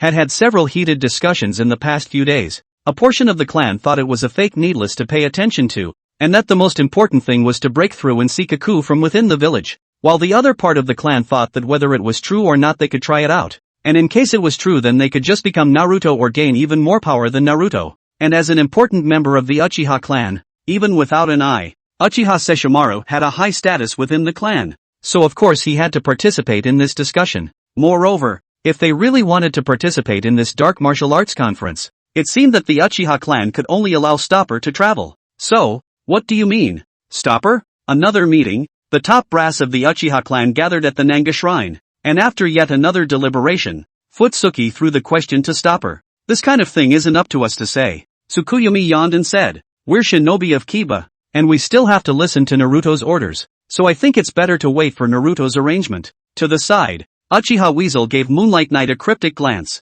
He had a feeling that the odds were that this dark martial arts conference had something to do with Uchiha Tsukiyakari, only that he's not actually going to attend? Hearing Naruto's arrangement, Tomoyuki and the others were silenced. Even if they were disgruntled, there was no problem with what Tsukiyakari said. They were part of Konoha after all. Even if they wanted a coup d'etat, it would only be an internal fight. They never wanted to leave Konoha, and as long as they are still shinobi of Konoha, then they have to follow Naruto's orders. Something as big as traveling to the Land of Thunder for the Dark Martial Arts Conference really wasn't a decision the ninja could easily make on their own. Mishio hasn't been out in a while, and I don't know what his options are. Uchiha Taihua said sorrowfully. It couldn't be that he left the Uchiha clan behind again to go ahead and compete, right? The last time the Kiba elected Naruto, the third generation directly did not give Futake the power to run for the election. And this is one thing that has been nagging the Uchiha clan. They could accept losing the election and voting less than Orochimaru or Namikaze Suemon when the time came, but they couldn't accept that the Konoha executives wouldn't even give them a chance to run for office. This is simply depriving the Uchiha clan of their political rights. The Uchiha clan's preparations for a coup d'etat began at that time as well, so when they heard Ironfire say that, the faces of the Uchiha clan members who had come to the meeting all looked bad as well. If Naruto really did go to the Dark Martial Arts Conference without informing the Uchiha clan, that would be unacceptable to them. If that's the case, then don't blame us. Yoshiro also snorted coldly. If Mishio traveled to the Land of Thunder with his elite, then don't blame them for taking advantage of Konoha's emptiness to stage a coup. The naive Uchiha clan had no idea what would happen on Turtle Island or what the Dark Martial Arts Conference meant, and the arrogant ones thought that the so-called wish was nothing more than a prize to be won out of hand, oblivious to the dangers that lay within. Why? Are you going to join in? Looking at the skunk with a look of deep contemplation, Tsukiyakari asked with interest. Not interested, Uchiha said faintly. He really didn't have much interest. His greatest wish right now is to destroy the Uchiha Tsukiyakari. But can a wish from a dark martial arts convention do that? It's not possible. The Uchiha believes that there are no invincible jutsu in this world, so naturally there are no unlimited wishes, beyond the ability of the other party. Then the wish naturally cannot be realized. If that's the case, why should he pin his hopes on such vain wishing? That's a shame. Tsukiyakari leaned back a bit and laughed. That's a great opportunity to be able to show the current rednecks the ropes. I've seen you. Uchiha returned in a cold voice. What he meant was that he had already seen the strongest Uchiha Tsukiyakari, so there was no one else who could open his eyes again. This kind of words as if he was kissing ass made Lunar Knight quite pleased, and the smile on his face became more pronounced. Ah, you have a point. Tsukuyo looked ahead at the Uchiha clansmen who continued to discuss the matter of the coup d'etat, and the smirk on his face gradually retracted again. Then cheer up. I have high hopes for you. Chapter 66, Uchiha Cookie and Hinata Ninji participate in the competition. After the meeting, instead of going home, Tsukiyakari walked the streets of Konoha. It was nighttime at the moment, and the cool moonlight poured over the streets, blowing the air slightly cooler. A raven flew back over his shoulder. I've watched history unfold over the years, Uchiha Cookie said as he stood on Tsukiyakari's shoulder. Then let's prepare for a real battle. Tsukuyomi put his hands in his pockets as he looked straight ahead and said, knowing the information, let's engage the ninjas of this era next. Are you talking about that dark martial arts convention? Uchiha Ko quickly realized what Tsuchiya meant, and she asked with some doubt, can that convention really grant people's wishes? Depends on what wish, Tsukuyomi said lightly. Wishes like resurrecting the dead and bringing the dead back to life can be fulfilled, as well as making a person stronger. And ninjas, well, that's actually just such a barren wish when all is said and done. Uchiha Cookie was silent for a moment before saying, do you have any wishes? Lunar Knight stopped and raised her head to look at the moon in the sky, taking a breath before opening her hands as if she wanted to embrace the moon in the sky. I want all the chakra in the world. All chakras. The Uchiha Cookie was stunned for a moment, looking into Tsukiyakari's eyes that didn't hide her ambition.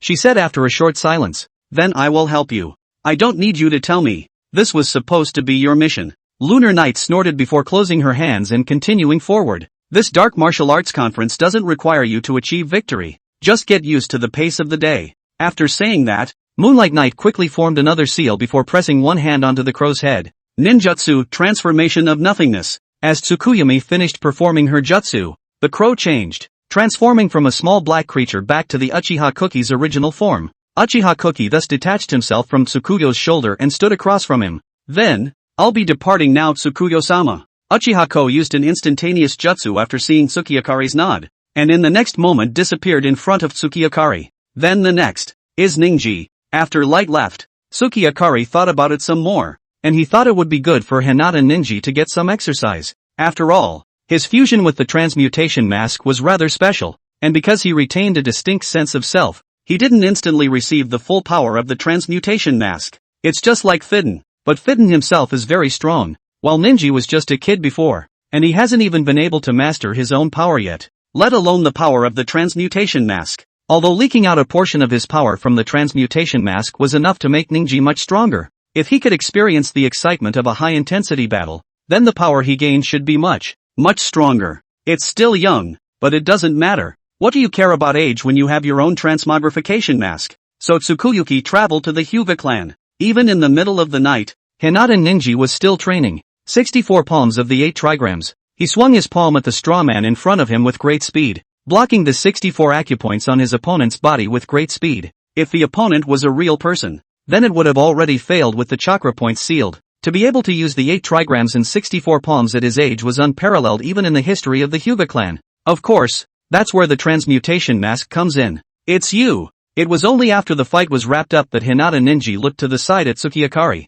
who was a bit nervous. He knew very well that he now possessed this power solely because of the mask handed to him by the strongest shinobi of the Uchiha clan. So what is the purpose of the other side? Growing fast, but not enough. Moonlight Knight clapped her hands on the side and said, with your talent you shouldn't only be at this level. But I'm only 6. Ninji didn't say this out loud because he knew it was just an excuse. That's right. It could be said to be a miracle that one's 6-year-old self possessed such a strong power. But this power didn't belong entirely to oneself, but rather, it was the power that the person in front of him had lent to him. After putting on that mask, Ninji felt like he was getting stronger every day. Even if he could feel his white eyes tire as if they were evolving, even if he did nothing but have chakra pouring into his body, he felt that he was stronger than his own father right now. But this strength is not enough. He has to get stronger. Do you have another method? Ninji bowed and curtsied to Tsukiyakari. Theoretically, in just 2 or 3 more years, he would be able to be much more powerful than the entire Hyuga clan put together just by natural growth.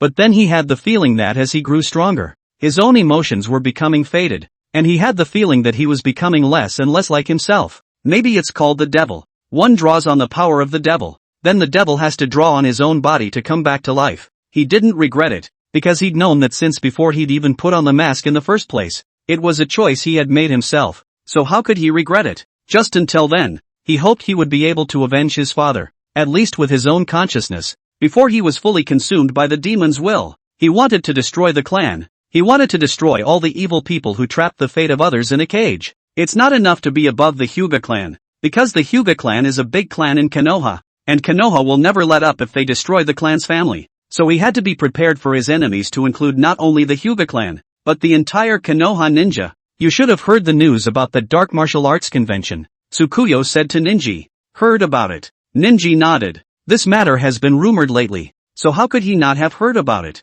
Only intense battles can give you more power. Go there and try. You'll get everything you want. But I advise you to attend in disguise. After all, you're not quite ready to be exposed just yet. Tsukuyo makes a suggestion to Ninji. Disguising your identity? Ninji was silent for a moment. Then a mask appeared on his face. None other than the transmutation mask. The mask was fused to his face, but he could call it out even now. Only it couldn't be taken off, or at best, fused back together again. Well, that alone wasn't enough. One had to become an adult, so that shouldn't be a problem. Chapter 67, Orochimaru, a long way to go. This dark martial arts convention was arranged by Tsukiyakari with the help of Togasegiru, because he wanted to use this incident to stir up the waters of the shinobi world, and incidentally weaken a small wave of Rokudo Sennin. Rokudo Sennin is considered the lord of the Pure Land, and the souls of people in the shinobi world all go inside the Pure Land after their deaths, and when necessary these souls in the Pure Land are all important forces that can help Rokudo Sennin.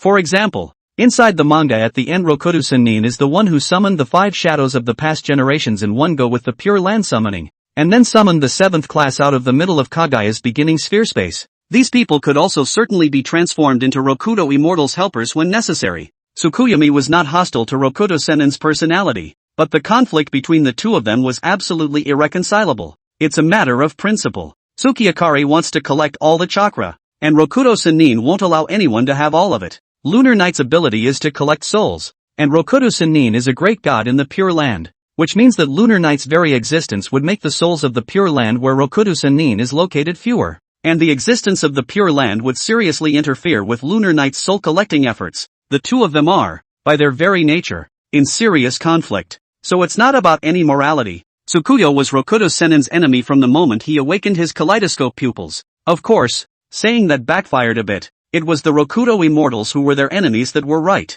It didn't matter who was right and who was wrong. Because to Moonlight, since the very existence of the sixth immortal clashed with his own, it was natural that the sixth immortal was wrong. There was no mistaking the moonlit night, and if there was a problem then it was with the world. Therefore, he wanted to free the souls in the Pure Land, which would weaken the stock of souls in the Pure Land and also give himself the opportunity to collect souls. Then Tagusaru's plan in the first place was a good one. Taguru's original idea was to make his physical energy more and more abundant so that it would resonate most strongly with his spiritual energy. Where is the most spiritual energy? Yes, of course, it's the Pure Land. When Togasaro's physical energy is high enough to reach a threshold, his body attracts a large amount of spiritual energy beyond its limit due to the urgent need for chakra. Then at that moment the passage to the Pure Land is opened, and a large number of souls in the Pure Land are then drawn out by that massive physical energy. In the beginning, Togasaro had wanted to use this method to draw out Tsukiyakari's soul, but before he could do so he was sealed by Chibiusa Ryusuke. Then just build up for this one. The Dark Martial Arts Conference would definitely attract a large number of ninjas in the shinobi world to go there, and even if they didn't compete, this was a rare event in the shinobi world, and the number of people who would go to watch the competition would definitely not be small. Then, all of these people are the sustenance for Togasaro to open the gates of the underworld. However, these people may not have enough physical energy either. That's why Tsukuyo still wanted the current ninjas to hurry up and get stronger. It was a bummer that ninjas this week weren't even worth letting him utilize. Orochimaru, you sure didn't disappoint me. Back at home, the corners of Moonlight Knight's mouth turned up slightly. He had detected Orochimaru's movements through Ishigaki's face. Although no one was wearing the stone ghost mask, Moonlight Knight had tampered with it after finding it. And even if no one was wearing it, he was able to use it to observe what was happening around it. He also made it a point to have the stone ghost face reveal his traits. For Orochimaru, it was an absolute rarity. Fantastic. Orochimaru recorded the data from the experiment with some excitement. It had been 5 days since he had gotten the stone ghost mask from the Dragon Earth Cave and then returned to the lab. He hadn't cared about Bringer for the last 5 days, but it kept him on life support as long as he didn't die, because he has more important things on his mind right now. He had studied this stone ghost mask almost without sleep during these 5 days, and was deeply shocked by the subtlety of it. It was surprisingly a mask that allowed one to easily access immortal energy. Orochimaru knew very well that as long as he wore this mask, then he would have access to extremely large amounts of natural energy, and he might even be able to normalize the immortal mode. But he was equally well aware that once he put on this mask he would most likely be taken over by the 9 great generals located within it. It's like the 4th Raikage, who became a direct host for the reincarnation of Shogun Megatron. Orochimaru was also an expert in the study of transmutation ninjutsu, so of course he wouldn't make such a low-level mistake. He never wanted to wear the mask either. He had claimed the mask simply to study the properties of it and then take that property into his own hands. The natural energies, transmutation mysteries, and biological mysteries contained in this mask were all supreme treasures that he wanted to obtain. And to capitalize on that, he was working on creating his own mask. That's right. He was going to research clones based on this stone ghost mask so that he wouldn't have to worry about the 9 generals' consciousnesses located within it. He had actually worked on many masks, but none of them had worked. But never mind. It's a long way to go. Orochimaru has all the time in the world. With his skill, he should be able to create a good fake in a month at most. Tsukiyakari observed Orochimaru's stats with great satisfaction. Not bad for his chosen one. Trying to perfectly clone another stone ghost mask was impossible, as it contained Moonlight Knight's pupil technique with a large amount of soul condensation. But there is no problem in cloning a fake with certain characteristics based on the properties in it. The research regarding this aspect of natural energy still had to be left to Orochimaru. After all, he had been able to develop the relevant spell seals later on, and now with the stone ghost mask, then his development of this aspect of natural energy would definitely be taken to the next level. This is also good for both Ishigiki Noodle and Lunar Knight proper. After all, the whole natural energy thing was still hard to master, and it was also a very strong method of fighting. At the level of the 6th path, pure jutsu would hardly come in handy, and what was truly useful became body techniques and senjutsu instead. Although he had mastered the immortal arts of the Dragon Earth Cave, he was not satisfied with his immortal art attainments. Even the stone ghost mask isn't perfect. Orochimaru's research might be able to make up for his and Ishigiki mask's shortcomings in this area. That said, Orochimaru has a lot on his plate. Not only do they have to help Tsukuyuki improve her strength as a shinobi ninja, but they also have to help Tsukuyuki and Ishigiki face make up for their deficiencies in this aspect of senjutsu, so it can be said that they have a lot of work ahead of them. Shouldn't we reward him for something? Moonlight Knight laughed softly at the thought. Never mind. Researching these things is a reward for him in itself. Chapter 68, The Hyuga clan is going down. With Orochimaru's character, studying these unknowns does count as a benefit to him. It's kind of a twofer, so he focused on Orochimaru's research for the next long time. A month passed in the blink of an eye. Within the month, more and more ninja traveled to the Land of Thunder, but most of these ninjas going now were going over to spy for information, and the ones who were really powerful weren't going this early. Even if we were to go, we'd have to wait until the situation was clear. When the time was said to be 3 months, only a month has passed, so there is no need to rush at all. Ninji, on the other hand, is preparing to leave Konoha today. After all, he had never left Konoha in the past, and this first departure would be a bit pointless if it was simply for the Dark Martial Arts Convention. So he was going to take advantage of this departure to get a good look at the outside world before heading to the Land of Thunder. Only it's not that easy to leave. After all, he couldn't just disappear for no reason. He's enrolled in ninja school this year and still has to go to class every day. Disappearing for more than 2 months for no reason. He couldn't explain to the school and his family. It wasn't time to tear into them yet, so there was still a need for someone to cover. As for what to cover, that's not hard. Ninja Hyuga had been wearing the turning mask for some time now, and in that time his white eyes had evolved to a level far beyond the inside eyes or perspective eyes that went. When he first put on the mask, Ninja realized that his white eyes possessed a deterrent effect. This deterrent can even attack entities directly, and after further evolution, white eyes intimidate would be able to attack the opponent's spirit, or that was actually the true use of intimidate. He could inject his spiritual power into the other party's body, and if the other party's willpower was weak, then he could even directly seize control of the other party's body. Against a powerful ninja it would just be able to give him a headache. But of course any moment of disorientation could create a once-in-a-lifetime victory in the battlefield of the masters. What Ninja needed now, on the other hand, was a deterrent to the weak, and that was to inject his own will and chakra into the other person's body, and then make the other person take on his own form and live inside the clan as well as go to ninjutsu school for him. He has his past isolation to thank for it. He didn't have many friends within the family,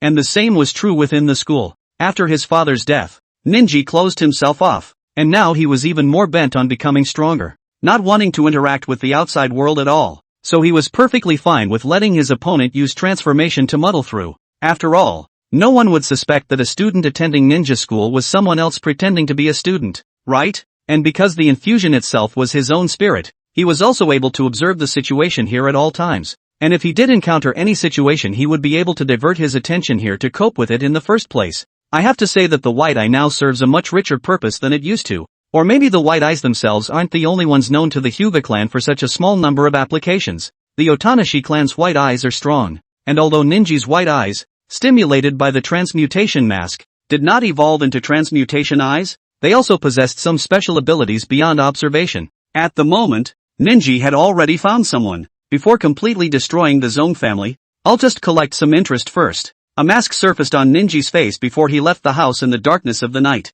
He infiltrated where the Zone family was. Although he was only a child of a separate family, he had traveled to the Zone family quite a few times over the years, so he was quite familiar with the place. He still knows exactly who lives where. The person he was looking for was the same old thing that had allowed his father to die instead of Hyuga Hinata in the first place. He was the clan elder of the Hyuga clan, considered the clan chief and his father's clan uncle according to his generation, and could be said to be in a position of power, so he was free to let the subclansmen die in their place. Oh, well, then, let him die at the hands of the man he despises most as a splitter. Ninja's icy eyes couldn't even be fully covered by the mask on his face, and with that, he infiltrated the other man's residence. As a big shot of the Zone family, his residence was naturally guarded, only that with his white eyes turned on, he could easily determine the most correct route of travel. So it could be said that he easily sneaked inside his room. These people from the Zone clan would never have dreamed that the people from the Branch clan would dare to come and defy them, right? After all, they had the caged bird spell seal,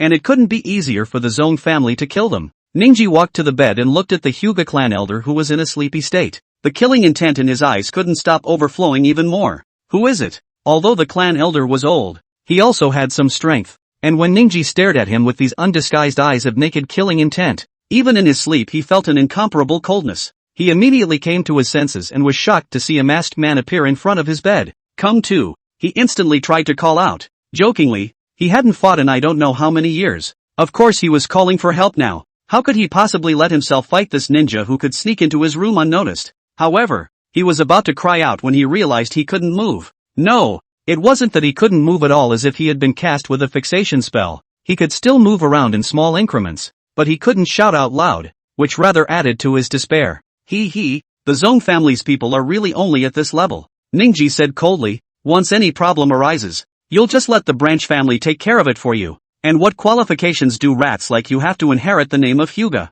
Are you from the branch? The clan elder said with all his might, a look of horror on his face. From Ninji's words he was able to hear that the other party was supposed to be a member of the split family. So, caged bird, this is what happens when you disobey. The clan elder hated it in his heart. But something incredible happened. Ninji still stood in front of him, not moving a muscle. You're not a splitter? How could it not be? The mask on Ninji's face slowly disappeared, revealing his own face, and the clan elder's pupils were even more dilated after seeing that face, the fear and shock in his eyes already overflowing. Fuga Ninji? He's the one who split the family, but the caged bird failed? Done. No one knew better than the people of their clan family what would happen once the caged bird's hold on the branch failed. If Ninji can undo the caged bird spell, then, Fuga Soja, it's going to be the end. Thank you to my friend Night Dove for rewarding 500 starting coins.